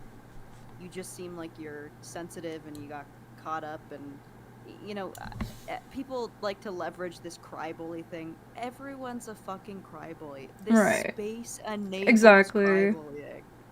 Like every single person does this. The heroes of the space do it. The villains of the space do it. We all do the same patterns, and yet we're all like this Spider-Man meme pointing at each other saying, look at how evil this person is, but also doing the exact same thing. I am guilty of this. Max is guilty of doing this. Steven is guilty of doing this. You're probably guilty of doing this. Tom is definitely guilty of something. But that's actually the point I was, like, making with Destiny. It was, like, when he's calling for, like, Hassan to end himself, Control-Alt-Delete, and Mike to end themselves, because spreading misinformation. My point was that, like, you can also do this sometimes. So, I don't know, it just does... I get the, like, bullying for content kind of thing, but it just, with the statistics I looked up about it, feels wrong to go to the extreme of, like, on a stream with thousands of people calling for people to end their lives. Do you think you telling him that is going to change anything? No, but I'm glad that I brought it up because some people, like, actually are grateful that I said something to him about it because he doesn't get a lot of feedback about that, they said.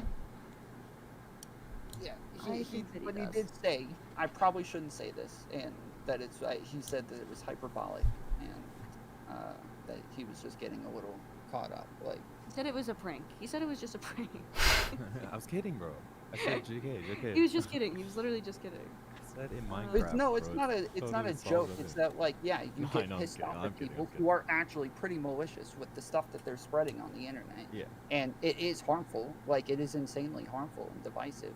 And when they're capable of just saying a bunch of insane things to massive groups of people with no pushback whatsoever, and nobody holding them accountable in any way, it is disgusting. And, like, obviously killing themselves is a little over the line, but damn, like, here's the thing, I actually love the expression, I don't want to say too many times so you get demonetized, but I love the expression of fucking Control-Delete yourself in whatever way you choose to phrase that.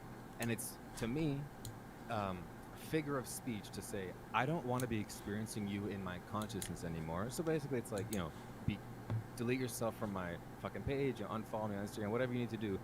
Get the fuck away from me. I don't like engaging with your consciousness anymore. I get that when 99.99% of the population hears it, they think you're actually saying find a bridge and then do the rest from there. But I'm just saying that, like, especially as a person who's very much, faced this demon and been very close and intimate with it, you choose colorful language. We're intimate with the demon. The demons of fucking death. Let's go. I came out the other side, insane and invincible, or something like that. But yeah, it's just like even with you, live, you'd be like, oh, I'm gonna fucking kill myself. I'm like, ooh, tempted, or like, Is "Can I it join?" It's just, is it normal to you guys how many people actually truly have tried or want to kill themselves? Is it normal to me? No, Like, I does think it feel horrendous. like it's like what's destined to be like where we should be, or like should we like try and I don't know, improve society in some way so we're not always like I don't know, a lot of people I know like quite frequently do feel like Control-Alt-Deleting. Right, I mean, again, I 100% think that there's a problem with anonymity. Like, anywhere people are capable of saying a bunch of egregious things without any sort of pushback or being held accountable. I Like, also this is think the it's case a on very- Xbox Live. This is the case in, like, chat rooms early on in AOL. I also got groomed in chat rooms early on, and I don't want to normalize that. You know what I mean? Yeah, no, that's yeah. Look, I'm not saying you shouldn't try to improve society in every way. We're constantly trying to evolve and reduce suffering and increase well-being and all this sort of optimize human life and like reduce poverty. All these dimensions of whatever, the economy, the fucking environment, everything. Eventual space travel. Point though is I think that being told by strangers on the internet, especially like just an individual, or even an individual but it's like a person versus, again, I get it if it's in a mass. There's like thousands of people. Like, I've never gotten this many notifications to my Instagram ever, and it's all people who want me to delete my life and lose all my content, whatever. It's just the onslaught I understand versus I don't think that it's not that someone told you that in a chat room. It's like so much of it the rest of your life is fucked, and those are the issues. I think if you solve all that and you're like, I have friends to go back to, I have a good job, I'm not starving, I'm not already thinking about it every day, where like maybe that's going to be the last straw, I guess. I think the bigger problem over even cyberbullying is loneliness and I agree. like and intimacy not being like super accessible to everyone, because obviously that's like the bigger problem, right? Like nothing online can get you to like actually kill yourself. It's lack of other things in your life. So Yeah, there's obviously, like, you already have a bunch of other problems when somebody telling you on the internet to kill yourself is actually going to affect you. But I think like the internet could be a great tool, like when people are feeling that way, or maybe they're stupid or lonely or whatever, like to redirect them to like actual resources and like instead of like. In the 90s, and then we got the Hi, Destiny. Oh, it's all the worst people on the internet talking about me while I'm trying to sleep again. Nice. What? Nothing wrong. Jube's Hi, Destiny. I landed under the bus. Shit. Nice to meet you, man. Yeah, Jube's got some stories. Worst people on the internet, really? Of all the people? You guys are up there. Oh, okay. That's pretty big. If I'm gonna be known for something. Damn. So how are you doing, Destiny? It was quite an arc. Doing great. I just watched 21 Jump Street. Pretty funny movie. Nice. The first one? Is that the Jonah Hill one? Are there multiple 21 Jump Streets? Yeah, there's Yes. a remake. That was that was like a super popular show. Well, not the Wasn't it? show. With Johnny There's Depp? 2 movies. I think the second one's like 22 Jump Street or something like that, but the first one's hilarious. Well, did you have something to say? No, it was like We a all public had a room. lot to I just say. wanted to hang out, my best friends. Aw. Okay, well, how have you been? Pretty good. How you doing, bud? I'm doing great. I'm starting a podcast next week. Oh, cool. Yeah, with this girl named Emily Wilson. Her ad is Emily Saves America on Instagram. Emily She's Saves like this, America. Yeah, she's like this conservative, like Gen Z commentator. And we're gonna have a fun little report. Wow. What are you guys gonna talk about? I think next week we're talking about the Israeli-Palestine conflict. Nice. Starting off just easy. light Okay. stuff. Yeah, light stuff. Relevant though. Yeah, just putting our toes like race realism. You know, like the light topics. Uh-huh. Yeah.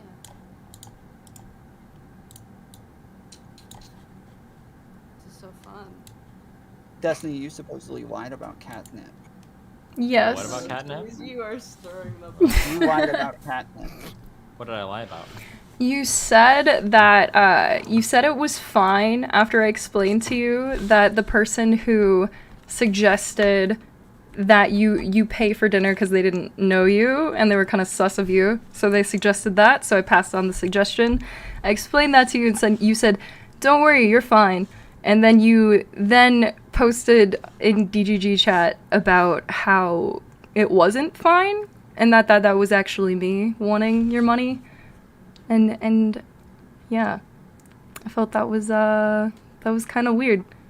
You can go off what I actually said in the video, but like why further spread the narrative that I'm like some kind of gold digger or something? I said, I fly home and arrive tomorrow night. You said, what time? I said, 10:30. You said, can my squad come? Are you down to hang? We have to go to the airport at like 4 a.m. We'll be down if you have the time. And I said, okay, hey yo, we can meet at a restaurant called Big Pink on Miami Beach at like 11:30 if you guys want. And then you said, my friend said if you pay, we can. And then you sent me a bikini pic of all three of them.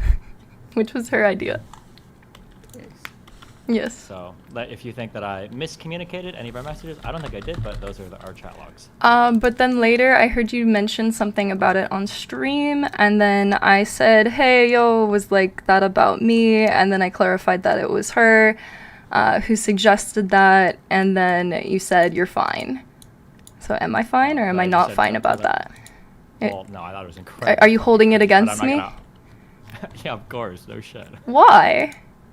That's a big grudge to hold. It was super presumptive and kind of cringe. I mean, I don't like. Hey, I also had second thoughts, and honestly, I was people pleasing in that moment. I'm like, I guess if that's what she thinks is like okay, but I was happy paying for my own. People pleasing, you know. I guess so. But he's obviously gonna. But I'm not fine about it though. Apparently. From you, right? So he's gonna assume. Like he's gonna. Well, I did. He just read the message. This isn't like on the forefront of my mind all the time. No, it's okay. I mean, you brought it up in your DGG chat after our recent stream, so apparently it's relevant to you. Oh, I just thought it was funny to connect the lore because a lot of people don't. I guess. I didn't realize you were leaking chats then for lore. I wasn't aware. Well, now you are. No, you were aware because you messaged me right after I said that on stream. You're like, wait, was this about us? So you were aware. I mean, I was aware, but I wasn't sure that you were gonna like after you said it was fine, like continue the narrative that that's what it was when you were like, no, it's fine. Oh. Well, after we had a conversation and I realized you are a hardcore, emotionally manipulative and abusive person, I was like, fuck it, it's a funny story. So why do you think that about me? Catnip. Yes. Catnip. Do you know who you are? Yes. Do you know who you are? Yes, I do. It doesn't even matter. Don't even ask the question. Okay. Okay, word. Word. Shit, she's graduated. She's learned from Max. She's become the manipulator. Why do you think that about her? It doesn't even matter. If in your life the people close to you don't believe that, that's all that matters. Yes, only the ones you can manipulate. Those are the ones whose opinions matter. Yeah. The True. people that I you agree. have the power, that you have Yes. you have superpowers, and you can convince everyone in your life that you are good when you are actually bad. Shit. Or you can just aggressively cut out the people that don't believe you and find yourself, surrounded by an increasingly smaller circle of people, and then blame all the other past ones for just not understanding. That sounds familiar. Who does that sound like? Dustin? Oh wow. I think he's in the room with us. Right now? Yeah. Interesting. Oh yes, like, Destiny, oh my famous for his I'm talking incredibly about you. small. I'm talking about Famous you. for his incredibly small circle of friends and acquaintances. That's me. Yeah. Didn't you just break up with Mr. Grow, by the way? You're a partner in crime. You guys spent, My dad. 6 months writing a 1,500 word takedown of me. I remember that. I wrote it myself. Yeah. Remember that time on stream when you and him were giggling awkwardly at each other, and you're like, "Man, wouldn't it be weird if half this thing was about me, and it ended up being about you for half of it? Wasn't that kind of strange?" Yeah, that was kind of weird. That was kind of weird. Bro, I wish I met you like enough earlier, because I DM'd you between that conversation and you and Destiny beefing, and I wanted to be like, bro, the 4D chess move, just pull out, just let him sink his ship, and then make your decision in 2 months. But I was like, I just fucking met you in Airdice server. Yeah, but it was like not in a place to be like, you should listen to this random guy that you Oh, met I in wouldn't DC have listened fucking to 5 days even ago. if you did. I was so dead set. I was nobody. Yeah, yeah. I was really. I was You even said driving a the second boat. ago, like Connor was saying the dad shit was weird. You're like, no, you just don't get it. You're like, Yeah, you were dude, locked everyone in my that life, moment. everyone in my life was like, dude, this guy's weird, and I was like, no, you don't know him like I do. You don't know him like I do. Cast his spell. He stared into his He had camera. such and good you're like, I don't lighting. know why he's looking right at me, but I'm staring at a screen. This is so crazy. Yeah, I was like, Don't no, listen you to guys other don't, you guys people don't get as long it. as He you really know. cares about me. He really cares about me more than anyone has ever cared about me. You don't get it. You don't get it. Uncomfortably so. Like a dad you did or didn't have. I don't know. I mean, how But- good does it feel to get that much attention? Pretty good. Well, so him? hold on, Destiny. Why do you think catnip is emotional Stop. abuse? Stop. I think that when Well, people try to see- leverage incredibly personal things against you and then they attack you from it without like fully even understanding the issue with the goal of making you feel bad to persuade you of an unrelated argument, that's like a textbook 101 abuser tactic. And then when you're like pretending like you don't even see what you're doing, my guess is she probably treats everybody in her life like I'm this. not pretending. I just disagree with you. Actually, I do think it impacts. I don't believe him. I don't believe him. Yeah, Okay. I'll just say this because I observed and I think I know what Destiny's referring to. It's one part of what was going on, and I was being however empathetic. I'm not here to like shit on you, catnip, Mhm. whatever. I'm a fifth wheel at this point, really. Mhm. But to bring up the suicides and to kind of be like, hey, Destiny, I want to criticize how you live your life and bring up something that is like potentially generally traumatizing. Destiny might be immune based on whatever I've heard through him speaking in like Dr. K interviews, this and that. But or I'd say more resilient than anyone else. But regardless, it's like to have that shit brought up is just it's like in Yeah. itself like the definition of triggering, right? So Right. I think there's just some validity, if I can say, to what he's bringing up, and I'm maybe assuming I assume I'm on track with this, but that's the kind of thing where it's like, excuse my phrasing, but it's like, bitch, who the fuck do you think you are to come tell me anything right now from your position versus this like. I knew his name because I shook hands with the motherfucker, not because I watched him on a screen. It's like, I think we're all just in our own bubbles. So, yeah. I think we're all just in our. Hey, Brittany, I didn't see you in the call there. Holy. I think this It's is a bubble reunion. situation. I think it's a bubble. Let's get her in. Well, yeah, that's the thing that like I can see that Let's get all perspective. of Destiny's abusers in here. Oh my Let's get every gosh. Destiny abuser. I can see that perspective from Destiny, but something like if the conversation wasn't so heated, like maybe he would understand where I'm coming from better, and I could have probably worded what I said better. Like absolutely, I could have. But Sure. I do think that he does know where you're coming from, but in a sense, it's like, and I'm closer to his age and a guy and have my ego and certainties about myself to a certain degree. It's like I just don't fucking agree, and I don't give a fuck about. How like, old are so you? It's not that I don't understand. 32. Okay, I'm 27. I'm not that far off. Like, that's the thing. You ain't hit the wall yet. I mean, I've been through some shit. And I did talk to Byron, and I saw him on Dr. K. And the thing is, it's like, it's a bigger issue than that because. Okay, I feel personally. I feel. Wait, can you really mute angry Lab? I don't know about why she someone keeps who trying to passed kill like away. every interesting conversation to divert it into retarded. We can have this conversation later as well, Destiny. I'm down to have this conversation with you whenever you want because it's more personal. Lav doesn't know Byron. No, so. I'm not having any conversation in private when it's all been addressed. Well, no, but I'm saying like one-on-one. We don't have to do it in private. We can do it in public, but it doesn't have to be this conversation. Jube actually, I don't know who the Jube guy is, but he actually sounds like a not autistic person on Discord, which is like one of the only times I've ever heard that in my entire life. So I think it was an interesting conversation. But if Lav wants to keep diverting into shit tier memes because she knows that the conversation is going to be challenging for Catnip, I mean, we can keep doing that. Hey, man. Yeah, Catnip said, like, obviously wants closure on this conversation. Why I are don't we know why talking you're- about a suicide like this? Please just do this. Yeah, I think that's what Live wanted to bring up was really just a question to you, and then you can confirm or deny if you're comfortable with it. I think Destiny, she just, like, if the thing that was emotionally manipulative was bringing up Byron in the first place, I think she wants to see that you're actually comfortable him being continued to be talked about right now out of respect. I'm for, comfortable like, talking about anything, bro. My whole life. No, I know. Yeah. In a way, I'm just, I guess, translating for Lav there without. I think it's no, Cat. that's Lav is not speaking out of concern for me. She's speaking out of concern for Cat. I think it is unfair of Catnip to bring this up, and I think that it is unfair for Destiny to keep talking about it publicly. There you Because go. he already said that he was uncomfortable with it. Both sides in it. Get her. Weird. Yeah, I'm just that's kidding. I feel good. you. Nice.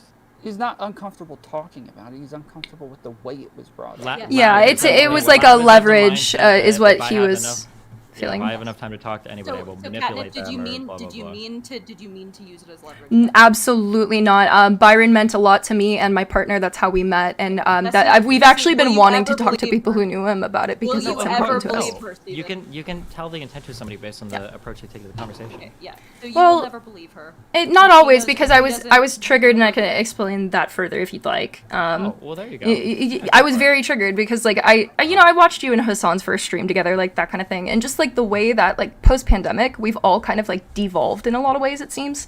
Like just it hurts me to like hear for you to like publicly like call for him to like end his life. That hurts me a lot. So I came at it triggered. Byron's death like hurt me a lot, affected me a lot. I got to talk to him, and my partner worked for him, so it wasn't just like a tool for leverage. It's just like I just hope that you can, in these situations, like sometimes like view, even though Hassan might be like completely retarded in what he's saying, like just as somewhat of still a human. And I honestly would love to hear you guys talk someday, even though that might never happen. Maybe someone like Lex Friedman could mediate it. I think that would be groundbreaking, wonderful for everyone if you guys could have some type of conversation. But yeah, it deeply affects me to hear you say those things. So I did kind of want you to like see the like emotional impact that you might have on like not just Hassan or Mike or whoever, but like other people in your audience, like normalizing that type of behavior. Hence why I like showed you that clip of Byron like literally telling his chat like, hey, like it really hurts me when you say kill yourself, like that really affects me. And not everyone is so sensitive, but some people are. Like Byron was a very sensitive person. I'm a very sensitive person, and like especially if you're taking shrooms every day, you're going to be a very sensitive person. So yeah, he might have been like quote on his way out, or like whatever it was that you said, that like he already had issues and you know there was nothing that could have been done to help him. I disagree with that. I just think that I never said there's nothing that could have been done to help him. You're wildly extrapolating. Okay, I'm sorry. I don't know sorry. why you think linking me a YouTube video of him crying that your chat linked in the middle of our conversation is going to be more triggering to me than waking up and getting messages. I don't want that to trigger you. I was just you were saying that it didn't affect him, and I was showing you evidence that proved otherwise. I was showing you evidence that indicated that it did affect him in some capacity, and even if that's a small capacity, I think that capacity somewhat matters. That's fine. Then next time just say that instead of trying to trigger me with rectal suicide and my own best friend's suicide. That's just like a really weird way to approach the conversation. Clearly you're just trying to like, I guess. I just feel like you've become desensitized to the topic, and I think that might not be good for you, honestly. Become desensitized to the topic. I don't know of like this person should kill themselves. Okay, you get to talk a ton. Let me finish a sentence. Okay, I've been on the internet for a long time. Okay, so have I, buddy. Where it's at right now is to. So have I. Wait. I don't know what you have to do with any of this. I'm talking about my approach to online content. Okay, so when you say I become desensitized, okay, my content has become immensely toned down compared to where it used to be. Okay, 13, 14 years ago. It's not even close. So the idea that I've become desensitized doesn't even fit with the narrative of my own stream. If you don't like me saying a particular thing, or if you don't like somebody saying a particular thing, then approach that person like an adult, say, hey, listen, we need to be able to kill themselves, kind of insensitive, you know? I think that when you take into account your friends maybe have had issues with suicide, or, you know, people publicly listening to you might have issues, you know, maybe chill that out. Instead of being like, didn't your fucking friend kill himself and Rectful kill himself? That's not how I said it. That's not how I said it. I know that's how you perceived it, but that's not how I said it. We can all rewatch the clip of it if you want. If you want to get the timestamp, you want to rewatch it. Okay, if you want to, you can. But I didn't say it like in the mic like that. I didn't. Okay, well maybe. Absolutely said it like you were trying to get a point on me or some shit. I'm sorry for. Wait, I'm sorry. Go ahead. What did you say? Just like when you brought up my kid, of course. Yeah, you're absolutely trying to... Well, no, I don't feel it's fair for you to devalidate trauma that happens to a 5-month-old, let alone like someone in the womb. And so it made me physically uncomfortable that you were devalidating that because, yeah, like that type of stuff does matter. Yeah, early trauma can matter, but macro scenarios like being in the Holocaust is not like an early trauma that... Yeah, that does matter. That affects someone. What are you talking about? What are you fucking talking about? They weren't even in the Holocaust. Bro, you can't. No, shut the fuck up. You don't even understand what you're talking about. No, if someone was born in the fucking Holocaust, if they were conceived in the Holocaust and they saw their family members fucking killed when they were a fucking tiny baby, and then they grew up and they're like, oh, my family members aren't there anymore. What happened to them, Mom? Oh, yeah, they were slaughtered in the Holocaust. That affects a child. Are you fucking kidding me? Like, what the fuck? Yes, those things. You can't devalidate that. If you're missing, stop saying. First of all, it's not a word, okay? But like, yeah, children devalidate? can perceive things, and children can have traumas relating to specific situations that happen. But they're not gonna have like a macro awareness, okay, of things. That's why the comment was weird. It didn't make any sense.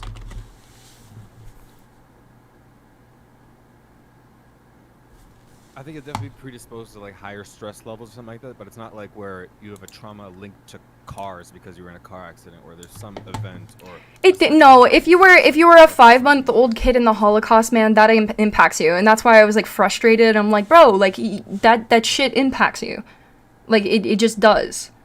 You can look up whatever evidence you want about like cognitive memories, but it impacts who that child will become, and it completely devalidated what I think is a really important speaker for Destiny to actually give a shot and not just meme at right now.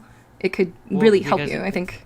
It wouldn't help because the guy has no authority on anything related to. Well, I mean, okay, but he's written books about ADHD, so maybe he can help you personally, though. It's kind of just arrogant for you to just completely devalidate his work because you didn't like it coming from me. It's not arrogant. He's like an alternative health guy, and he's not considered an authority. He's a doctor. So he's a doctor. He was a doctor for so many years. You're just making assumptions. Why do you think somebody? You're just being arrogant about it. Why do you think somebody being a doctor makes them an expert in a particular field? Well, okay, because like Jordan Peterson catnip. You get the pass because he's a doctor. No. But he's. I just think he has a valuable perspective that could add to what your perspective is. So right, it was like a million people that are more important to talk to before that guy. Also, Destiny was really particular like me. about being in the middle of research, which was like day 4 at that point in time, and it's like. Hey, buddy, stop with that one real quick. Please stop with that one because I told him right before, like, hey, I see you're still researching. I was watching his stream, and I was like, if you need to research, it's fine. And then he told his stream, actually, guys, we need more YouTube content. And then he's like, call, and so that's just not valid. The call is a conversation versus like. In the train of studying through history through this giant thing of text and making his notes, he's like, okay, I can go listen to more people's opinion after I have enough, like the 100% context that he's going for, it seems like, to then judge everything through the lens of being fully aware versus I'll watch it when I'm 75% through and then I still have to go back and learn the other 25%. Yeah, and I'd rather like even talk to like historians or experts in this particular domain. Right, you mentioned that as well. Yeah, but I think current events I think you can learn matters. everything from Israel and Palestine through one infographic. Oh my god. It's on Instagram though. Oh my god. That's where you're gonna get it. I think that's all you need. Just watch Hassan for like 5 minutes. You'll know everything. True. You'll know everything. Just inherit the right take and be on the right side of history. Yeah, just be on the right side of history. Be against genocide. Be against genocide. It's so easy. Just be against genocide. And Palestinian genocide? Just be against genocide. That fetish out here, bro. I would never genocide anyone. Just so you know, Destiny. I know you came in saying I was one of the worst people. I would never genocide anyone. Yeah, there's a lot of people to be the worst people. Yeah, I don't think any of the people in this room are. Wait. Steven, do you think Netanyahu is worse than me? I don't know. Does he have BPD? Oh my god. Okay, it's just a bit at this point. Are you fucking kidding me? Perhaps. Oh my if he did, you would have had sex with him already. But Catnip, it sounds like you were saying that you regretted some of the way that you were. Yeah, I feel like I could have been more level-headed and prepared, but I honestly wasn't prepared for him to say Hassan should unalive right before I was getting on stream, so I was a bit triggered. And I wish you were as triggered over the things he says as opposed to like me telling people to kill him. Oh no, I'm triggered over the things he says, but I don't have access to him. For some reason, I sent you a poodle pic and you gave me access to you. I don't know why it was that easy. Like, I wish I could send Hassan a poodle pic and I could tell him how stupid he is, but I can't. I got him with a poodle pic. What the fuck? No, you didn't have to send nudes, bro. I just found like a poodle pic that looked like him with his blue hair. That's all it took. Dude, I did it all There's pictures of your friends in swimsuits, you know? Hey, that was after the fact. Not my idea. It was a good picture though, not gonna lie. Because something that Destiny said was that like some of these people are fucking evil, right? And especially when Hassan ends up going on, I think it was Piers Morgan, and being like, oh yeah, I don't have the burden of a real news organization, and I'm propaganda, I'm just saying shit, bro, don't worry, I'm just playing the role of the leftist guy. But really, he's drumming up support for Hamas, meaning that a bunch of people that are, whatever, trying to engage with the situation and be activists, are engaging at like a super one-dimensional, low-resolution, fucking dog shit perspective, and then How could this how guy many who more- buys prostitutes possibly be a bad person? I mean, How could someone how could someone who contributes to a sex trade industry be a bad person? I just don't get it. I think it would depend on the circumstances. Nice. I think it would depend for sure.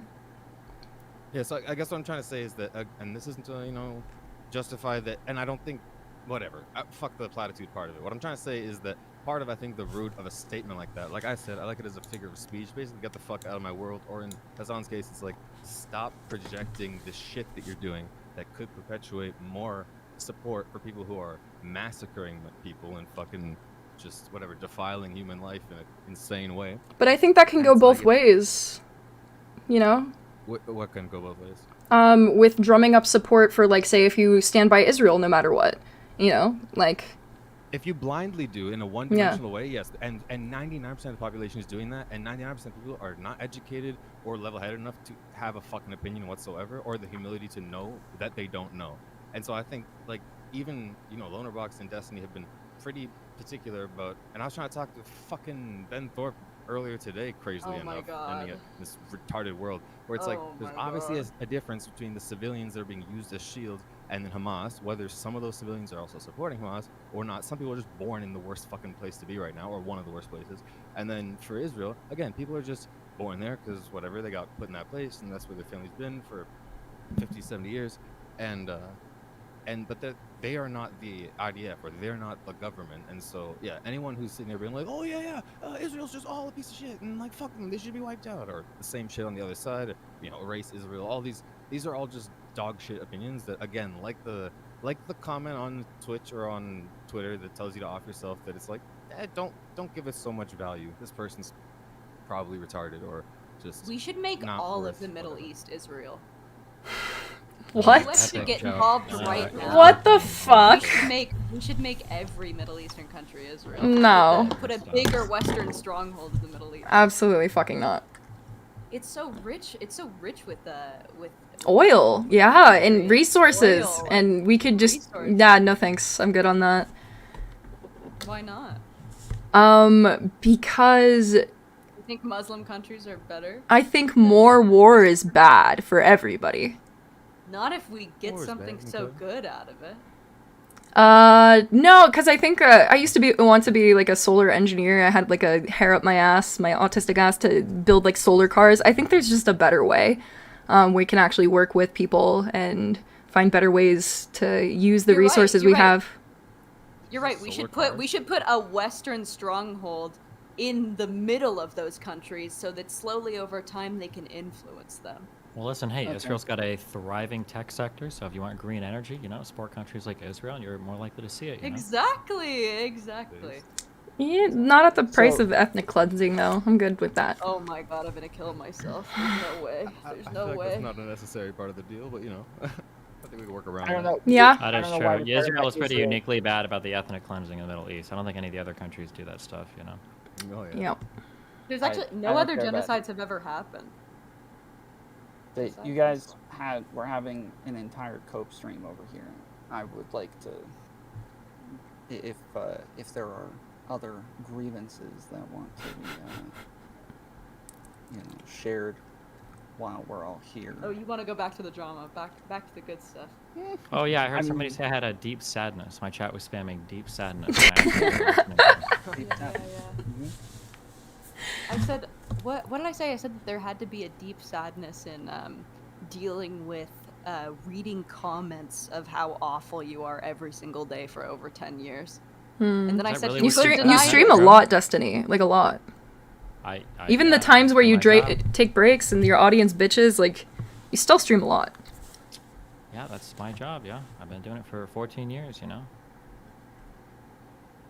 Yeah, brutal. It sounds like a fucking horrible living.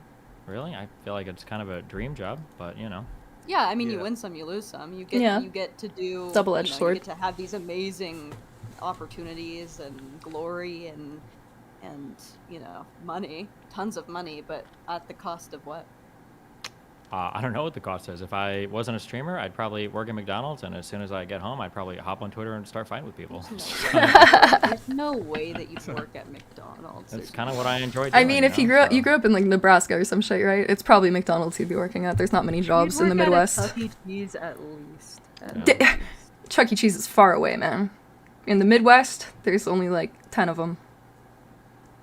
Yo, if we can be real though, like some of us dudes just have that autism where it's like I'm gonna play guitar 16 hours a day or whatever, 8 hours and go play a show, or I'm gonna play video games 16 hours a day.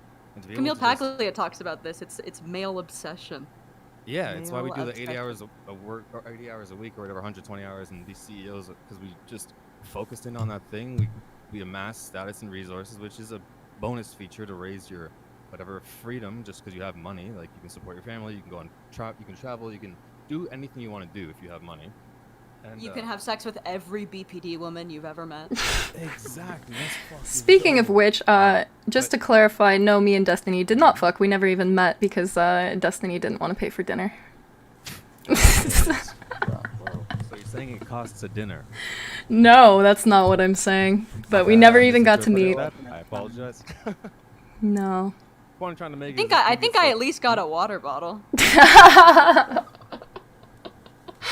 Oh my god. Doesn't take much. Hey, I offered to. That's why I was so hurt by the lie, because I even offered, you know, like to take him out for coffee. And I said after I was a famous porn star, I was gonna make it rain on him and Melina. And then he went out of his way to mischaracterize me as just the gold digger, man. If I had Are it. you actually a famous porn star? No, not like big, but I've been doing it. Don't do porn. You a sugar Rocks mama? the stall. Yeah, Wait, is Lana I'm. back on our anti-porn arc while doing OnlyFans still, or? I haven't done OnlyFans for over a year, Steven. Is that true? Yes, it's true. Are you happier? Much happier. Hold on, we're gonna do a quick fact check on that one. You can get subscribed. Plus $10. Fuck, I don't know what her name is actually. Never mind. You're lucky. No, I've been very happy. Destiny, did we fix your deep sadness? Yeah, one conversation at a time, you know. Let's go. Well, yeah, that's what I'm saying, bro. Steven, It's like, for you the got a past dream job, year. smoking hot Also, life. it's been over a year This guy's since living the life. our breakup. Isn't that crazy? Over a year. Well, you know, that's how life goes, right? I mean, you think It's about her a it's lot. crazy. I'd expect you to have more to say if you call me Yeah, well, Lav that's- and that's so what I many was gonna others. say. Your fans keep every single day, come back to stream, Steven wants to talk to you, and then they send me your little messages from your DGG chat, and I'm like, Yeah, do my they? my DMs are open. We haven't. He's not blocked. We haven't spoke for a year. How do you still have things to say about me? I don't understand what you guys even talk about. when you're in these No, chats. Destiny, the first time I called you called me Lav. You told your stream Lav's calling. And then Yeah, you guys I talk about me every day. yeah. Of course, there's stuff to somebody talk told me about. you There's still a post full things on your year. Patreon. That's what you. Okay, No. I see. Okay. No, that's also untrue. Oh, this person must be lying to me, I guess. Yeah, they are. Well, okay. Well, I need to sleep soon. I've got 7 BPD girls that are waiting in my bedroom. So, is there any final words, grievances? Can't wait to see him on stream next week. Thoughts? Yeah, they'll be there. Lev. I know you wish it could be you instead. Anything else? No. I feel abused now, Destiny. Yeah, do you? It was nice to meet you, man. I hope we get to meet you another time in different circumstances, but yeah. We'll see. How does that Palestinian-Israeli research coming, Catnip? You got something more than TikTok videos? I was actually no. See, that's not the main point of my content. I thought we were like more friendly than that. That we didn't have to have a full-on like rip each other's balls off debate. I was just trying to put you on to somebody who I thought could help you. Also with your ADHD. Today on stream, I was listening to Scattered Minds by Gabor Mate. It's about ADHD and it's how it's formed and the environmental effects, all of that stuff. So I think it's a good read if you have time. Yeah. Books are good for you. Are you really not? Hold on, I just have to ask. I'm so curious. Are you not capable of perceiving how condescending or patronizing you are? Or is Are this coming you not capable of perceiving how condescending or patronizing you are? No, I know when I'm being like, I'm not making this expression right now. I know when I am. I'm curious if you don't know when you are though. Like, for I'm instance, curious if if you haven't had someone match your energy this well before. If you were to ask Maybe it was me, Lav. well, not when- Maybe not that's why when you they're hate as her. Not when they're as uninformed as Because you I'm are. having No, I flashbacks. haven't. I'm Usually when having people try to Vietnam act smug or condescending, usually it's because they know something that I don't, and they're gonna catch me on something. It's my way Because of they're about to make coping. me a I TikTok prefer video. to sound like this rather than to call people retards, honestly. Gotcha. Yeah. Bring Alright. back the word retard, bro. Let's go. I am not a fan, Bring but back the it, N-word. you know. Bring back the N-word. Dude, it's such a good word. It's like you can't. It's the one I'll never give up. Can't use the F slur and shit like this anymore. But Why not? I just don't retard- understand. Yeah, if I say I'll the give 'em F that slur time. objectively, it's like not that bad. If I call myself Every the F time you slur, say the it's F slur, a gay person will die Yeah. dead in the middle of the street. oh man. I think they'll be okay. The fudge Did packers Destiny will bring be up the okay. Relly accusation? What's that? Did I miss something there? What was the Relly accusation? Oh, so I don't even want to say it because he's just gonna say that I'm further perpetuating like something that's not true. But I swear, maybe it's my BPD. I met. Live, laugh, lying? Are you live, I laugh, might be live, laugh, lying, but it happened in my reality. But Maybe you're my daughter. Maybe you're my daughter. Mommy? What the fuck? Whoa. Catnip accused Relly of saying she deserved to get abused in Discord offline calls. Yeah, I was in a CuteBot server after I went on the CuteBot stream, and CuteBot was like, "Oh, how'd your last relationship end?" I was like, "Oh, this is abusive. You know, don't hit your partners, kids. Don't do that." And then I got off stream, went in the Discord to hang out, and it was someone who looked just like Irrelevant. I won't say it's him, but they had the name Irrelevant. And it was around the Amber Heard trial, like that era, and he just went on about like, oh yeah, you got abused, you probably deserved it, like, and it was just like laughing about it. So, but he says it wasn't him. He swears, but some doppelganger In all of his honesty, that it with the doesn't name, sound yeah. like something Irrelevant would say. Just I have no Catnip, idea. you if it think all happened, black just people look the saying. same? No, I don't, and that was exactly what Irrelevant said after that. And it's, you know, am I a cop? No. Well, hey, listen, you're not the only BPD girl in here that makes false accusations, so you're in good company. Don't worry. And and at least Catnip learned from me, make money off of yours. I made nothing off of mine. It was a waste of time. It was a waste of time. I need to pick better targets. Damn, man. Well, until I message everybody and say, hey, come complain about Destiny on my stream again.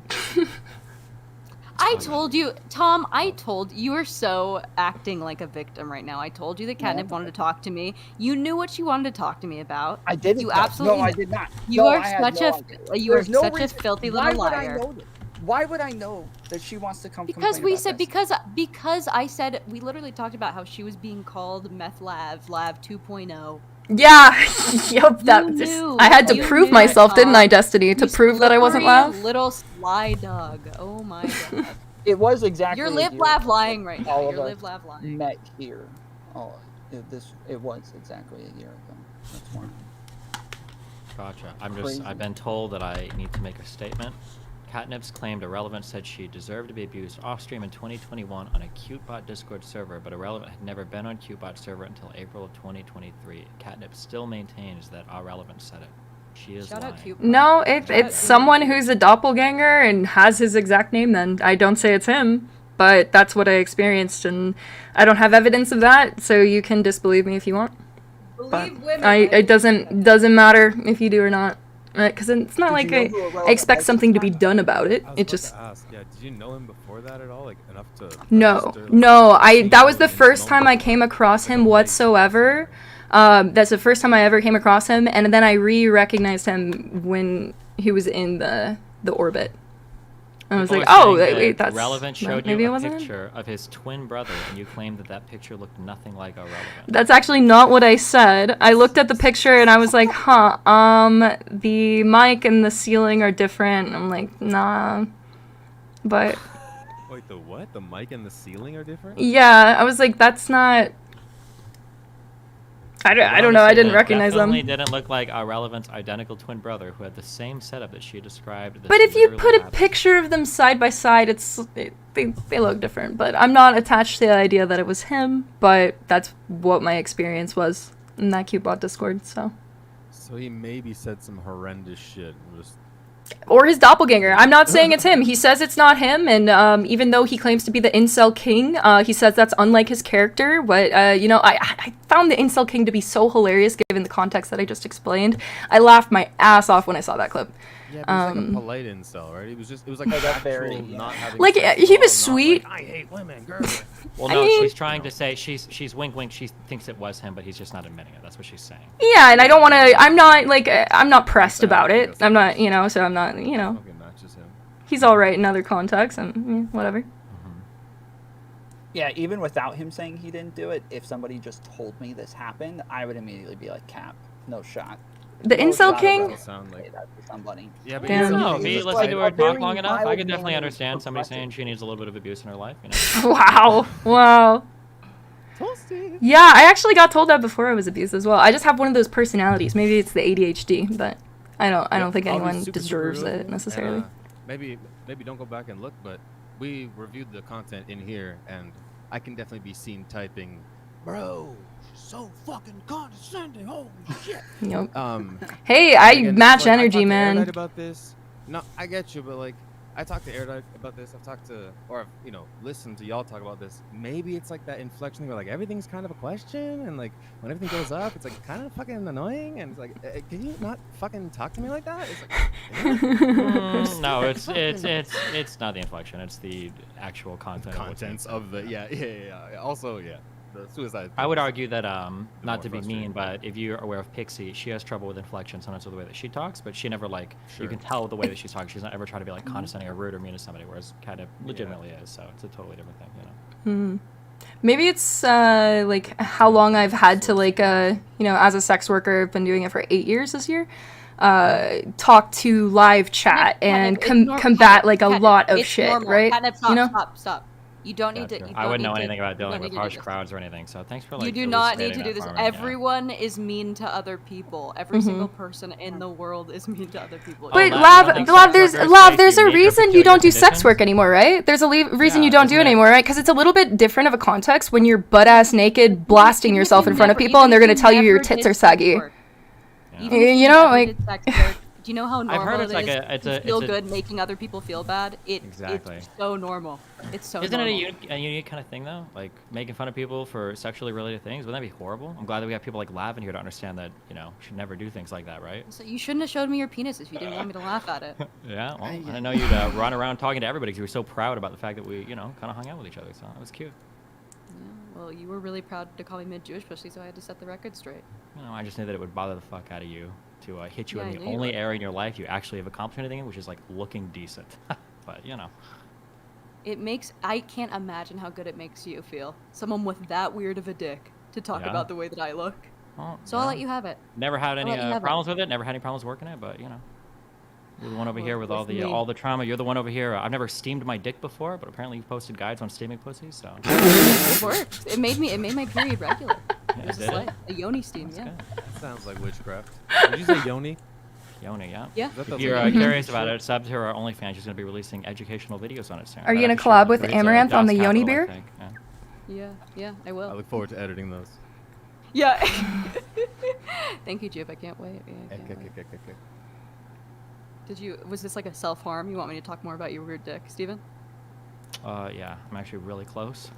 Oh my god, it's just like Yeah. just like last September. Holy shit, I'll Exactly, laugh and yeah. you can pull it out and come all over yourself Oh again. my god, that sounds so good. Yeah, and then you can tell me how your husband doesn't get you off, and then run and talk to all of your strange little Oh. Nazi friends online about how These about days. how horrible the interaction was that you were begging me for when you made me run in and grab that Red Bull, so I'd be awake enough to hang out with you. Remember that?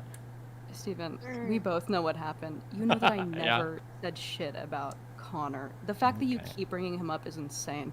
Is it really more insane Do than you want me? Do the you want me to sex post the worker, DMs of talking you about asking my- if you could play with him? talking about Because talking you about are my, obsessed with Connor. You're obsessed I with am. Connor. I'll post the DMs I where mean, you talk about I'm gonna be wanting honest, to listen, make me jealous. Ridge by Wallet, messing it's a with good him. company, okay? If he's a CFO, you know, he's probably a good man, you know. It's not the CFO. He's the CMO. Oh, my bad.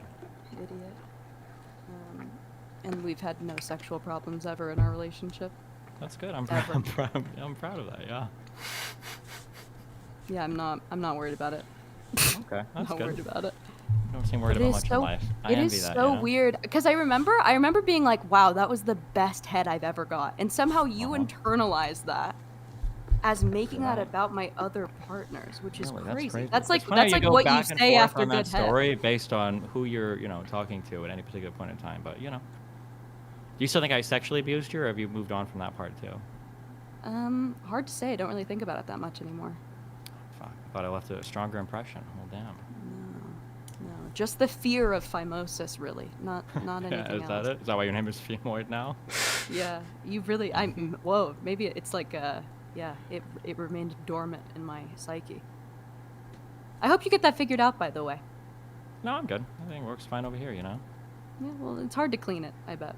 No, actually, it's pretty easy to clean. You just pull the thing back when you're not hard, and you wash away. But thanks for the tips. Uncut? Do I need to use a butric acid too? Is that what other Stephen, we cleaning both tips know you got that you for stuff down cannot there? pull it back. We both know you can't pull it back. Why are you talking? You've never even seen my dick soft before. Why would you have this in-depth conversation with me about my penis on this Discord? It's a little bit weird. Do we Lyle. need Is that a compliment? He brought it up. He wanted me to fucking humiliate him. He fucking. I loves brought it. it up? I feel like he's probably what- touching himself right now. Weren't you? I thought you were the one that brought it up before I ever said You anything are about my Jewish pussy. disgusting. Isn't that a? You isn't have that what a actually happened? disgusting cock, Stephen. Yeah. Be a good boy. Get I'm on your sure knees it's right the- now and it's a- jack off your I'm close. pathetic I'm little close, cock. Yes. Well, I imagine your husband you like fucking that? me from behind. I do actually. I bet you do. He's a hot man. He's Yo, very hopping on- sexy. Get on Grindr right now. Okay, I need a friend here for this one. All right. Okay, thanks Yeah, so is much, that it? everybody. Anything else you need here, Tom? I appreciate you guys. Yeah, this is fun. Steven, hit me up if Yeah. you ever want to talk. See you guys. Well, Bye. There's always Carantos from Kick or Keep. Okay. Well- Catnip, have fun being emotionally abusive. I pray for the men in your life. Hopefully they can see past that. I Juke, pray you for the seem women pretty in your cool. life. And Tom, be careful with the BPD women. It's a rough ride. There's a reason I've gotten off it. So good luck. Oh my god. Wow. Bro, the more and more I get involved in this shit, the more I'm like, it seems so scripted, but the way that people conduct themselves just...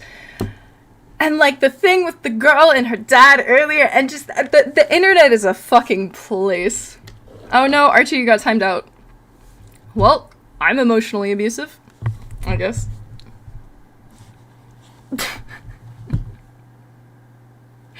What the actual fuck? Hi, Ryder. Hi, nice game. I have no words. I kind of have no words, too. I was not expecting that. Interesting. Interesting. Alright. Well.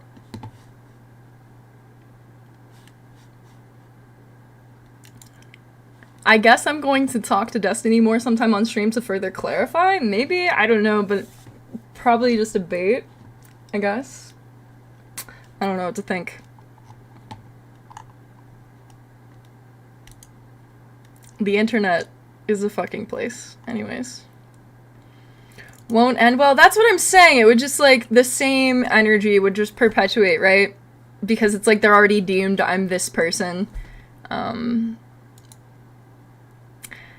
Wow. Anyways, hi guys. Anyways, I guess we can go back to this Piers Morgan Bassem Youssef video. I was not expecting that. Hi, yeah, Lav was like, hey, I'm gonna go on this thing, and you wanna, like, talk? She's gonna be out of town for, like, 10 days or whatever. But yeah. Anyways, Lav said some really fucking cringe things, too. Like, Israel should just expand further, like... Oh, man, the internet is a place. Thanks, Wolf. Thank you. Yeah, no, I'm not, like, in danger or anything. I've been at points like that before. I'm good right now. Thank you guys for all the support, criticism alike. I appreciate you guys. That was fun. I feel like I'm being mind-fucked at all angles for all of my life, to be honest. It's the Truman Show, guys. It really is. It really feels that way, like, all of my life. I'm thoroughly confused. Well... As am I. Cheers, my confused lads. Holy shit. Alright.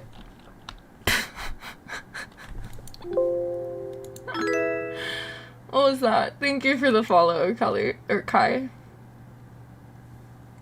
Connects 1 10 to 1. Very nice.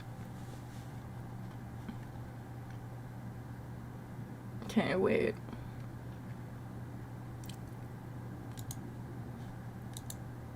All right, back to this. Ah, man. Come in. Now? Yeah, you can grab the bong now. Dude, I was like, what was going on? And I went and got on my computer, and the last thing I expected to see was you talking to motherfucking Lav. And Destiny does. Yeah, I thought Destiny Mr. Girl was has about entered to join. I thought we were about to have like a whole just. Mr. Girl has entered the chat. Hassan has entered the chat. Hi Archie. Hi chat. I'm gonna smoke some weed because that stressed me the fuck out. Listening to Destiny talk to my partner like that makes me want to pull my hair out. No, you're not. This is like the most sweet, kind, little girl. I'm BPD, she's so like I don't know. She's like a little like bean. A piece of shit sometimes. She's such a good, nice, sweet person, and hearing Destiny say horrible shit like that, fucking. Oh no, I'm using my ult. So cringe. Stop! You're gonna make me so use cringe. my ult. Stop. Couldn't be further from reality. I'll say I that. love you. I'm ulting. I'm ulting. Okay, I'm gonna steal the weed. I love you. I can't control it. Lab says it's a choice, but I can't cry on command like that. I don't know if she's a sociopath or what. Bye. She's like, it's a choice how you respond. I guess it's a choice. I could log off right now while I'm ulting, but fuck, I'm not gonna. The internet can't scare me away. You're stuck with me, bitches. You're fucking stuck with me. Who is, and Fox. the people who have You been fox. with him all the time. Oh, they can be, they can do, and even by the way, even I agree, cool man. The one who actually did the peace actor, he was known. We should do it. We should do a charity stream soon, guys. Break their bones with the broken bones policy. They will like get those kids and break their bones on the pavement. So this has the whole idea about like Israel wanted peace and I love you, Holly. Is a very bad representation. I actually think as it's gone on, the genuine will on both sides for peace has not existed. No. I think it's been a deceit to the world I'm sorry. and to the relative groups of people on both sides. The official and actually a betrayal. The official stand of the Palestinian Authority, and again, I cannot speak. I mean, it is very difficult to do this. The official stand of the Palestinian Authority is that we are just happy with 22% of the land. Just give us like that. Yes, there are people that dissent, but the thing is, You say that as I hit the weed, Archie. and then you take away my land. Good luck. I wish you luck. I hope it goes well for you. I hope Twitch doesn't get mad at me for having him on my stream. See, I think that has been I was gonna log off Twitch, but I didn't get around to it. Also, hi YouTube chat. I mean, Netanyahu. I interviewed Netanyahu earlier this year in the middle of the big social protests in his own country, and I couldn't understand what he thought he was doing, except that it seemed to me political expediency that he had to get power. Again, he had put a bunch of right-wing headbangers into his cabinet who have incredibly bad records, speak in an incredibly incendiary way about. Yeah, if you guys want to see the VOD, it'll be on Kick. And he did this for power, and then he launched because they were pushing him. Mush dropped is EP. The integrity of the oh, Supreme Muse. Supreme Court. And the whole thing. Israelis rose up. So Netanyahu has become to me a big problem, right? And the people, all the polling shows that Israeli people are very unhappy with Netanyahu. I don't think he's ever going to actually want to forge peace. And in fact, I think fuck yeah, we'll have to listen to it on stream soon. In wanting to keep them in power because he felt that would create the split with the Palestinians, with two political groups, and that would be good for Israel. And it was leaked in the Likud conference in 2019 that he was bragging about giving Hamas money because this is a way that we can keep Palestinians divided, and yet so we'll never have one. So this is a guy who was. But look, we can agree about Netanyahu. I think, no, but not just Netanyahu. There's a book. I would say most of his cabinet. There's a book called The Fear of Peace. It's by Moshe Zimmerman. And he's an Israeli historian, and he said, like, the average Israeli citizen does not have a vision of peace.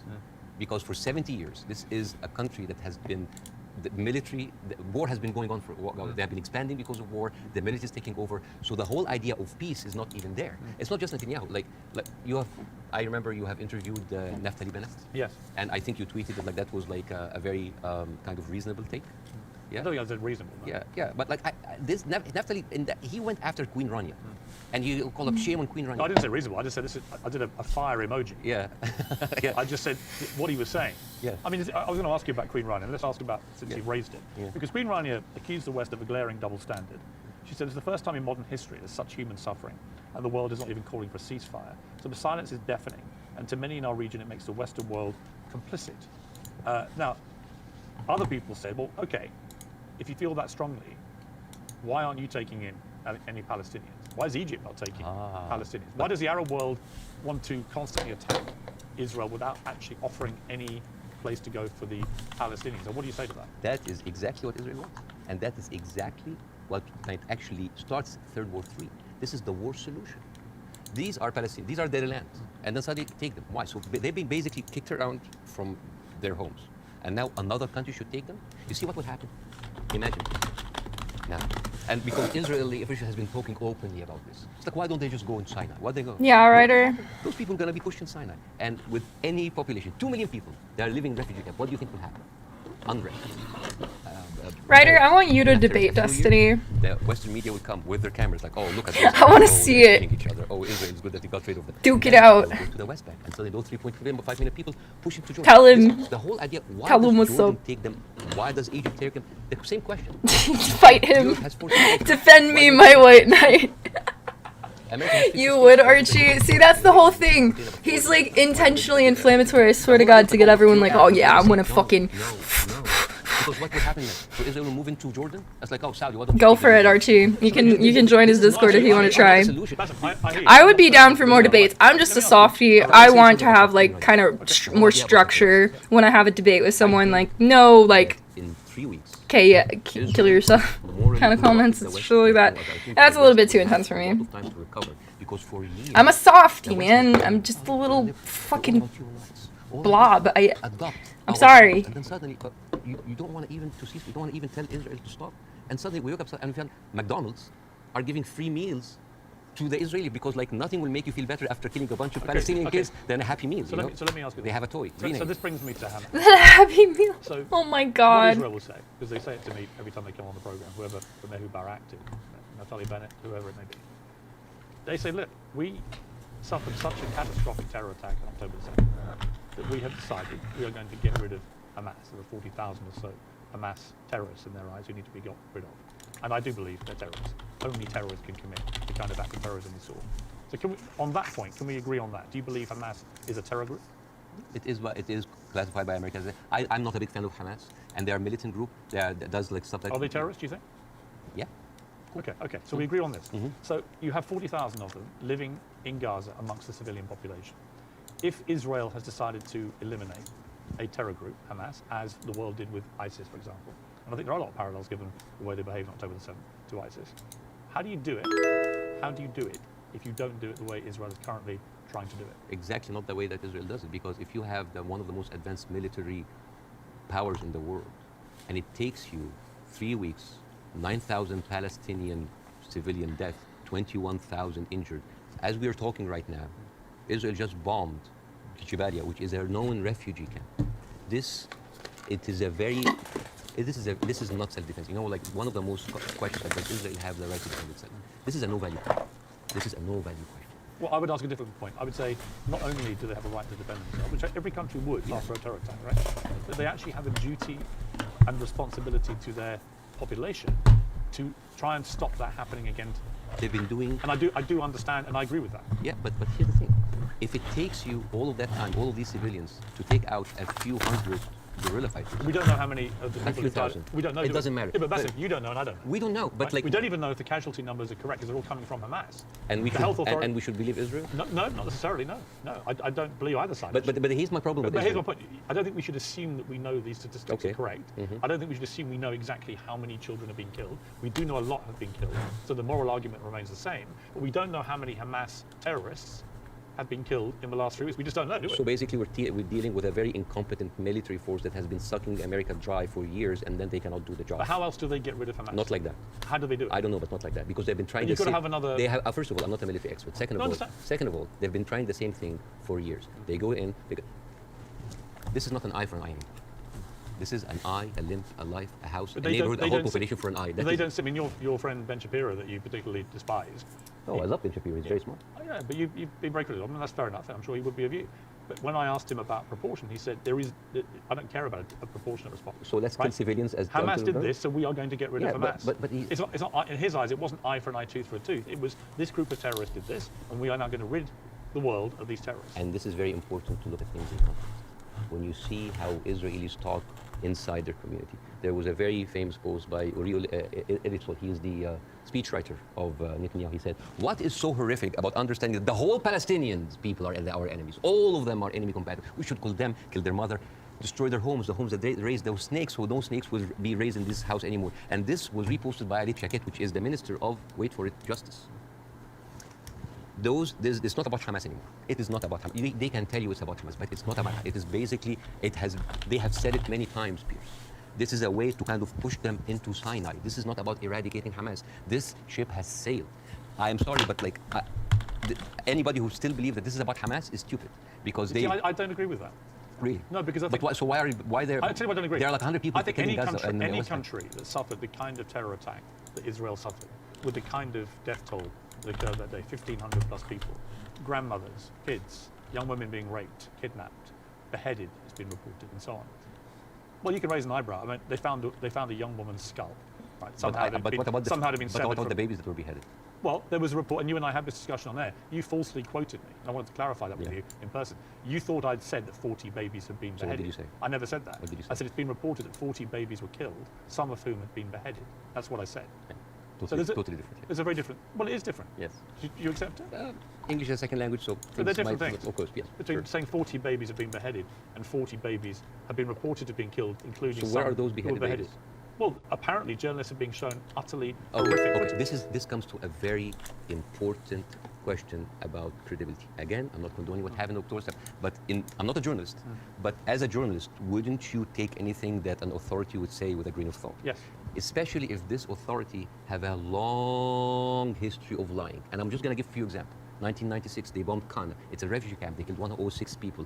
And despite that they knew it's a refugee camp. They said, oh, maybe it's a one-time off. 2006, they bombed Qana again. 2014, they killed 2 teenagers at a checkpoint. They denied, as usual, but CNN was there. So they said, we have to say it. 2018, they killed a medic.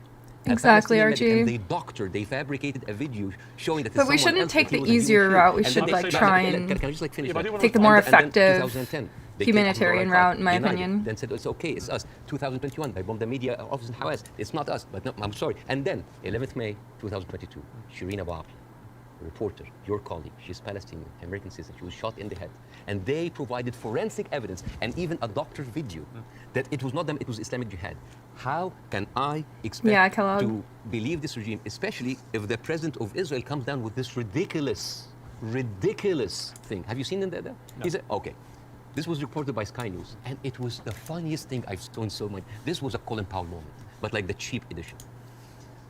Mr. Herzog said, like Isaac Herzog, it's like, we have found evidence on one of the terrorists, a manual to create chemical bombs. And then he showed this, and he showed, and this. So I just want to say, why would a foot soldier go into enemies with like a manual to chemical bombing? Is that BYOB, bring your own beer, bomb? But it's crazy. And what he like have like local ingredients to make it. And then this is like, this is a manual of al-Qaeda, of course, convenient state al-Qaeda. And let me read it to you in Arabic because this is funny. So النشرة الدولية المعنية بالتطوير الذاتي والمعرفي للمجاهدين, which basically say. This is basically like a catalog for self-improvement for mujahideen. I didn't know that they have life coaches. So this, and you know what Sky News said? It's like, we cannot confirm or any of this, but we will show it anyway. So let me respond. So this is like this is a lying government. So let me respond. I do think the Israeli government has lied. All the time. Right? I do think they've lied. I'm not going to dispute that. I do think they've been caught lying. I do think they've said things that turned out not to be true. I also think that 2 weeks ago, a hospital was bombed. Yes. And it was What do you immediately... think they did? Well, I'm going to tell you what I think. Hamas immediately tell the world it was an Israeli airstrike and that 500 people were killed and that the hospital had been destroyed. And then as the next couple of days go by, the hospital is relatively undamaged. The car park was obliterated. Many fewer people than 500 were killed. How many people died? We don't know, because actually we're reliant on the Palestinian Health Authority, which is Hamas in Gaza, for the figures. So we don't know the number. But a lot fewer people died, it would appear, than the 500. We don't know. 50? Either way, it's appalling, but it may not have been anywhere near as appalling as was first said by Hamas. But here's the point. Most independent studies of what happened have concluded that it was almost certainly a militant stroke terror group inside Gaza, and they fired a rocket which landed in the hospital car park. In other words, it wasn't an Israeli airstrike. So I have an issue with that, because for 3 days before the attack, the priest and the patriarch of the hospital, because it's called the Baptist hospital, said that they have received multiple warning from Israel that they're going to hit the hospital.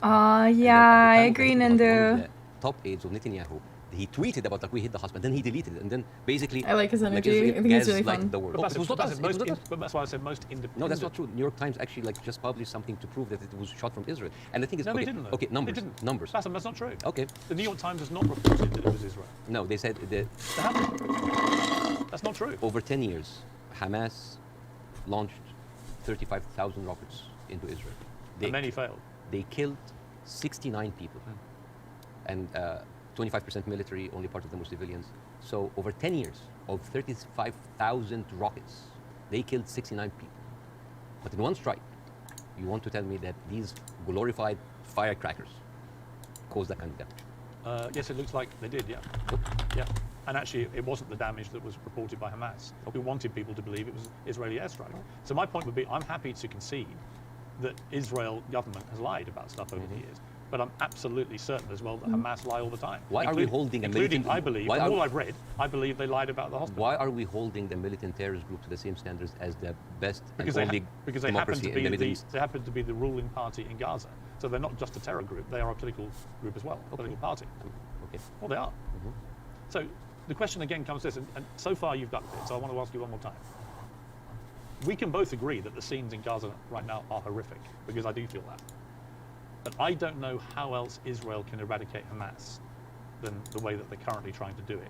Do you have an alternative for them? Well, again, we are locked in the same thing. What can we do now? But we don't look at what was Hey, Lincoln. How's it going? The best recruiter for Hamas is Israel. I mean, you have talked a lot about the horrible conditions in Gaza. Yeah. I mean, let's imagine like a little boy called Rami. He lives in Gaza. You know, he have a horrible life, but like, you know, it's not that bad. I know he has a cousin in the West Bank. He's living a good life. He wake up in the morning. And Probably gonna get off in a sec here. It's getting pretty late, guys, but we can continue watching this Settlers did that to him in 2016. All right, you know what, next stream. Probably tomorrow. His aunt is a published author, and she won a prize in the Frankfurt Book Fair. His name is Adnei Shalem, and now she was cancelled because of what's happened, just because of her Palestinian.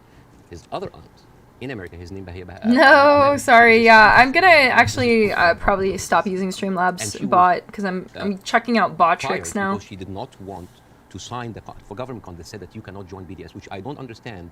Why do people choosing to protest peacefully by not buying goods from a certain country? Why would the United States make that its own issue? So.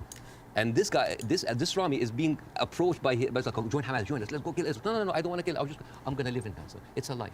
But 97% of water is not good for human consumption. Half of the population are anemic. Even the is not being treated, and it goes into the shores of Israel. It's like, oh, those Palestinians. It's horrible. Yeah. So, and then he wakes up in the morning. He doesn't think about killing Jews the first thing in the morning. He thinks about being there at 5 o'clock at the first 50 people in the line for bread, because if he doesn't, he will miss the food for his family. And he goes back. And he finds a message saying that we are going to bomb your house. He comes back, he loses his whole family. Maybe we'll finish watching this, the Piers Morgan. There's only like 30 minutes left or so.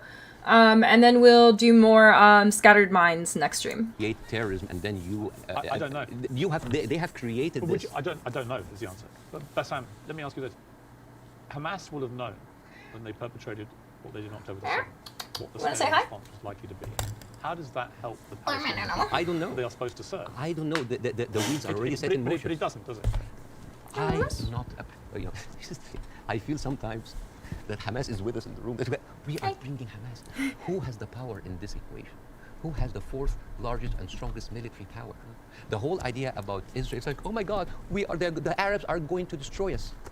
Look at them. Because hang on. Let me oh my gosh. Hamas's stated goal is the eradication of Israel and the Jewish people. Yes. They make no pretense about it. They've made no attempt, unlike the Nazis who tried to This is chronic. They've made no attempt to try and deny it. They brazenly boasted about it. Yes. They are proud of what they did.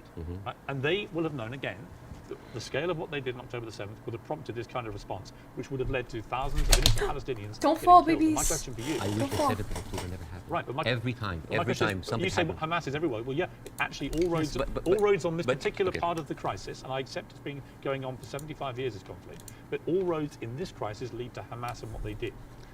And not necessarily, because all roads goes to the conditions that created Hamas. If the Jewish people were expelled from Europe and went to Argentina or South Africa and Uganda and went in and took the land, you would have Hamas in all of these places. You and I can agree that the conditions Palestinian people have had to endure in Gaza for for a very long time are completely unacceptable. I think it's completely unacceptable that Israel has wielded such control over the people of Gaza, working out who can come in and who can go out, turning on and off water and power on a whim, turning off the internet on and off at a whim, all that kind of stuff I can completely agree with. But given that I think we agree Hamas are a terror group. Okay, let's say... Let me finish my question. Given that we agree that Hamas is a terror organization who have a publicly stated position of annihilating not just Israel, but Jewish people, and as we saw on October the 7th, they mean it. If you are Israel, what do you do to get rid of those people who have shown the world that's exactly what they will actually do if they get the chance? You know what I would do? I would give the Palestinians what they deserve. Terrorism is a virus. Yes. It's a virus. I agree. If a patient with a flu came to you and you're a doctor, how can you treat the patient? How do you treat? As a doctor, how do you do? Well, you're the doctor. You give them nutrition, fluids, and rest. So the immunity of the body gets rid of the virus on its own.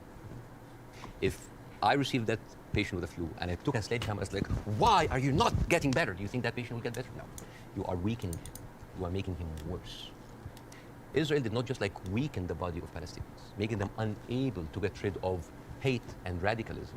They have openly bolstered about helping and giving money to the same terrorist organizations. So, I agree.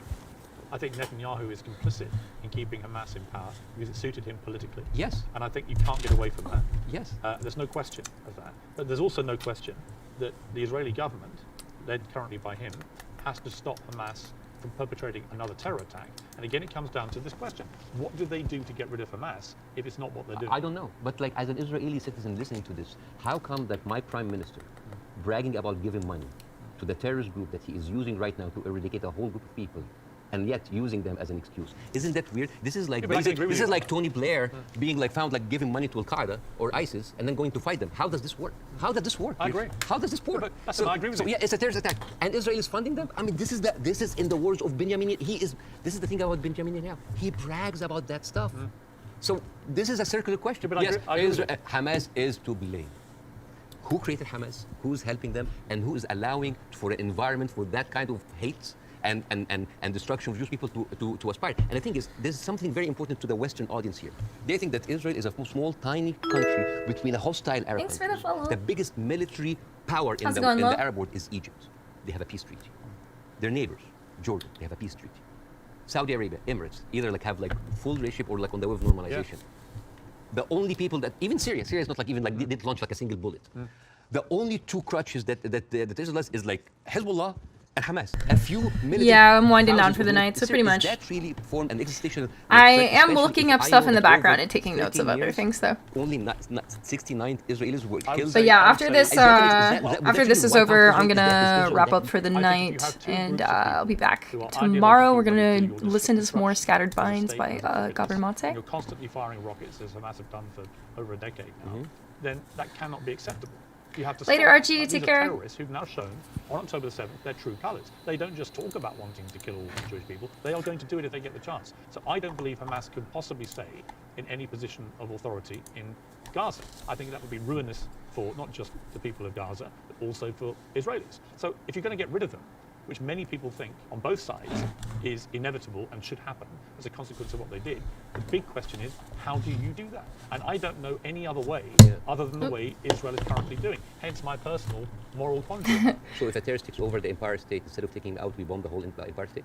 Well, that's the question, isn't it? Proportion. That is not even a question. Well, that was not even a question because that would be ridiculous. You talk about the normalization of the region. I mean, the theory that I most buy into, supported by recent, I think, Wall Street Journal reporting, that hundreds of Hamas terrorists had gone to Iran for training before this attack. They've obviously been very carefully organized, and so that, I think, highly likely. But if you're Iran, and you're looking at all this normalization, and you're looking at Saudi Arabia being next, this is your worst nightmare. So a perfect time to commit an atrocity like this through your proxy of Hamas. Again, I'm not a political expert to know what is the background, but let me tell you. It's a likely theory. Is Hamas justified? Is all of the horrible conditions that Palestinians are living in, is that a justification for Hamas doing what they did in October 7th? Good. Do you think so? Of course. Right. So we're agreed. No, of course. So let me ask you the question a different way. There is no justification what Israel is doing now. No Hamas, no terrorist attack justifies this. Because you have been there. No, you have been there. You have stood against the Iraq war. Yes. That is too much. Yeah, but here's the you are difference. killing a whole population. No, here's the difference. I didn't stand against them for that reason. I stood against the Iraq war because I did not believe we had seen evidence that Saddam Hussein had weapons of mass destruction. So we were fighting a war against Hi, Stan. What's up? and a How you despotic doing? leader, which had nothing to do with 9/11, as they were trying to claim. It was actually a lie perpetrated on the world, and the consequences were disastrous. 1 million people died. I mean, over 150 British troops died. My brother served in Iraq. I could have been one of them. You know, the whole thing was a fiasco, a deadly fiasco. It led to the rise of ISIS and all the hell that came with that. So, you know, yes, absolutely, I fought that campaign against that war, and I wish I'd been successful. But the singular difference here is no one is disputing, least of all the Hamas themselves, that they perpetrated this attack. And I believe Israel has a fundamental right and a duty to defend its people from them doing it again. So if we can agree on that as a principle of a country that's had that kind of attack and how you deal with it, the question then becomes, how do you eradicate the people who did it? And I just think, given the intense nature of the way the population exists in Gaza, very, very large numbers of people in confined places, and that is in itself unacceptable, and I would agree with you about all of that, and that has to be fixed longer term. But actually, if Hamas are everywhere there amongst these people, I just don't see any alternative to what they're doing, and I'm very happy to consider one. So I don't think you have one either. So if the Iraqis were actually, there was evidence that they were behind 9/11, would that still be okay to kill Well, a million we have a Iraqis? parallel, which is Afghanistan. And in fact, I would say, but that raises a different question. So was the Afghanistan war just? I believe it was, in a way that Iraq wasn't. I believe that Afghanistan was harboring terrorists, Al-Qaeda. We know that they were training there. We know the Taliban were there. And we went in, we launched this war. It goes on and on and on. Huge bloodshed on both sides. And in the end, after a ridiculous overnight I'm pullout doing from all right. America and President Thanks Biden, for asking. the Taliban are Took back a in couple charge, days off and we're work. waging the same kind of medieval rule they were Nice. before this. So you've got Cool. two things. Was it justified? I hope you to have strike fun back playing at the fork Afghanistan knife. for harboring Al-Qaeda? I would say yes. Did the means in the end justify the war? You could argue no, actually, because actually you ended up with the Taliban back in charge. So they're two different things. And it may well be here, by the way, as I've said, that if Israel pursues this ground invasion, it backfires horribly. It leads to a much wider conflict involving many other people, possibly including Iran directly, and it could be a horrendous escalation and a massive war raging through the whole region. And that is my fear about it. But I come back to the central point of justification, and I'm really struggling to see what else Israel is supposed to do to get rid of Hamas.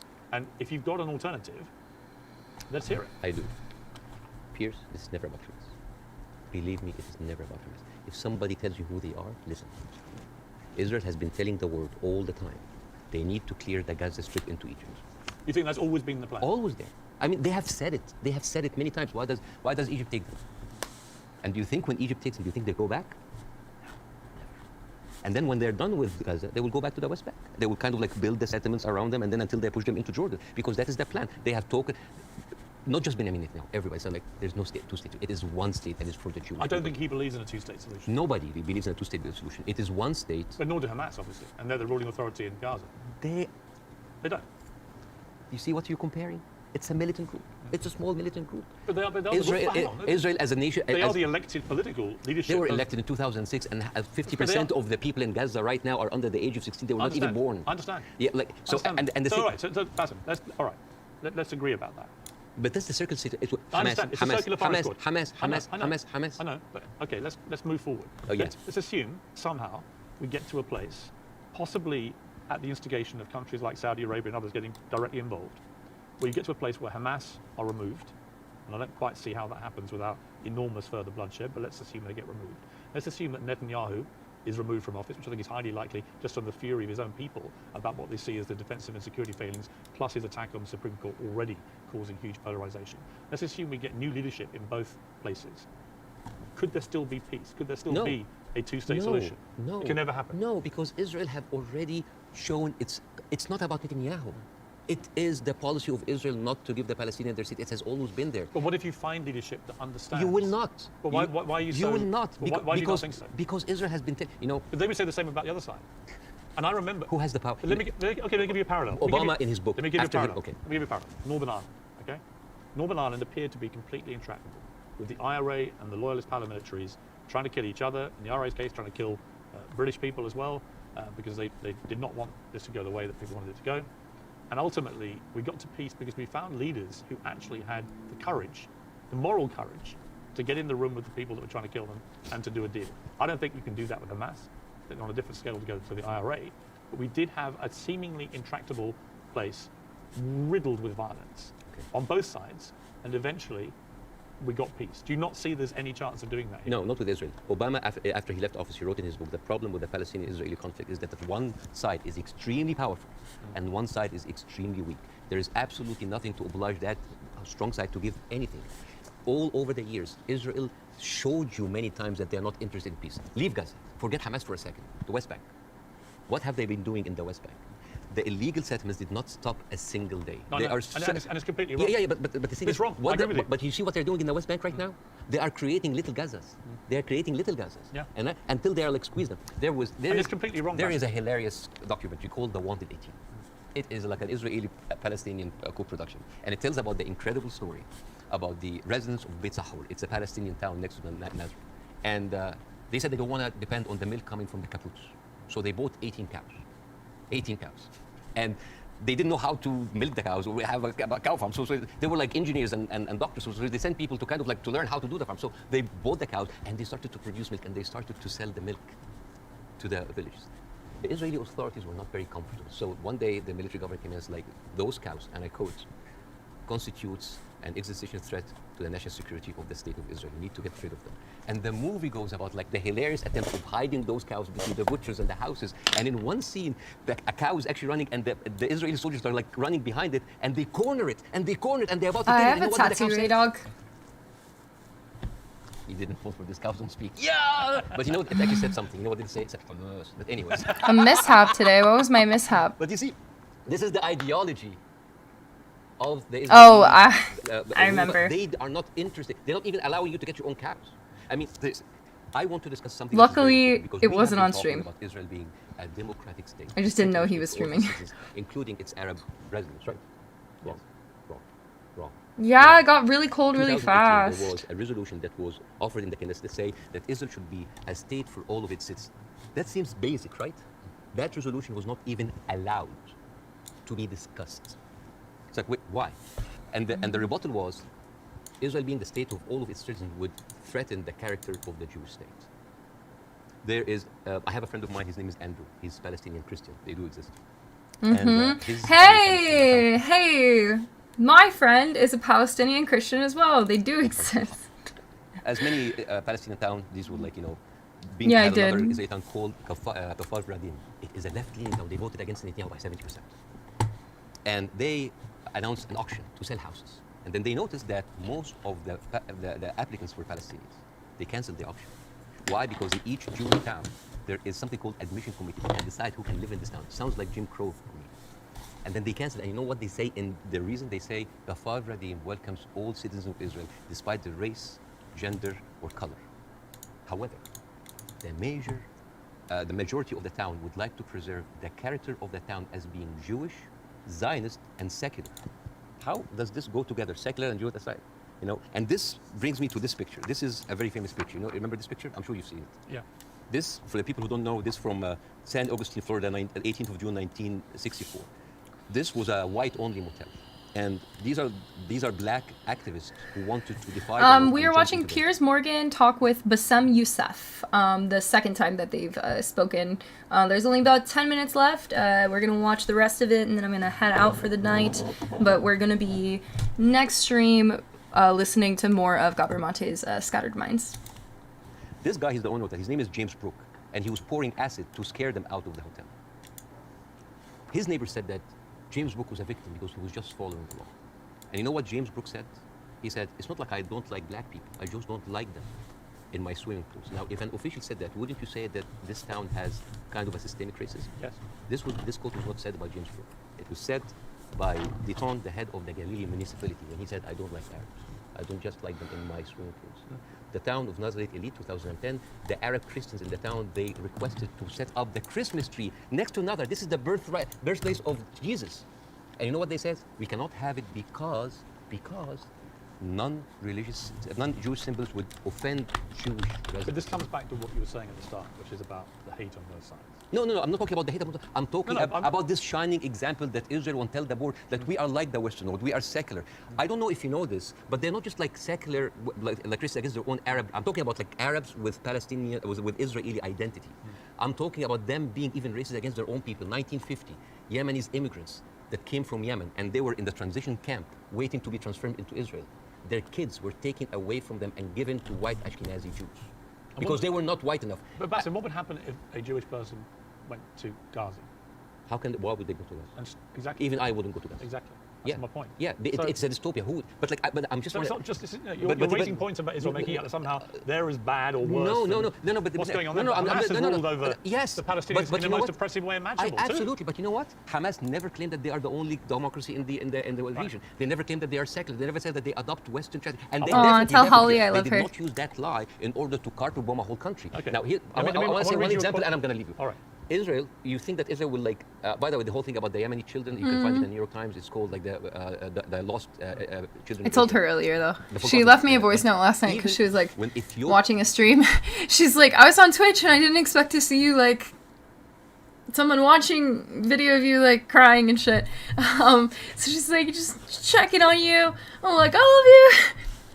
I'm good. I'm just like putting myself out there more, so obviously like I'm a very different type of person, so that reacts differently. I'm excited to talk to Brittany because like as much as Lav makes fun of it, bubbles are interesting, how different bubbles of people will interact with each other. Yeah, the internet is a place. People were immigrated to Israel. Ethiopian Jews. Women then report, 2013, that's not like 50 years ago. They reported that they were given against their consent and without their knowledge contraceptive shots so they wouldn't reproduce because they are the wrong color. Israel is a racist, apartheid country that is projecting this shiny example of secularism and democracy for the people so people can accept whatever they do because they look at Palestinians as lesser people. This is the whole point. This is the whole point. And I would like to quote Winston Churchill. He had a quote that say, I don't believe that we have made a great wrong to the Red Indians of America or the black people of Australia because they were replaced by a higher race, a stronger race, a more world-wisely race. This is why Queen Rania is criticizing the West. This is why we here said, like, where are your values? Because this is the crux of the problem. It's not Hamas. It's not Palestine. It is people looking at us as lesser human beings. Bassem, I don't dispute the characterization that a lot of the Israel administration look upon Palestinians as lesser people. Otherwise, they wouldn't. They even look at the Ethiopian Jews and Yemeni Jews like less. I wouldn't dispute that. I want to quote you to end this. No, why would you end this? Don't end this. We've been talking for 2 hours. Why not? At some point, we're having an amazing time. We can do another interview. Well, this one goes big. I think this is a neat way to end it. You said, I actually believe there is a middle ground between everybody and they can meet. I direct my criticism for the extreme of each one of them. That was you, Bassem. I agree with that. But I don't share your view there can never be peace in this region. I think there can't be with the current leadership structures in both countries, in both places. But I definitely think you've got to be optimistic about peace. You just need to find people. I hope so. I hope so. But the reason, listen, I refused to come on your show when your producer first called me for the first. No, you're good. What's up, Stan? Because I was scared.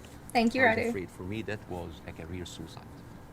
Because I'm talking. This is even important because you are someone who's always talked about like against cancel culture, about like speaking your mind out. Speaking your mind out. I left Egypt and I came to America, the land of the free, the home of the brave. But I didn't know that there was a fine print said that you cannot speak about Israel. What's up, Drizzly? I have issue with that. Israel is a foreign country. They're allies. Good. But you can speak about Israel. How many people lost their jobs? Even Bella Hadid. Bella Hadid, she by the way, she hasn't lost a job. No, but she's talked about death threats. She's talking about like being silenced. Sure. By the Bella Hadid is she's Palestinian. And you know who else? Gigi Hadid. Yes. I love Hadid. They are with us. Yeah. Anyway, right now I'm but the thing is, learning about the history of Zionism and the history of the group Hamas. I mean, I've spoken out That's about currently what I'm taking notes on. Shot at, not literally, but metaphorically, all day long on social media. That shouldn't stop people from doing it. I'm just like wondering, as an American, you do. as an American, yeah, but like, I'm doing now because like. And the relation well. of Zionism to the current government. See that you can really speak up and not just get canceled, but get rewarded. My career is going fine. Yeah. It's great because I want people to have the courage. There should be no limits. I'm kind of like so confused as an American citizen why every American presidential candidate have to go and kiss the hand and bend the knees to AIPAC. This is a lobby that works for a foreign country interest. Why don't we have like a lobby for Saudi Arabia? Because they're giving us more money. You know the great thing? You can say that here. Yes. You couldn't say it in Egypt. That's why you're living here. Yes, but again, a lot of people feel the burn, the heat, whenever they come But if I down. was an American, I'd be going, all right, Bassem, all right, we'll take the criticism, because you can do that in this country. And I'm happy. When you criticize the government in your own country, they drove you out. Yes, and that's why I came to America, to play the white man's game, to actually to pass this acquired white privilege to my children. But the problem it's not just a country of white people. But here's the problem. And the white man's game, the game in America is not a white man's game. It's a game that actually has a democracy and believes in freedom of speech. But there are dog whistles everywhere. You're not going to be put in jail for this interview. Or I can lose my career, and I can lose jobs, and you know that. You know could that. in Egypt, you could. No, here you can't. In Egypt, they arrested you. Here you can't. And they threatened you, and you would have probably ended up in prison or dead. Here, a lot of people lost their jobs because they spoke. It depends what they say. Of course, but again, if you're Kanye West and you spew anti-Semitic garbage, you're going to lose. I will never adopt that kind of point of view. But the thing is, there's dog whistles everywhere. As I told you at the beginning, you cannot just say it's like anti-Semitic. Like, I mean, now, how come that the Palestinian flag is outlawed? By the way, it's outlawed in Israel. If you raise the Palestinian, you go to jail. And now they're saying like the Palestinian flag is a pro-Hamas. No, it's not a pro-Hamas. No, I was doing a comedy show in Arizona, and a guy was like wearing like a kufaya, like a scarf, and I took it, and I'm not like in hyperbole and like wearing symbols, but I just took it because like, why are we gonna outlaw colors and flags? That is absurd. That is not right. I agree. I don't think you should. But you should certainly outlaw Hamas. They're already outlawed. I mean, I'm not supporting them. Okay. But the people with the power, the people who supposedly have the... And you should, by the way, I will say this, you should be able to criticize the Israeli government without being accused of being anti-Semitic. But I have in this interview repeatedly, and I'm not anti-Semitic. I just have a problem with all of what the Israeli government's been doing. And I have a problem with how any criticism to Israel by some circles here are considered anti-Semite. This is not fair. But a lot of the people doing it are actually anti-Semitic. Yes, but also a lot of Zionists are against Israel, that they hate the Jews. You know, we've discussed that. I want to end on a happy. But before that, I want to just like say 2 words about the media, which is, please. Sure. Mr. Zomlot, the Palestinian ambassador that you have, this guy lost 6 members of his family in an Israeli strike. And when he went on like some British news thing, he sat down and the lady told him, like, we are very sorry for personal fun. I'm sure you don't condemn the killing of Israeli civilians. What? In the same moment. There's another girl like called Yara Eid. She was like on Sky News. And the girl was like crying, like, I lost 30 members of my family, 17 of them are children, I lost my best friend. And then, what did you think would happen with this? Forget about empathy. What about manners? Well, I think you have to start, I've said this repeatedly, you have to start from a place of humanity. You have to look at what happened on October the 7th and feel utterly outraged and disgusted for the loss of human life. And you also have to feel that for what's happening in Gaza to innocent people. But if you can't feel both for both sets of people, both sets of innocent people being killed, if you can't feel a sense of despair and horror over their deaths, you don't have any humanity. Believe me, Pierce, it's not really about that. There's a deep sentiment in the Middle East, in Arabs, that the West do not look at us as equals. Well, you know what? So what I did, I went to the machines. Yeah. And I asked ChatGPT simple questions. Do Israelis deserve to be free? And you know what they tell me? Yes, Israelis deserve the right like any other people. And then I asked the same question, do Palestinians deserve to be free? And you know what they tell me? It is complex. It is a sensitive issue. Well, it's not complex. It's not sensitive. The Palestinian people should be free. Yeah, but even the machines have... Let me finish. And they should have exactly the same rights to freedom and freedom of expression and the way to lead their lives and to water and to power and to the internet that Israelis have, and we have here in America, and we have back in my home country of the UK. And I want that for the Palestinian people. We've got to end it there. Okay. Mainly because I've worked up a hell of a hunger in 2 hours of interview, and you have brought your wife's cooking. So tell me again how I do this. Okay, so basically... Take a piece of this, put it in the olive oil. Yes. Which is from the West Bank. Yeah, from the West Bank. And then a little bit of this. Yes. Like that? Yes. This is like amazing oil coming from the olive tree. This comes from the West Bank. Since 1967, Israel have actually uprooted 800,000 olive trees. Just to. That is absolutely delicious. I know. Please thank your wife for me. Thank you. Wish her all the best and her family, particularly those who are obviously in Gaza. It's been great to see you. Thank you so much. In America. Let's do it again. Let's do it again. Let's keep talking. Yes. I honestly think the way through this is people keep talking. Yes. Good to see you. Thank you so much. Yay, that was a good chat. I'm good, Kellogg. I'm actually getting off right now. I was just staying till the end of the video. I am pretty eepy right now. So I think I'm gonna get off, but I was trying to see if there was anyone to read.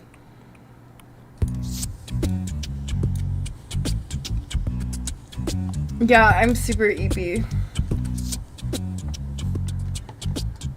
That was an intense conversation. Did you miss it, Kellogg, or were you here for it? I don't know who to raid right now. I need more people to follow on here, I think.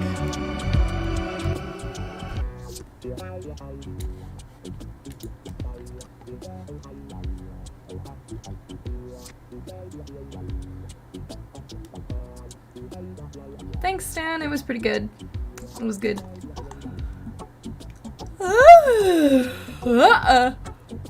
Eepy.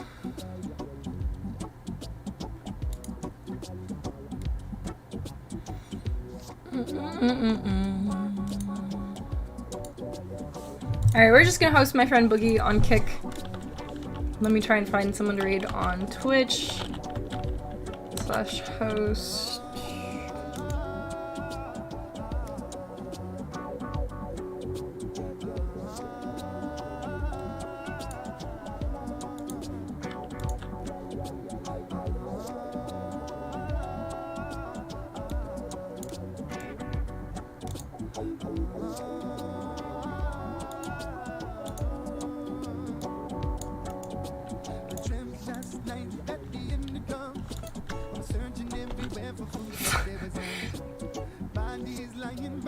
Alright, I love you guys. Take care of yourselves. Why does not work? Okay, that's weird. Okay, wait, let me see. Kick is bugging.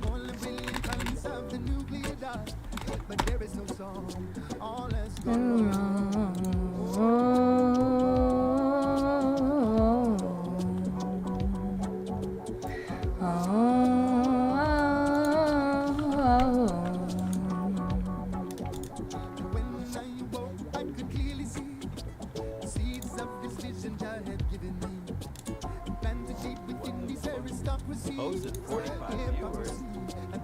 Holy shit, Alright, Kick. Alright, Kick's been hosted. Let me find someone to raid on Twitch. Thanks so much for being here, guys. Much love, everybody. Much love. I don't know.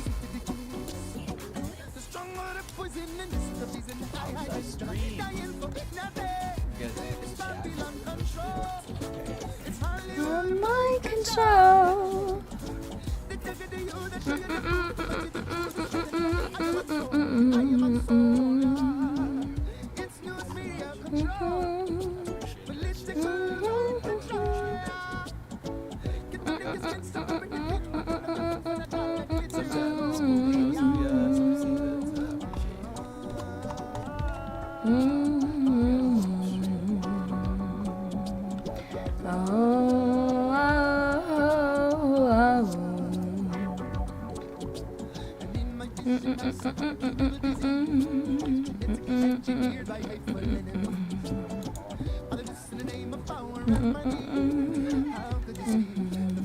Alright, we're gonna raid Mistress on you on Twitch.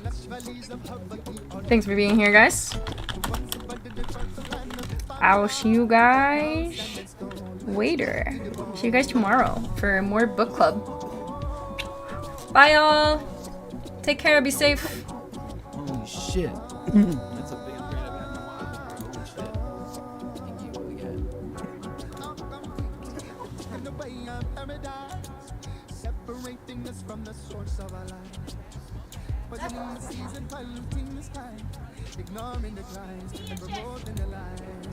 So now that this vision has come into your life, hey, you will take up your get in rich 8-1. Cassie! Hi! Wait, I'm not ready to please. Hold up, class! I didn't even realize. Hold on. Get out of here.